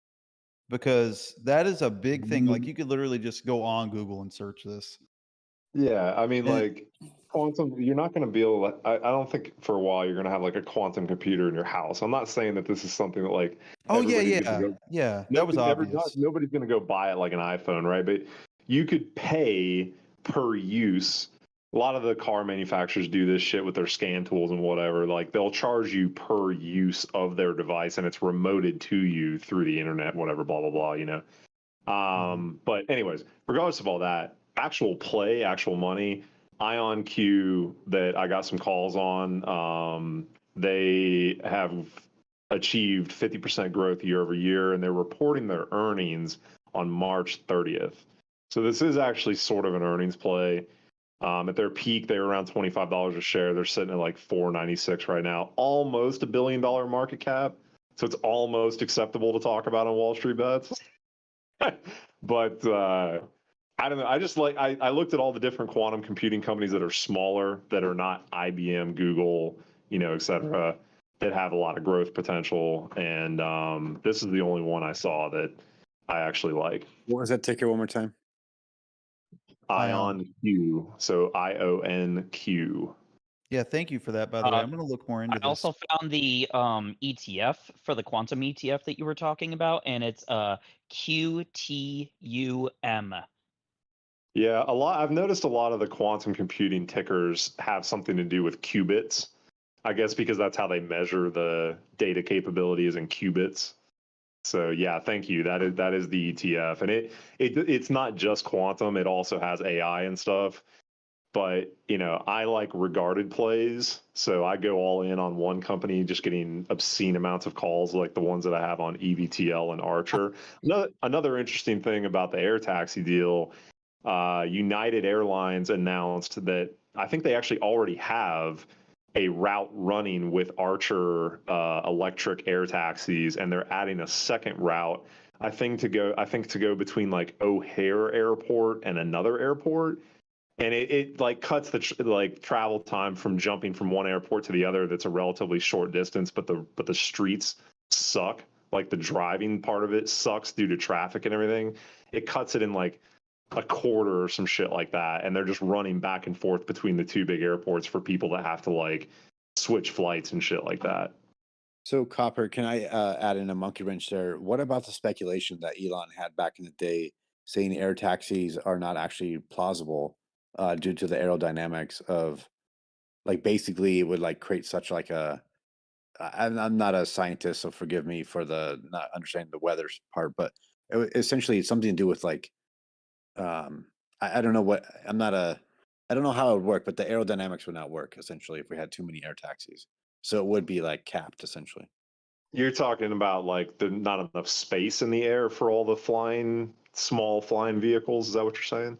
No, it's something to do with the aerodynamics. So like something to do with the propellers, assuming that's how they flew around. It is, yeah. They use They use a different setup though. They use a ton of smaller propellers. I don't disagree that there's probably a cap on how many of these things you can have buzzing around at any given time. But again, I'm not an engineer, and again, I'm just all I need is this thing to. I mean, the last time EVTL made an announcement that they secured a contract for somebody to buy their shit, the stock went from $1 to $12, and then back down. If it went back, if they announce another contract, I don't give a fuck what it is. They could announce a contract that they're going to blow Elon every Thursday at 5 p.m. Whatever the contract is, like if it pops to $12, I'm a rich man. So, like, I don't need any of these things to actually be real. I'm just looking for what is the next sweet sounding Yeah, hype you're just thing. jumping on the hype train. Yeah. Because that's what everybody's looking for, right? Like, everybody's like, what is the next Tesla? What is that next thing? And now there's way more retail people in investing than there ever was previously. And the mob loves hype. We are the Roman mob and we want to be entertained. And like, so I'm just looking at things that are cheap right now that will hit the hype train with buzzwords like AI, quantum, and with Trump campaigning on this whole air taxi and let's build cities and have 9 million babies thing, supposing that he does actually go into the presidential race, I mean, I'm just throwing a flyer out there on it. Yeah. So what's the reverse play of that? So you can play both bets.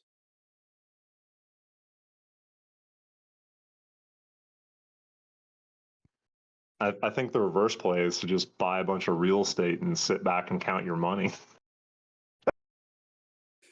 All right.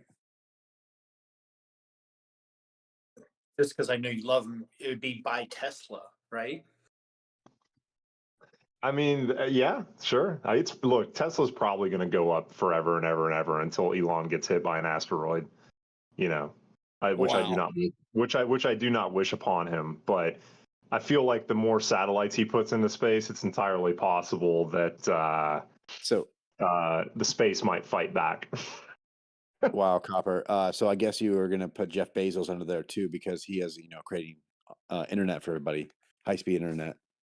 I mean, at what point is too many satellites too many? Like, at what point is it like blocking out the sun? I mean, I never been. Wow, I never thought of that. But I never been to space. I can imagine the sun is bright enough to go through the satellite. Correct me if I'm wrong. I could, I'm not a like I said, I'm not. I'm gonna say you're wrong about that because my baseball hat stops the sun just fucking fine. You can see them at night. There are subreddits about that. Yeah, I mean, Google the amount of space trash floating around at whatever height it is. I forget what it's called, troposphere, whatever sphere, but like whatever, like the height that the satellites float around in. I don't know how the fuck they figure out like where to put these things to where they're not going to run into some Russian satellite from the 70s. Like, there's a ton of crap floating around up there. Talking Imagine about being the controller.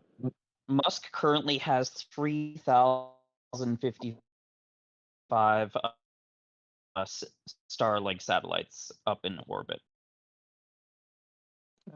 Yeah, I mean, so that's just Musk, right? At what point do we start like blocking out the sun in the pursuit of internet? You'd have bigger problems to worry about before you got to that point. So the main problem that scientists worry about when it comes to space is triggering the Kessler syndrome. So this happens if one satellite runs into another one and it creates space debris. Now this debris is moving at anywhere from Mach 20 to Mach 22. So a tiny piece of titanium can hit another satellite and disintegrate that. If we have so many up there, it will cause a chain effect. So everything from your GPS to global telecommunications, cloud services, weather satellites, all of it. It'd be like an ever expanding web. We'd lose everything all at once. If there's Let's too not much up forget who there, created you don't GPS keep too. track of one thing. So what did you say that technical word was? Roadkill? Kessler syndrome. KESSLER That sounds like a medical diagnosis after I had too much to drink the prior night. Oh, it's a real thing. I'm sorry, it's chronic too. It's spreading all in your ass.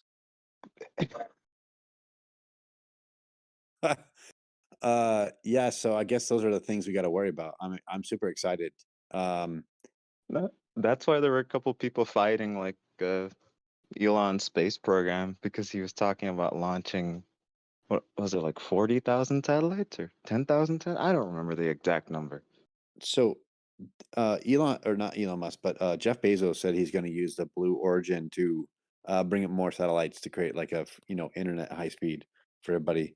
Um, so is that like what was mentioned earlier? I think it was not your average. I believe you said this, or speculating at least, asking about this. Uh, when is it like, or not? No, I think it was copper. Sorry. In regards to when is it too much? Like, is there like can we just like cover the whole globe, like world, with satellites without worrying about planets or anything like that?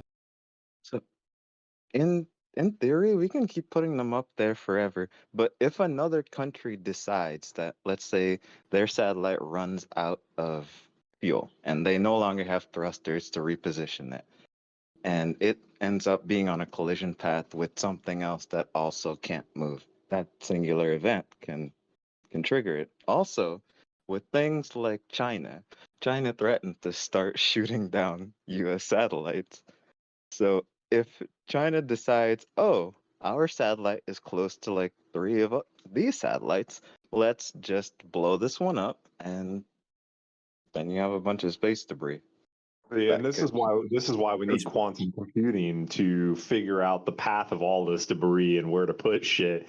My question is, did China make that threat after we shot down their science experiment balloon, or was that before that? way before that. And you can't track debris that small moving that fast in low Earth orbit. It's not possible. Could Yeah, we create? I didn't think it would be possible. I just want It's to a ask, could shit we show waiting to create? happen, really. It's just bad.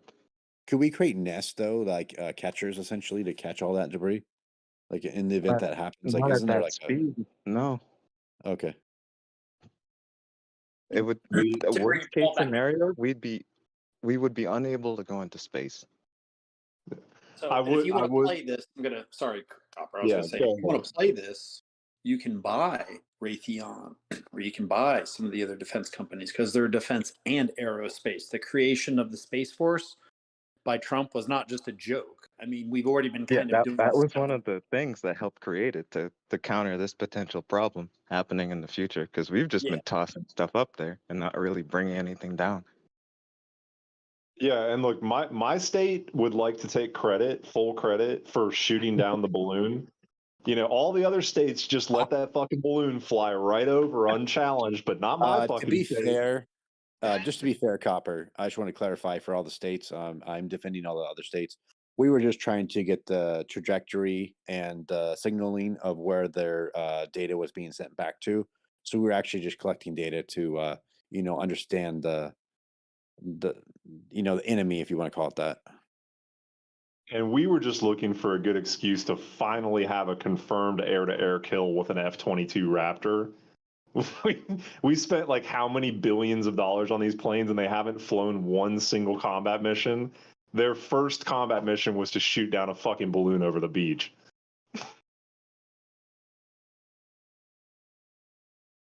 I gotta admit, seeing that from Japan was quite interesting. I'm like, how long are they going to keep that up there for? Yeah, that really went away from the news. Go ahead. Yeah, it was absolute. I'm just like sitting there trying to imagine what was going through the pilot's head, like at the base and whatever. And they're like, we have a combat mission for you. It's a balloon. And then we started shooting down every other fucking balloon that we found. I think we shot down like a high school science experiment. It was something like $1.5 million we spent to shoot down a high school science experiment in Michigan because they thought it was a Chinese balloon. Yeah, and they missed the first time. So they had to fire like 2 or 3 missiles, right? Yeah. Well, hey, look, man. The Raytheon stock, Lockheed stock. Lockheed built the F-22, I think, right? And it had raving success in its first combat mission. Complete unkillable success.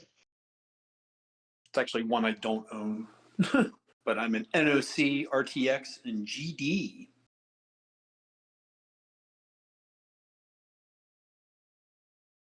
Yeah, I always find that interesting, nonetheless, when we let things just kind of play out for longer than what you think would normally be the protocol. But I digress. Reminds me of Waco, Texas. That was something they did not handle correctly either. WIKO. Did you ever hear the David Koresh as a musician with his song "There's a Madman Living in Waco"? Unfortunately, as crazy as he was a hell of a musician. Yeah, Maybe you can post it in the comment section, a video. Go ahead. Sorry. Go. Yeah, please do. Yeah, Manson I also just made some good music too. seems like music is kind of a commonality between a lot of these dudes. That's what I was Is putting it is down. it is music the left side of the brain or the right side of the brain? I forget. It's left. Left. Okay, that would explain why I'm extremely right-handed. I'm also a gifted musician. I just want to say for the schizophrenians out there, we did not forget about you. It is right for your imagination. I'm not even gonna ask what instrument. I will answer it in a non-loose ventures way. Any bass wind instrument, so tuba, trombone, baritone, trigger trombone, sousaphone, anything in the bass key that's brass.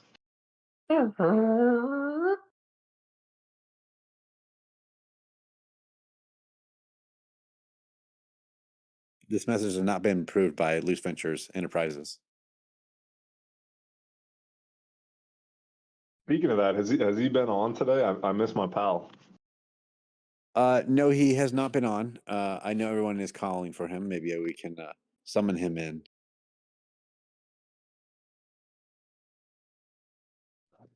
I'll do a rain dance. See if I You can. say his name 3 times and he'll. Well, I gotta say, my rain dance that I did yesterday was extremely effective. I parked one of my lowest mile, most collectible cars outside for the first time in like 5 years overnight, because I was cleaning out the garage. And the one fucking night I left it outside, an entire hurricane came through this morning and knocked down a massive tree branch. Almost hit the car. It was caught by 3 other tree branches and is still currently suspended above the car. Not that any of you care, but that is how you call in the rain dance. Park something very valuable outside. It will fucking rain. I care a little bit more about that furry picture you were supposed to post. It's not a picture. It's an entire video set that's coming. Amazon. Oh no shit, that's funny. Amazon notified me that it is being delivered. It's coming from China. So I had to custom order it, and I paid extra for the expedited shipping. I already got some of the jewelry to go with it. That stuff came in pretty fast. So I've got some pretty sick ice that's coming with that. But yeah, and I've got a scissor lift lined up. I'm going to do the video feed from the top of a 60 foot tall scissor lift. Nice view in the background. And then we just have to unban journalist, and I will field a competition against that mother effer. I'm sorry, all I heard was scissoring. What's going on?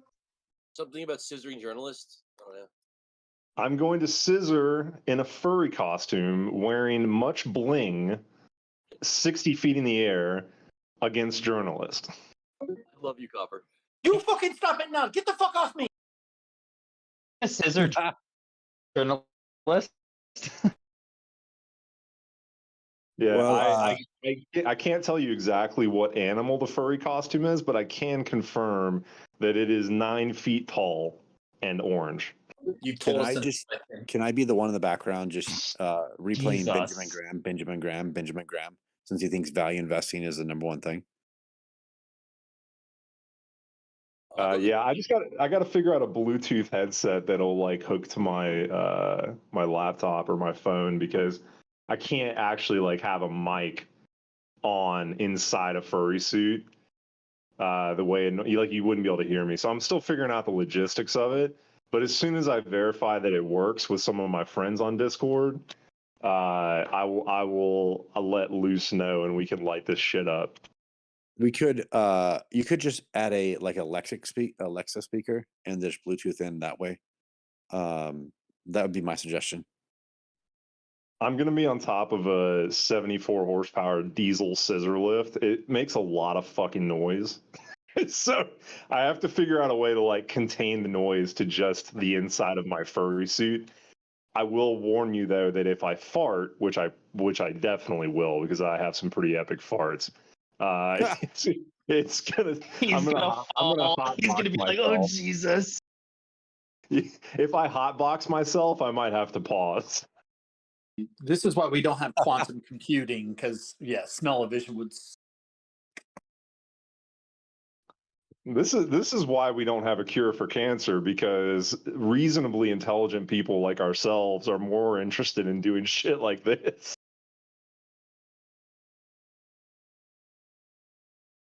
Well, we need to save room for creativity for the times when cancer is cured.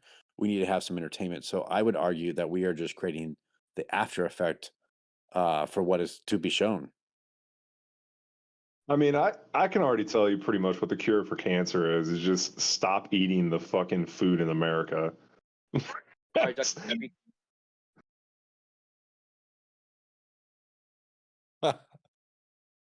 Okay, I just want to. Go Can I ahead. just say, not your average, just as a headway? We do recommend you eating some food. This is not a cautionary call to action to not eat food. For the record. You need to eat food. And maybe just avoid preservatives. I order all my food from Europe, where the government doesn't allow them to put this shit in our food. All the food there is better than our food. Period. End of story.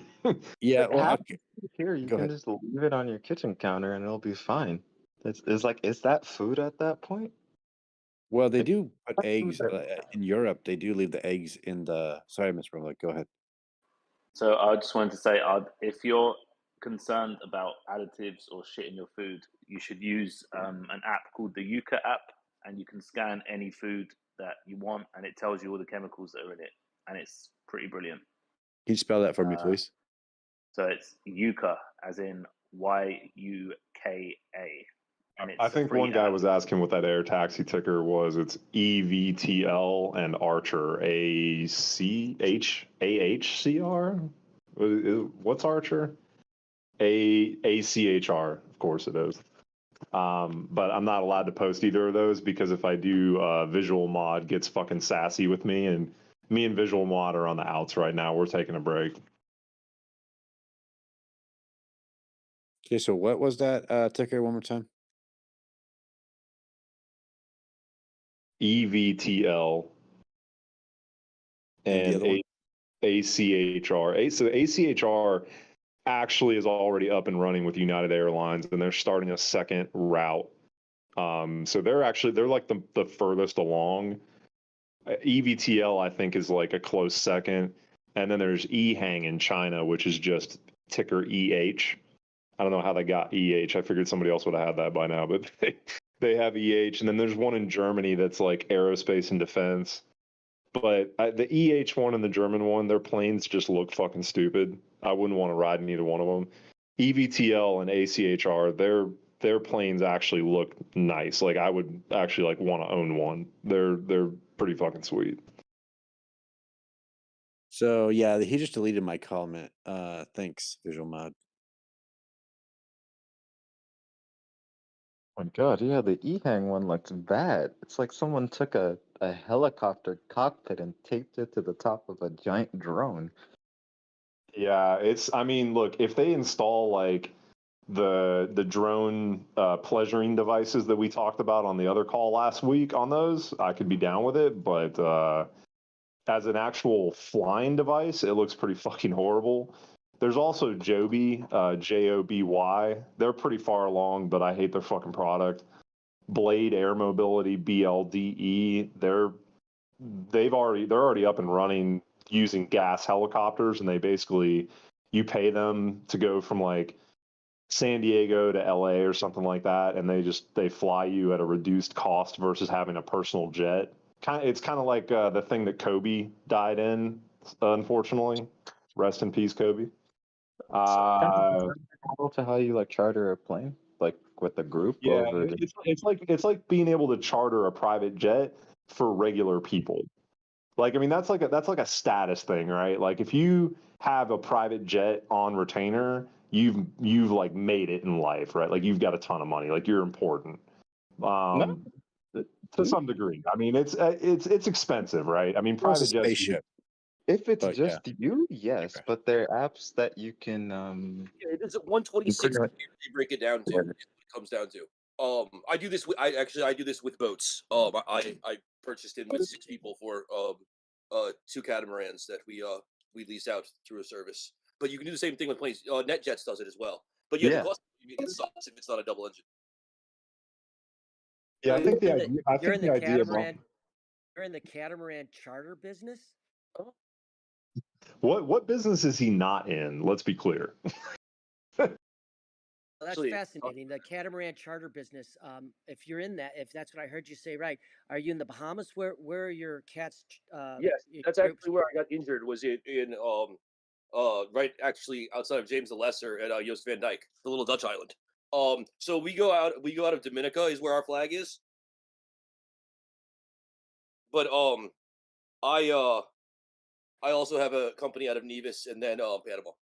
Oh, that's fabulous. I dive out in Yoast, man. It's one of my favorites in the British Virgin Islands. So, how is your, out of curiosity, because 1, I'm a sailor, and 2, from the charter side, are your bookings going down since COVID, or are they remaining the same or going up? On the newer of the 2, the Fontaine Pajot, it has been booked out for over a year and a half. While one of my partners in this has a very private medical resort that has like 8 years booked solid for people, and so we actually cross pollinate with that. And the girl who's actually runs the charter service is she's been living in I'm trying to remember where it is. She's in one of the USVIs. I don't recall which, but she lost 120 boats when I met her. Was during Irma and Mary that year, and she lost like an entire fleet, and she cashed out on it really nicely, and so she went into a very small boutique business doing this. And my main thing, I called it pirate philanthropy. Basically, was I spent my summers until I got badly injured. We would set up kitchens and feed people who were displaced in the summertime. Before Jose Andres started up his World Kitchen throughout the Caribbean, basically, we'd start in Nassau and then go west as everything went. And so that's how I spent a lot of time. I'm a gun caller is what I tend to do. I'm not a big. I used to be into passings, but I'd rather just fuck around when it comes down to it nowadays. Well, and most Okay, most charter services cater to the gun caller or the vacationer as opposed to passage making. But that's interesting. So I'm not sure I got the answer there through that, and that's cool. But if you've been in the business since the height of COVID, of say March 2020, February of 2020, My book hasn't changed at all because we're booked solid for a year and a half out. Oh, right on, man. And are those bare bone charters or with captain or both? With captain, with crew, 6-person crew on the FP, on the FP. That is badass, man. What else do you do on your spare time? Do you breed giraffes, possibly? Anything like any extracurricular activities you guys got going on? Nervous is the man. You got to get to know Nervous. Loose, I do breed giraffes, but you can't watch or it costs you $100. That was I'm sorry. What was the last one? No, he needs one for his video. Yeah, I would like to cuckold a giraffe if possible. So I gave a lot of money to a zoo. I don't want to say where it is, but I used to go when I was in town there. I used to go at night and run with giraffes because they would reach over the fence and you could grab a tree branch and run with them.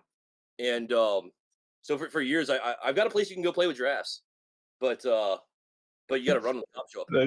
Of course. See, I threw out the weirdest thing I could fucking think of, and you're like, yeah, I used to run with the giraffes. So what? Nervous is pretty cool. I was talking to Nervous this weekend. He's a worldly man. I'll leave it there. Not to mention his username directly identifies his speech method as well. Yeah, this is a byproduct of me dying. That is not how I used to speak. I used to speak very slowly and rather eloquently, mind you. It's just changed a lot since then. The pressure upon me with pain kind of sucks. I fully appreciate it, dude. When I was 21, 22, I got hit in the back of the head with a hammer. I lost half my fucking vocabulary. And so I definitely used to sound different as well. I can understand that. Basically, that's the problem is that I run into the issue of not knowing where I'm going. I've lost. I can't even speak my wife's native language anymore, which is the craziest thing. I've probably lost 3 languages entirely, and what used to be like my own mantra to center me was the first 111 lines of the Aeneid. And I one day realized I couldn't even say past the third one, and just seeing things fade away. It's crazy. So what's funny is I have trouble because if I sleep over 3 hours, I have to take about 2 to 3 hours to then remember everything. And so on days that I want to trade, I can't sleep. God bless you, sir. We need more troops like you on the front line. Damn it! All right, I got something for you then. So we had this play. I don't want to say where exactly, but it was a guy who was interested in picking up property, and it was not the greatest property at all. It was by a lake, but he wanted to basically just take ag credits and be able to break even on this property for long term for his family. And so the idea was an RV park that also was a mushroom grower and distributor. And then the idea was we then brought in vermicomposting business. And the end pivot basically is once this state allows marijuana harvest, we're going to do what we do in Colorado and California, which is do marijuana compost because no other businesses besides marijuana-based businesses can actually use the compost for it. So I was going to tell you, if you're really bored, you could basically do like a trailer park for RVs and grow mushrooms, or you can go the other way and go south of the border and go with FEMA trailers picked up off the Jeep, the old FEMA trailers, link them up together and run a strip club out of it at nighttime. Have the girls do laundry service for people during the daytime, and make it a free half free range chicken farm. That seemed right up your Dude, I would need to hire 3 people with your energy to keep up with that level of shit. Bro. I am strangely attracted to you all of a sudden. Yeah. So, just quick question, just for the financing for the investor slides. Did you say the strippers are going to fold my laundry? So we're going south of the border here, and so the way I think of it is you do almost like you do a kind of circular community. And you make the whole thing a co-op instead of paying them would be the easiest way to do it. After the Mondragon company, if anybody's into co-ops, by the way, please check out Mondragon Spain, Mondragon. It's probably the most successful co-op business as possible. That's run for the longest. But basically the idea is that you can expand your profit lines infinitely as long as you use core capital from the already existing profit lines and people pay in with equity from how they're paid, basically. And so you just keep expanding and expanding to go with it and run. So you can have them do laundry, you can do whatever. Actually, I had a friend who was kicked out of the Peace Corps for having people do laundry in South America because they said wait. Somebody got kicked out of the Peace Corps? Yeah. Must have really fucked up. She was basically having young kids like do her laundry and all of her personal errands and things for like $1 a day or something. Wow. Look, I fully appreciate having some do boys to like go around and do my errands and stuff. I wish I could hire like 5 of them just to do my day-to-day shit because I somehow I don't know how the fuck I'm gonna keep up with all this crap, man. But anyways, back to your like strippers folding laundry thing. If you mix like instead of chickens, I would say alpacas. Let's get an alpaca farm going so that you can then get the fur from the alpacas to make the fucking laundry. And then you can really get you can say that you're a green complete circle kind of deal, right? And you can still have the giraffes too, I suppose. But giraffes seem kind of conceited to me. I've tried to be friends with them before, and they just look down on you with those they just don't care. I think. Well, you got to remember with giraffes, you can't get a perpetual revenue streams because they will not breed in captivity. Huh. Really? So can you create like a fake atmosphere for them? Pandas are kind of the same thing, right? Like pandas hate to fuck. They won't breed either. That's because they're fat Yeah, the and fake lazy. atmosphere is called Animal Kingdom. Has anybody been to Wulong, the panda preserve in Shaanxi?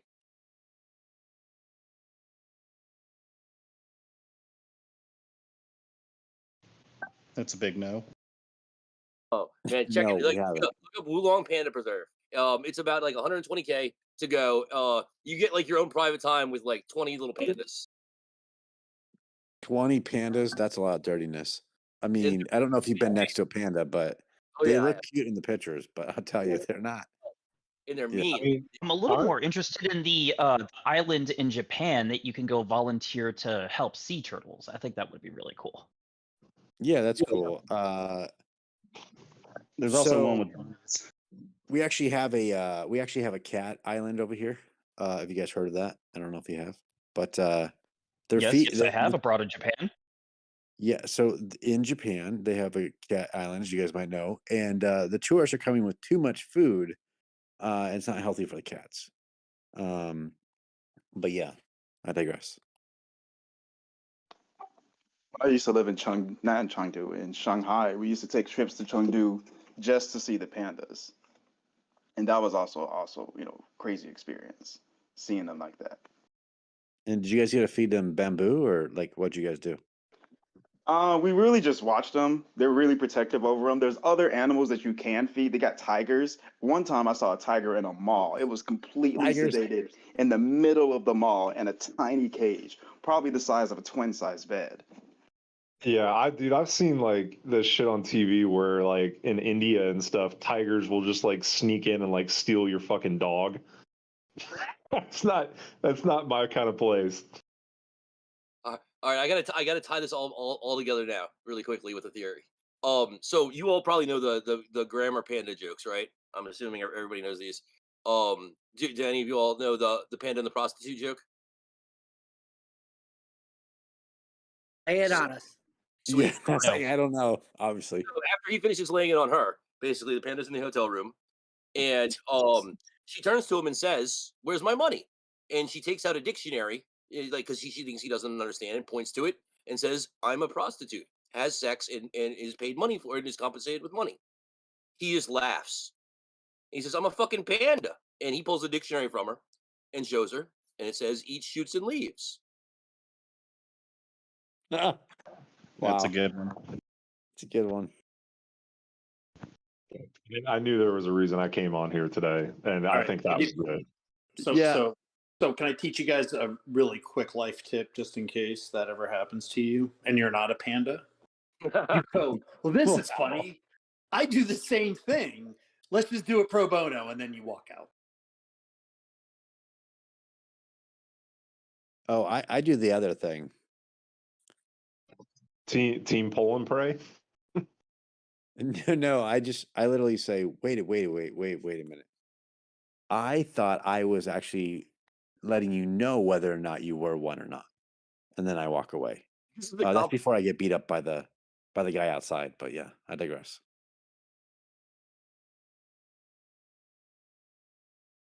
I mean, you got to be really Massive confident that you're one too. So you got to be pretty. So.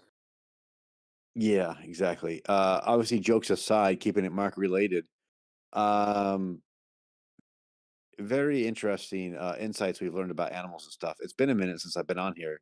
I would say, wow, welcome back, myself, and I have to agree with everyone else's. This is a good show. It's quite the weirdest fucking shit, but yeah, it's almost like we're listening to like Howard Stern next level, if I may say that. I mean, it brings together a lot of people from a lot of different backgrounds with a lot of different life experiences, but literally nothing is off the table.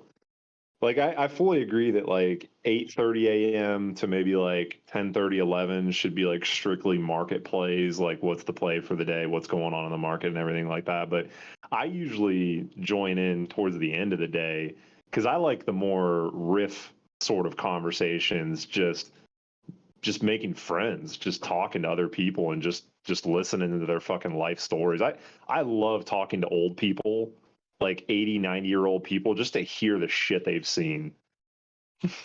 Yeah, I love You're here. Yeah, watching I was old saying the people. same thing Oh, about go ahead. post 11:30 chats. I didn't catch that. What did you say at the end there? Oh, I'm so sorry. Yeah, no, I was, and yeah, I fully agree. I think like the post 11:30 chats, because you can only spit so many tickers. I mean, I could read you off my watch list, but I mean, what's that really gonna do? But And we're sideways right now, aren't we? Pretty much. you can only spit so many tickers throughout the day. Yeah, pretty much. So I mean, you have to tie in, parts of the market and then just discuss about it. I think Wall Street Bets isn't necessarily just a tick spitting talk, is as it is more so an economics and life talk, in my opinion. Yeah, I Well, come yeah. here for the Social At least Security after numbers. 11:30. Yeah, and I mean, like, it's not like we come in here with a notepad full of like predetermined things to talk about, right? So you don't know what sort of bullshit conversation is going to spark an idea in your head to be like, oh man, what about this? And that's what I come around for is just do to that. hear that. I mean, Well, one of remember, we are not financial advisors. We are just talking shit, and some tickers happen to be brought up. One of the things that I've noticed, and again, I'm a newbie to the group, and also on the cusp of boomer generation. But one thing I noticed, as far as the BS is concerned, that when somebody has a comment or there's a banter going on, and somebody's position starts to fall, a lot of times they'll go back. All right, what are the plays? What are the tickers? And that's how they end the conversation. They drive it back to the base, even though the bullshit is really good.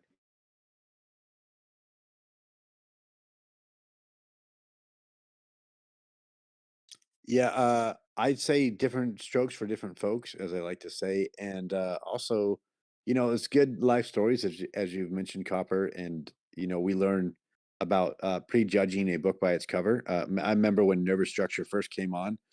I wasn't sure what line he hit, but it definitely sounded like he was on something that was on Wolf of Wall Street. And so it's good to hear your real story, Nervous, and we welcome Oh no, and great stories. Some of the most entertaining time I've ever seen or heard on the internet was Georgia yeah, travels Georgia, to the man. post office. George is awesome. Georgia loves the post office. Telling I you. remember. I remember I was fortunate enough to be there the day that we discovered Georgia, and I don't think I've ever been that glued to a fucking screen. Not to Yeah, correct I you, lived but in Georgia it for was Georgia.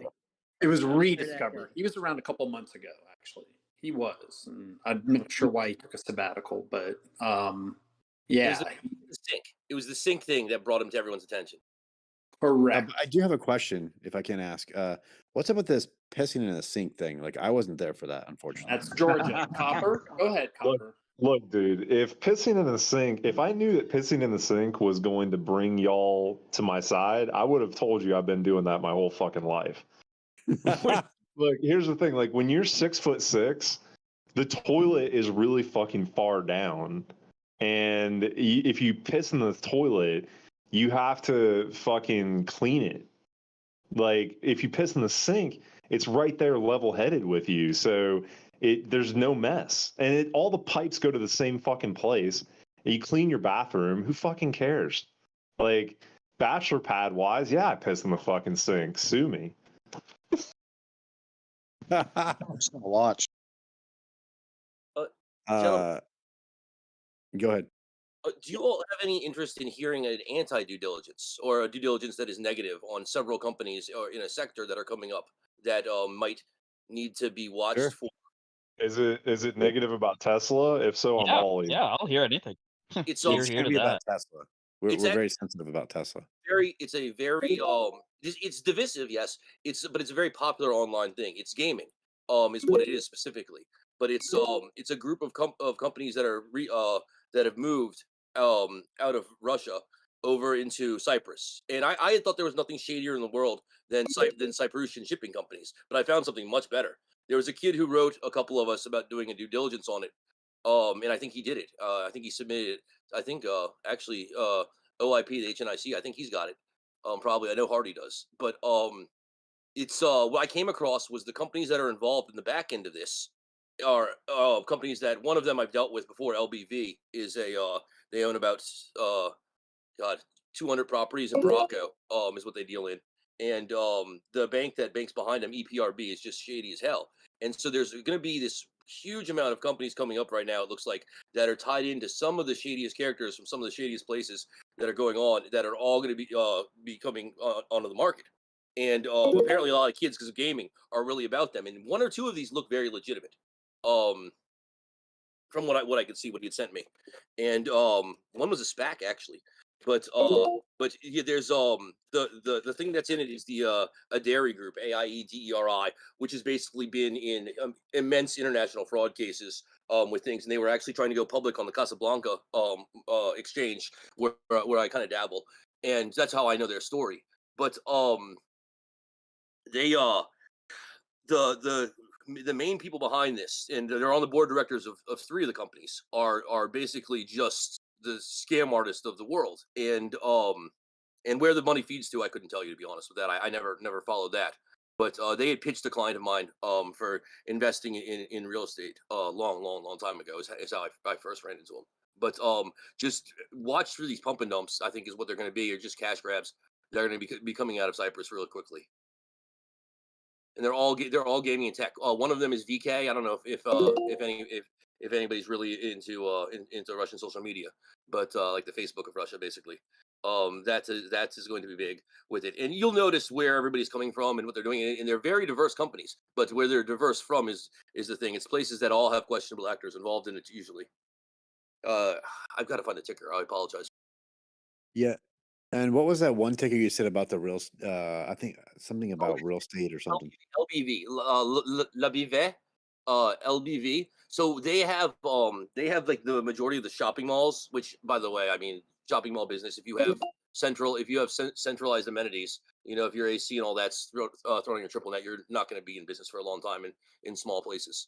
But yeah, they have 200 something properties there. They're just they're not publicly traded. They actually pulled their IPO that was coming out in January. And then the bank is the EPRB bank is the bank that anything they touch, I would just stay the hell away from, to be honest. They're notorious for basically splitting with local governments, offshore companies' funds for the illegal IBCs and things like that. I don't know if you all know. Don't register your companies via online. You're running a huge risk when you do online registration for agents domestically. Please try and go there yourself when you're doing IBCs. But I might have been on mute the whole time because I'm an idiot. No, we heard you. We appreciate that, Nick. Sweet. Yeah, we heard you. I just was trying to catch up a little bit because I couldn't find the LBV. And then you said they're private, so then I was like, okay, what?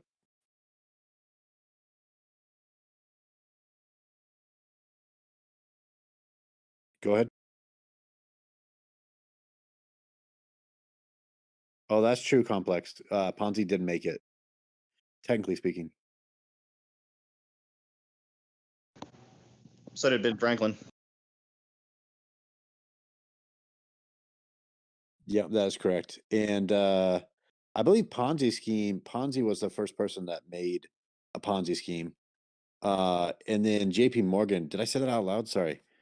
Yeah.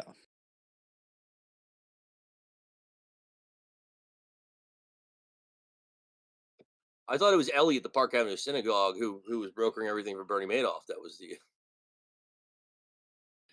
shit was crazy. Yeah, no, at the end of the day, we have a lot of very creative professionals out there. I believe there's a lot of YouTube people. Patrick Bet David. Yeah, I am not sure about him or not. He seems pretty legit, but I could be wrong. Oh, let's not forget about him. Who is that? Not your average monkey. Very sexy looking guy on the couch.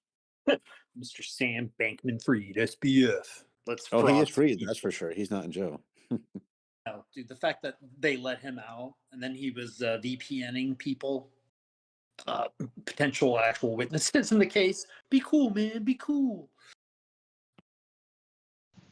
Don't tell on me. Yeah, I always get a chuckle. Yeah, Patrick Bet David. There was that one UK guy. He was Asian. Remember him? Dan Locke, I think his name was too. Uh, like it seems like all these guys and girls that eventually will show their faces. Yeah, it'll be interesting. Nice thing about ChatGPT and AI, by the way, is that scams will be harder to do because detection will be a lot easier for the agencies that actually monitor this stuff. Unless Back to a play real quick. Sorry to interrupt. The looking at my portfolio. You want some loss porn? How fucked am I on these Charles Schwab $65 calls? For today? I mean, for this week? No, April 21st. But like, Schwab is a solid fucking company. I can't, I don't understand why they keep 100%. getting shit kicked out of them. 100%. I would agree with you, like 100%. I think that they played the rundown with the banks. I don't think they're a bad company at all. I would not disagree Yeah, with no, you. I get it, but like, you would think there'd be a little bit of recovery by now. Well, I like sure. Let waiting me answer your question. The 52 high was $93.16. The low was $45. They already touched that 45 low back on the 14th. So, in my opinion, they're kind of transgressing down to that middle range, and then they'll bounce back up, maybe just in time for April. But You know what's fucking crazy is I've banked with First Citizens Bank since I was like fucking 16 years old. They're super conservative banks, super fucking like they never give good rates on anything. Their credit cards suck ass. Like they're just the most old school money bank you've ever seen. And then they bought Silicon Valley Bank. I could not fucking believe my shitty local. I mean, because it was like just a local regional bank that I guess has been merging itself with other banks and growing over the years. But I saw a note on my app that said they bought Silicon Valley Bank. I was like, what the fuck? Well, that was like a premium upgrade without you even knowing, Yeah, Yeah, Copper. I actually have calls on Western Alliance with the exact same thing, and I mean they're up 5% today, but still, like the value of my calls have dropped. I want to say there were $40 calls on April 21st expiry, so I also don't know what's going on with that. I mean, Yeah, Schwab just keeps getting the shit kicked out of it, which is impressive because they're like one of the most major trading apps out there with TD Ameritrade now, and like they have well, to they be do getting. own a bank. Let's not forget that. I mean, I Like, get it, but they have to be getting just a silly amount of revenue from this fucking trading app, being I the mean, middleman. Shit. sure. I mean, but let's not forget they do futures and whatnot. Schwab is not and they have a lot of mutual funds connected with them. So I wouldn't downgrade them per se. Without trying to be a TA person for a second. There are some gaps to fill if you want to talk about the downside, but it's pretty middle range for the most part. I mean, look, 52 low was 45 and the 52 high was 93. I don't see what the sell off is for personally. They do have a market maker move of 36 cents, which isn't much to brag about. But I mean, they're up. I do see a rebound for them. I really do. If we can close with $55, I would see a rebound tomorrow, honestly. But they could be downgrading just for a minute to buy low. Yeah. But Well, I'm just kind of debating on like, do I add more calls as cheap as these fucking things are, or do I get out and save my remaining $900 is all it's fucking left being worth right now? Yeah, I mean, Normally I double and triple and quadruple down, and this year because of the kangaroo aspect of the market, like it yeah, is kind of sideways, but it likes to go up and down along that median line pretty hard. You can pretty yeah, much always bet that if it's up, it'll go down. If it's down, it'll go up. Like yeah. the double triple down has worked out pretty well so far this year. Sure, but I would agree with you on the basis that is a kangaroo market, but also more importantly, if you just look at the call volume and the put volume, I mean, it's half and half. I mean, it's just going sideways. It's UPC in all day. So, it's going to need a nice little push to go up. So, without insider trading info, I mean, I don't know what to tell you, Can I? other than it looks like it's sidestepping, and yeah, you're just going to get an up and down motion of that stock price, which will devalue your calls. Well, Ayat, how do you pronounce your name? Just so I say it correctly, your handle. Ayat, is that correct? Fuckface or AI, whichever you prefer.